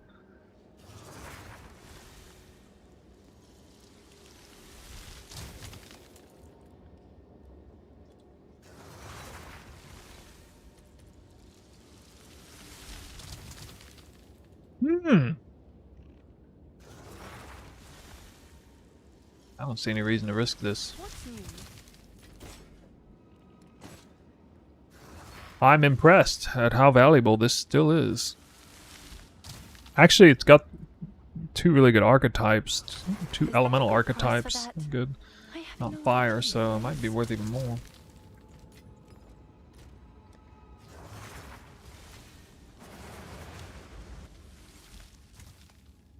$1.8? How do you get 1.8? How do you even do that? 1.8 meter twisters. You got a % more AoE multiplier lying around? I shall overcome. It's cracked. Which rune on Tangletongue? A flat damage rune. Flat damage. Lightning preferably. Too weak. Too slow. Although you might want to do cold because the lightning one's the best lightning one is expensive. Don't ask questions if you're gonna get stuffed by an ad. You know what to do.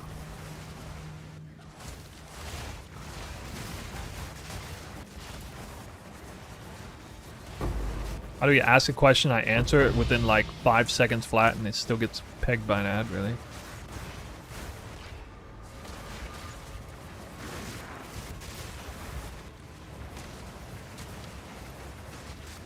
And you got the jewel. Wait, you mean the time lost jewel?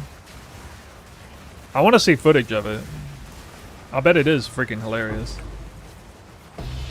Yeah, he's doing it on Titan. So he's making a meme build, but like with Headhunter, you might have like 2.5 meter or something, which is he's gonna have more than double the size of mine.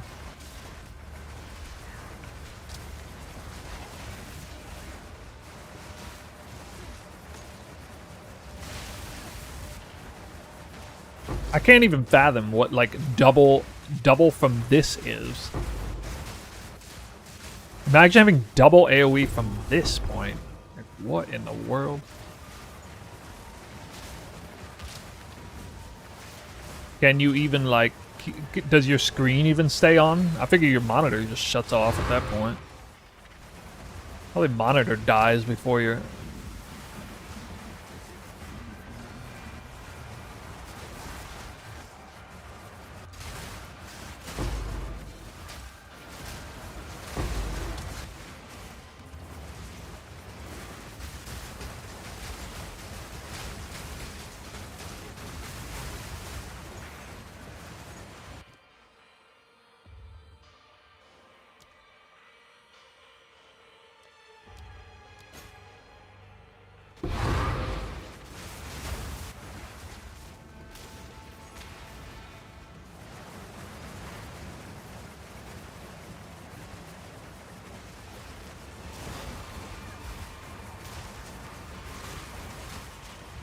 Always worth it. Yeah, it'd be funny if you have like absolutely monolithically large twisters, but they don't actually kill anything. That'd be stupid. Oh no.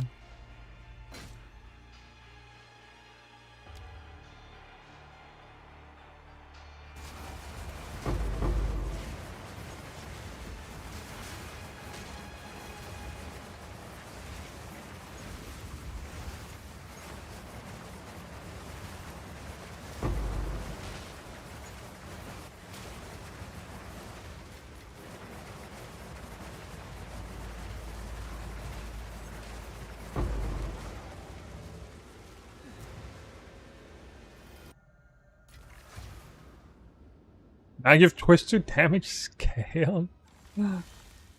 With yeah, oh, 70. 70 canyon map? Speak. Choose what you need. A map with 70% quant? It's pretty wild.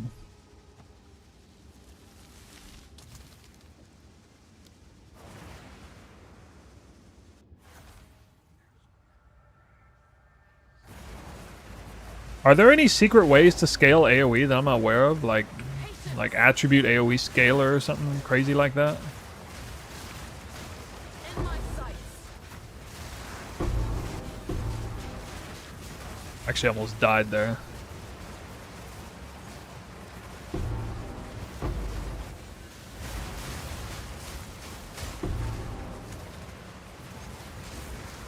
Swap the other scepter? No, it's for Trinity. Primarily for Trinity.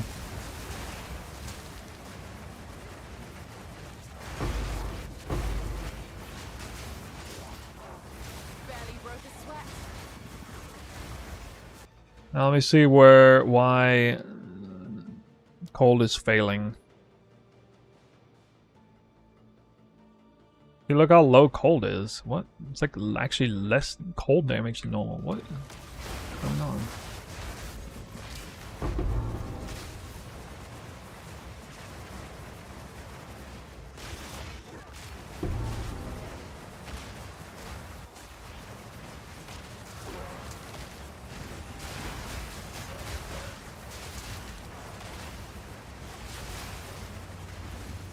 Low budget, skill effectoration generally. I would try, alright, knowing what I know now, I would try to hit one breakpoint conveniently for AoE, and then I'd dump the rest in skill effectoration or other things.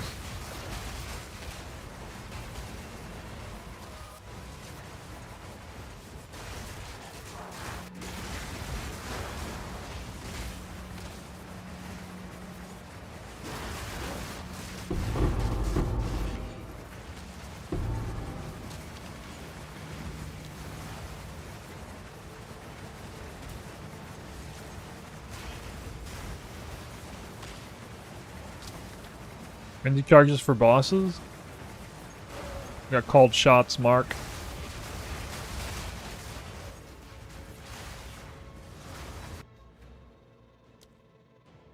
And now cold is way higher.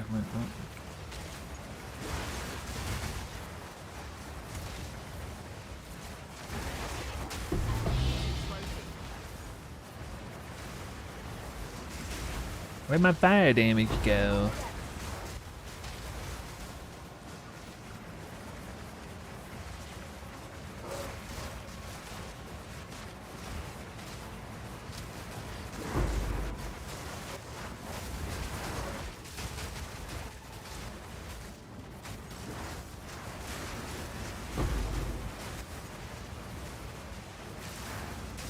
You keep Whirling Slash on a low level, yes, unless you're running the Constrictor helmet and maybe using Defy like what I'm doing just as of now.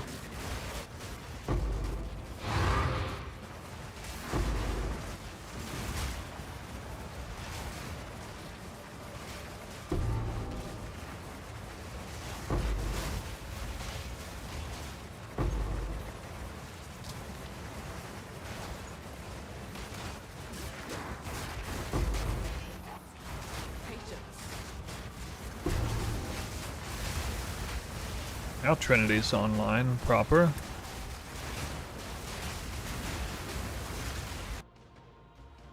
Alright, let me get Trinity online.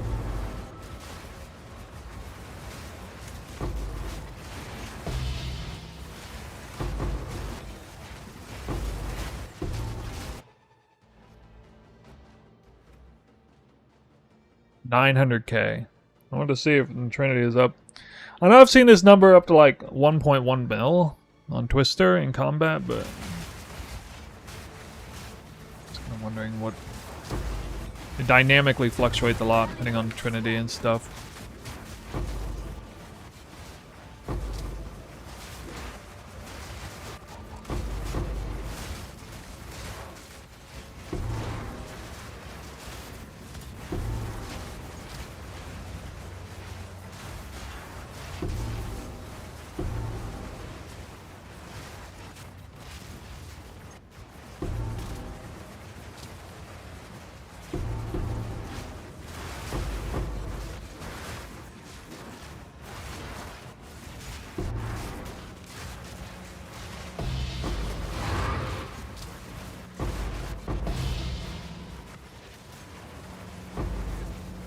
Pretty great, ain't it?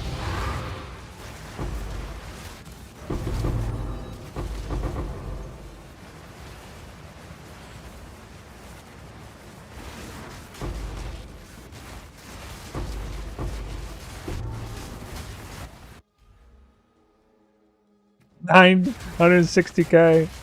Oh, it's a 10 breach map again. I'm gonna hit all 3 of those breaches at once later.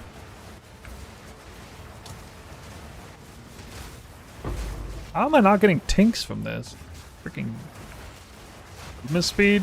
Like 50? I'm not moving by movement speed.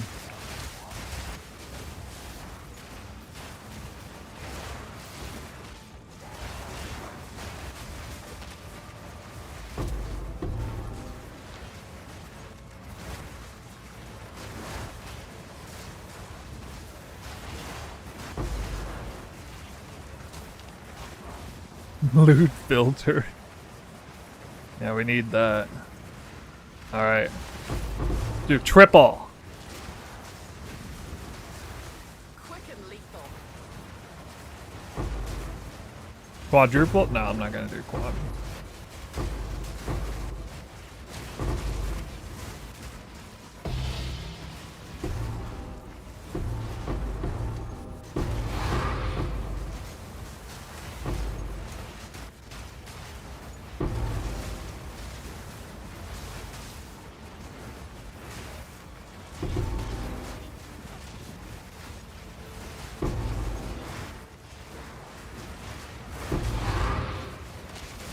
Oh, what? Alright, I guess I will do it.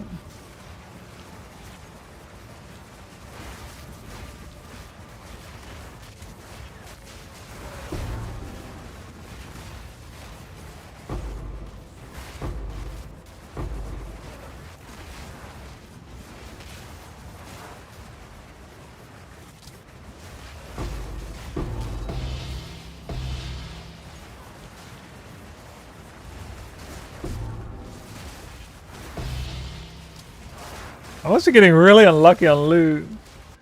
I mean, dude, I'm getting so unlucky on loot. This is the legit powerhouse Magic Find map. 85 quant, 250 rarity? Come on. How am I getting this unlucky? It's terrible.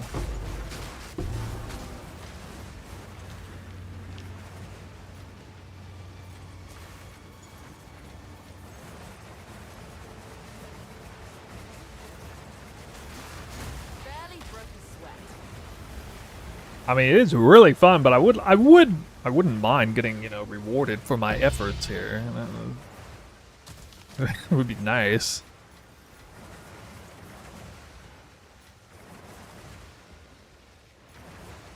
Eventually I keep doing this, I'll just drop like a lock or something.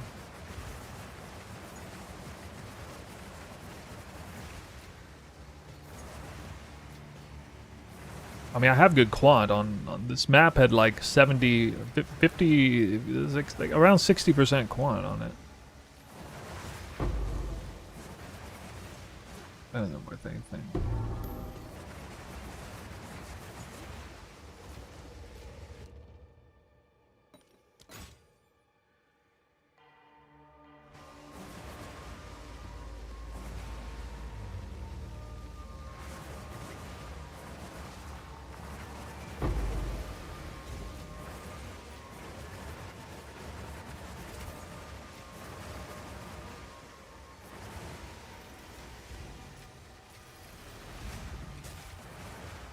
NS Catalyst.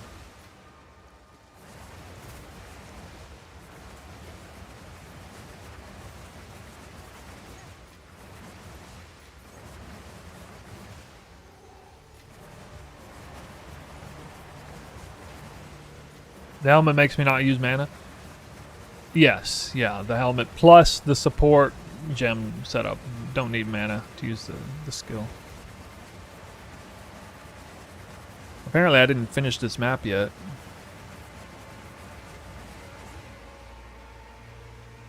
I did do all the breaches. Easy trophy.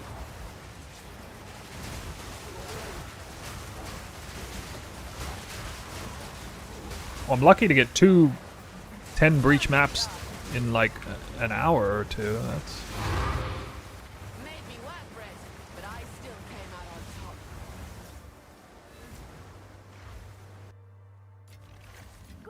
news for you. I had argued against the idea of using Trinity with Twister. Revisiting that now because, I mean, for one thing, I do have a. This really helps promote not just pure physical scaling weapon, but something like this. You know, the top end scaling, high percent fizz, high flat fizz, and then high flat elemental. This is what people are doing with their bows too, rather than hybrid fizz. This really helps elevate Trinity. Go on. Quickly. A useful They're trade. going over to elemental priority.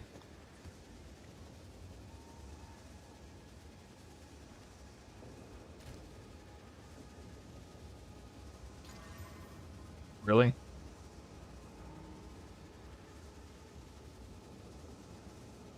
Brilliant.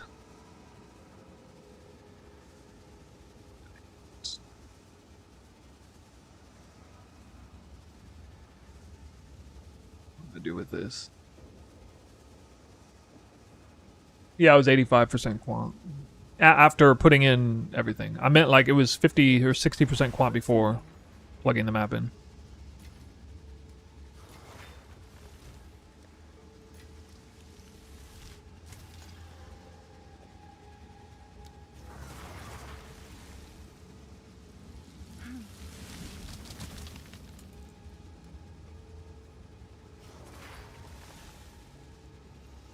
I'm sure someone will want that.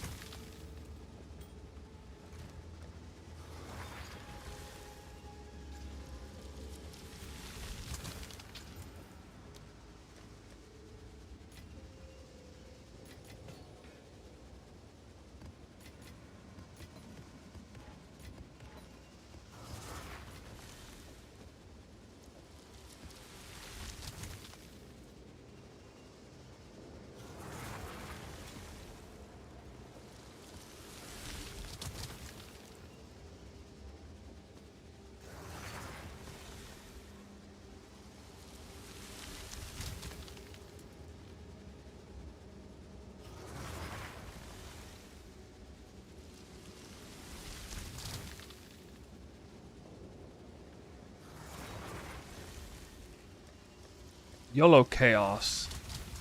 Suffix. Oh, into prefix? Nice.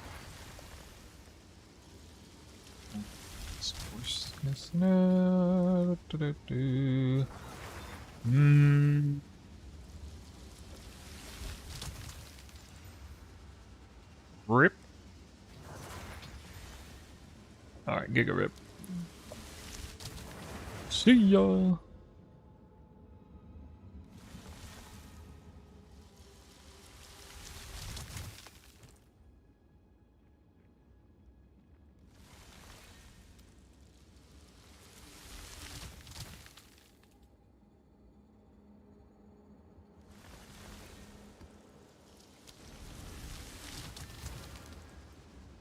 Overrun by abysses in the Sun Temple.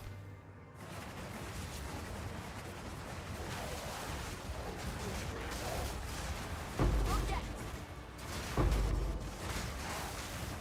Quick and lethal.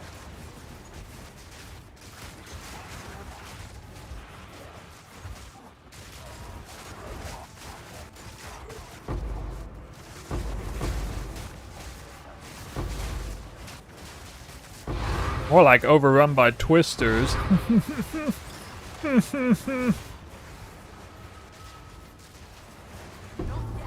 Next video, I'm gonna drop one tomorrow.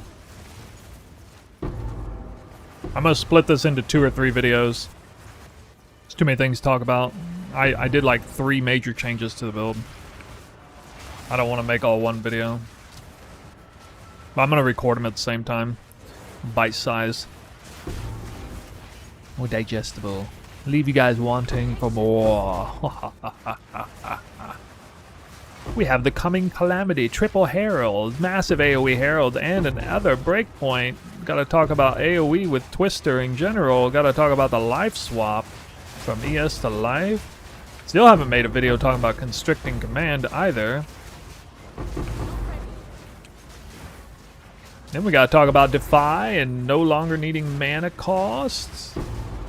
So much to talk about.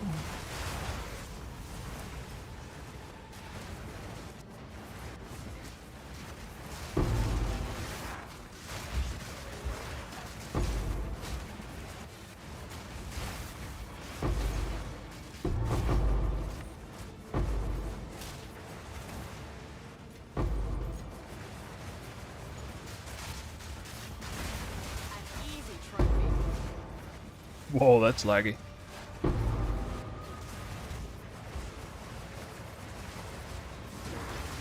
Sun Temple ain't so nice.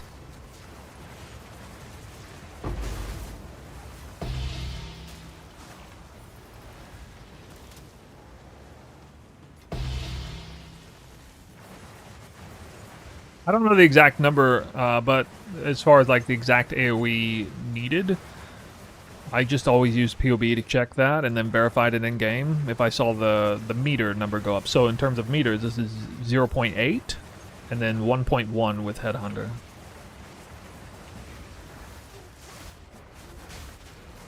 Like what you're seeing right now is 1.1. I can tell by just looking at the Whirling slash size.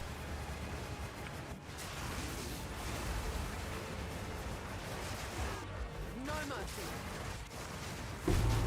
I didn't realize this before, but one of the reasons why I was dying sometimes on this build is because when I was intending to cast, I didn't quite have enough mana to do it. And this is a big reason why I'm dying a lot less now. Because when you always have mana to do what you're trying to do, you obviously your performance goes way up. You leave yourself in a awful sticky situation a lot less often.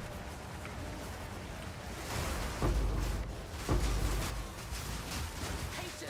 Okay, it's about high time we drop me a divine orb. And with a perfect regal, it's not what I want.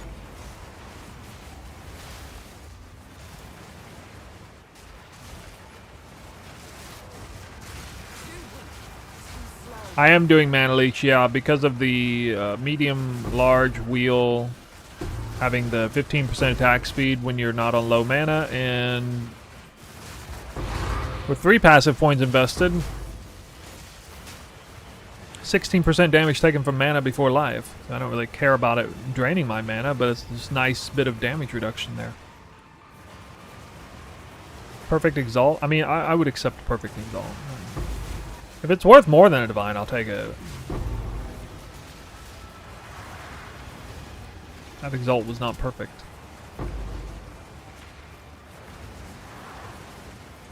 Yeah, I don't know why I'm screwed over here. I'm getting very, very unlucky. I wonder how many times I would have to run 2 maps in a row that turned out like this and not get a single divine. I'd probably have to do that a lot of times for that to happen.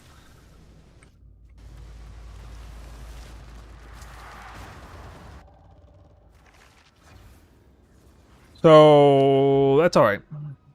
Not a big deal. I mean, right now I don't really care if I make currency. I mean, it's kind of unfortunate that when it comes to making currency, my focus is on crafting, not on grinding. I'm grinding for gold more than anything, just so I can afford the damn crafts. That's what I feel like. I'm actually just grinding for gold, and then I'm crafting for currency. Y'all probably feel the same, I'm sure.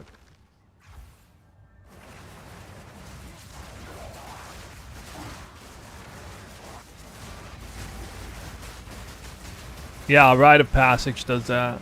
Well, it gives damage, it gives rarity, obviously.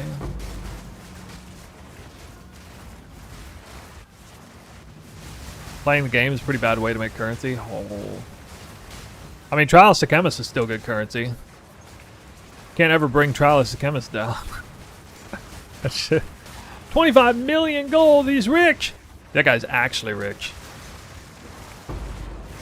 Real wealth is measured by how much gold you have, because that's how much crafting potential you have.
Yeah, I'm not even doing recombination anymore.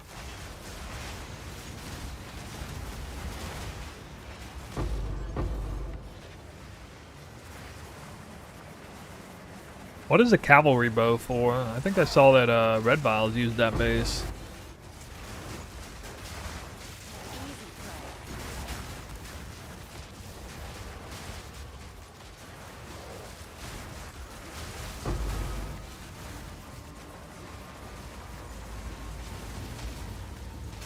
For horse build? Get it. I get it. Got it! Barely broke a sweat. Those Roa Rangers. Look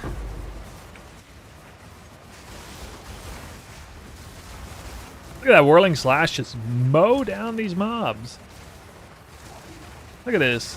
I don't even need Cast Twister. I actually don't even need Cast Twister. Why am I even casting Twister? Oh, because of that guy. Alright, he was actually beat. Okay, I found the monster that survived my Whirling Slash.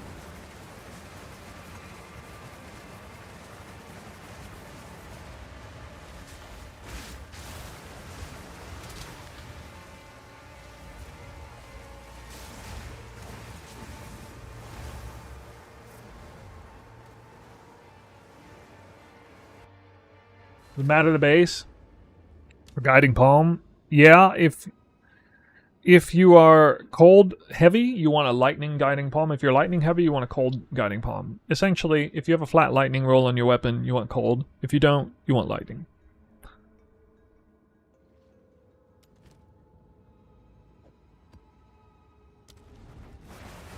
Go on. These are our supplies.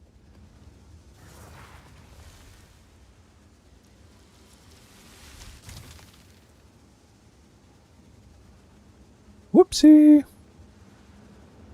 Somebody underpriced their item.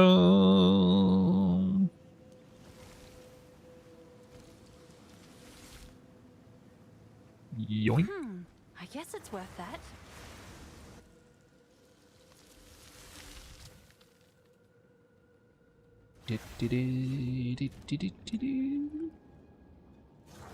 What is it again?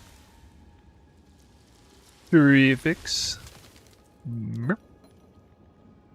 Uranium. Yup. Fracture. Oh. Have an order?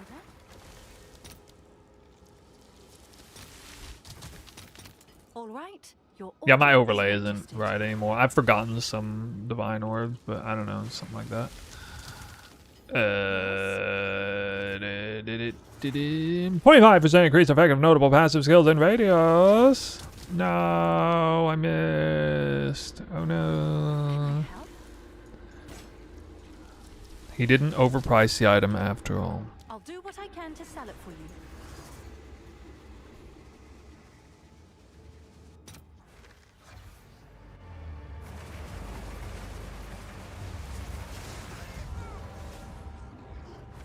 Yeah.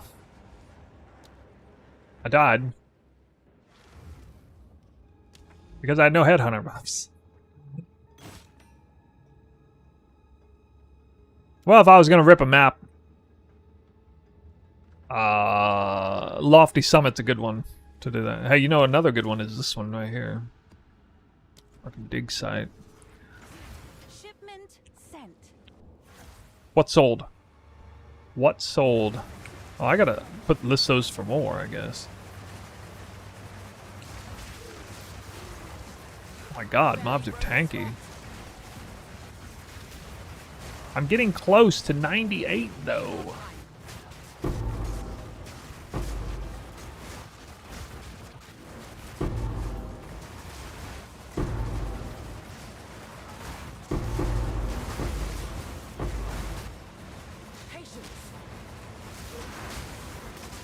Stupid fanatic.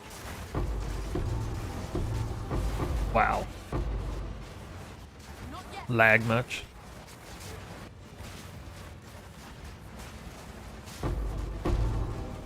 Oh god, this map's so bad. Hey, good shroud walk, nice.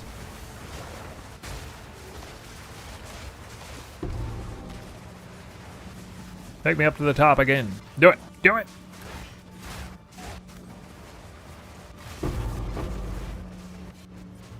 Sir? Need more time. My mini-map lagged. I don't know if you saw that. I moved, but my mini-map didn't, and then it moved. That was weird.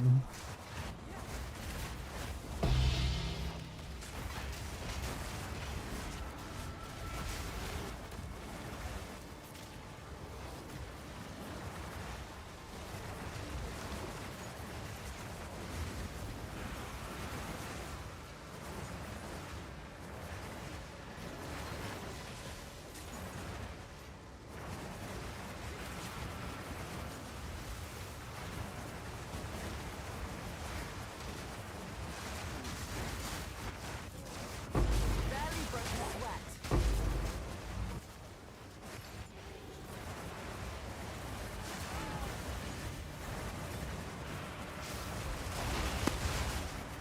I wonder if Ice Nova freezes. Wait, no, never mind, it can't. Or rather, I can't get Ice Bite. Ice Bite only goes off of attacks, not spells. I'm not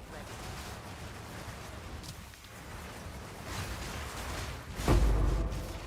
How do you use support gems on Herald of Ash? I have one all attribute roll on my amulet. I didn't technically need any attributes on gear. I could have down leveled my cast on crit gem and siphon elements a couple levels, only like 2 or 3, and it would have allowed me to have it.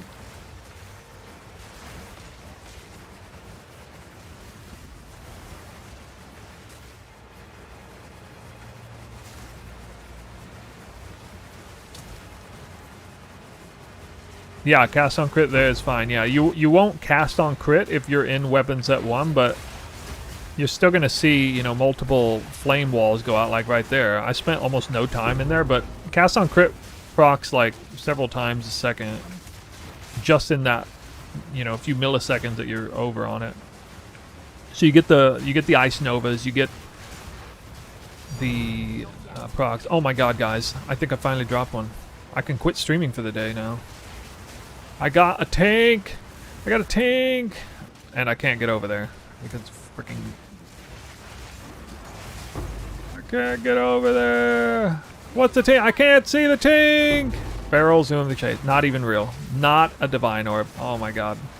Not even real. Less than a divine orb. Right? That's the flat lightning one, right? Or is it the boots? Oh, it's the boot. Oh, never mind. Never mind. Okay, that's a huge tank. That's the boots. That's the boots. That's not the bait. That's a massive tank. What are they saying? All right, I'm definitely logging out. I'm gonna go order a steak dinner now because that's how much currency I made. Not that I RMT it away or anything like that, but you know, just because I'm a streamer and I'm rich, so I can do that.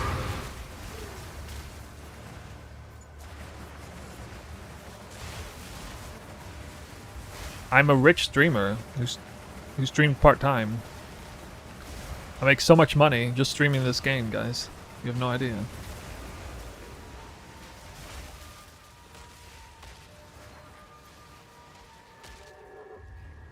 Join my Patreon, you can find out too. Ha! Just kidding. Oh, this got bugged out. What happened? Did I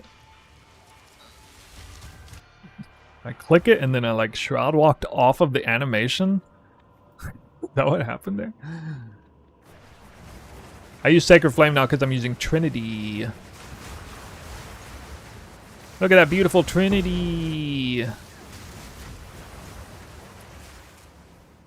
Oh, look at her. She's fully online. Don't you just love looking at Trinity and seeing that? I mean, I just want to take a moment and appreciate. No, don't go. Don't go nowhere. Oh, it's decaying now. Okay, it's alright, I got my moment. Barely broke a sweat. It's such a rare thing to look up there and see like Trinity is essentially 100% activated. We do not suffer and live. We thrive. this supposed to be good?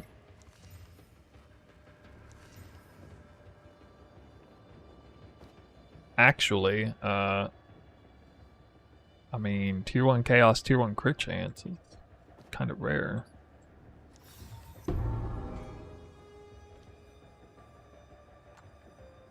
I might do Yakiniku actually. No, I'm probably gonna, I think I'm gonna splurge. It's something unhealthy. Map complete. Yeah, we're definitely out of here. Got a lot of content to make. Surely within 24 hours the guide will be updated. I mean, you can see what I'm doing if you look at the PoE Ninja profile. One last time, the TLDR is made the swap from Energy Shield to Life on account of both Constricting Command and Coming Calamity. Because of the Coming Calamity, Trinity is unlocked, and Heralds are free. And because I'm using Constricting Command, I've also decided to, I probably should have done this sooner, but went full Defy mode. Coming Calamity helped removing Rakiata's flow. Passive tree changed slightly. Share current POB. I don't have like current POB, but you can pull it up from the profile, exclamation profile.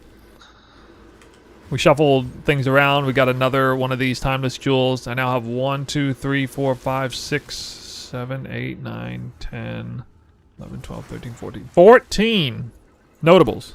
What's 14 times 3? 42% increase AoE. Just from Timeless Jewel. That's so much value, dude. It's crazy. Not to mention, like, 70% increased skill effect duration. And a whole bunch of increased effect. The full 1.25. Yeah, yeah. Yeah, yeah. Yeah, getting the third breakpoint in AoE. Getting a little bit of damage reduction here is nice. Gonna get 3,000 life once I get new gloves. That's gonna be rough to craft though, but should have money flowing in. So with all those not divines that I dropped, I halfway contemplated skipping all this, by the way, and pulling this, but I couldn't figure out because I'm not going ES. So when you don't go ES, you don't really have to go up here. All the other metamorphosis slots suck. I don't know, compared to this. And, I mean, I don't want to put it here because with that. What if I did another timeless jewel? Just did all these. That'd be crazy. Imagine. Wait, I could do that. I could do more timeless jewels. More. Could put it here too. Could have done all this. Here you go, timeless jewels all day long. Attack speed if you've killed recently? That would count. Nah. Maybe. My resistances? Yeah. 21% movement speed. Here they are. Barely cap. Chaos res, 1 roll. Chaos res is about cap with headhunter buffs, so we're good. My evasion is bad though now. Evasion took a major hit, only 42% with Tailwind. That'll go up a little bit when I get new gloves, hopefully. Yeah, but yeah, like my flat evasion is terrible. I know. I'm not sure what it is when I have headhunter buffs though. I'd be kind of curious. But that is one reason why I'd like to craft new gloves. Yeah, I remember when I used to, in the beginning I had like 75 or 80. And then I had 70, and then I had 65, and then I had 60, and I was like, whoa, what happened to my evasion, dude? Well, I just kept making the build more refined and better and sacrificing defenses. Because that's what you do. That's how you play the game. You build a defensive character, and you peel back the defense for more damage. I just realized Whirling Slash only functions on WASD. It only functions seamlessly in WASD, yeah.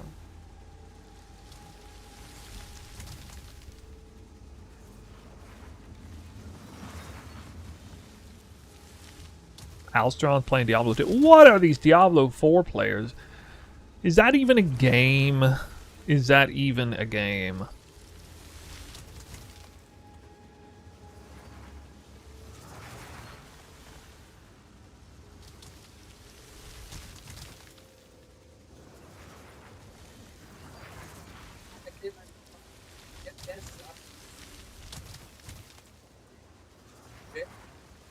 I'm gonna raid somebody I've never seen before. Chili Magi.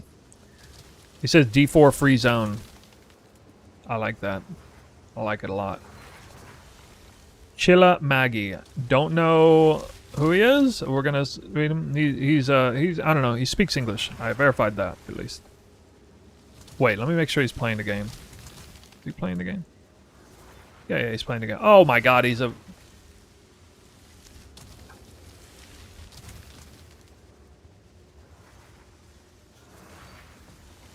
He's doing the next worst thing to playing D4. He's playing D4 in PoE. That's what he's doing. Alright. Whatever. They're gonna raid him. Yeah, I'm not racist against chickens.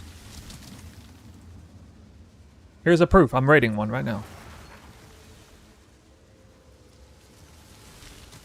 So guys, I won't be on tomorrow because it's going to be a big video making day. I'm going to focus really hard on making videos, and we'll come back the day after. Huge updates to the build. You guys are going to love it. It's going to be a nice juxtaposition from one Divine budget video to here's a FU money budget video, and here's everything it can do with crazy AoE and crazy Trinity and all this damage. And doesn't this look fantastic? Wait, it looks like PoE 1 even better. And then, yeah, we'll see how the people receive it. Alright. In the meantime, you can ask me questions about the build. Maybe I'll respond on Discord. I don't know. Anyway, guys, thank you for watching. See you next time.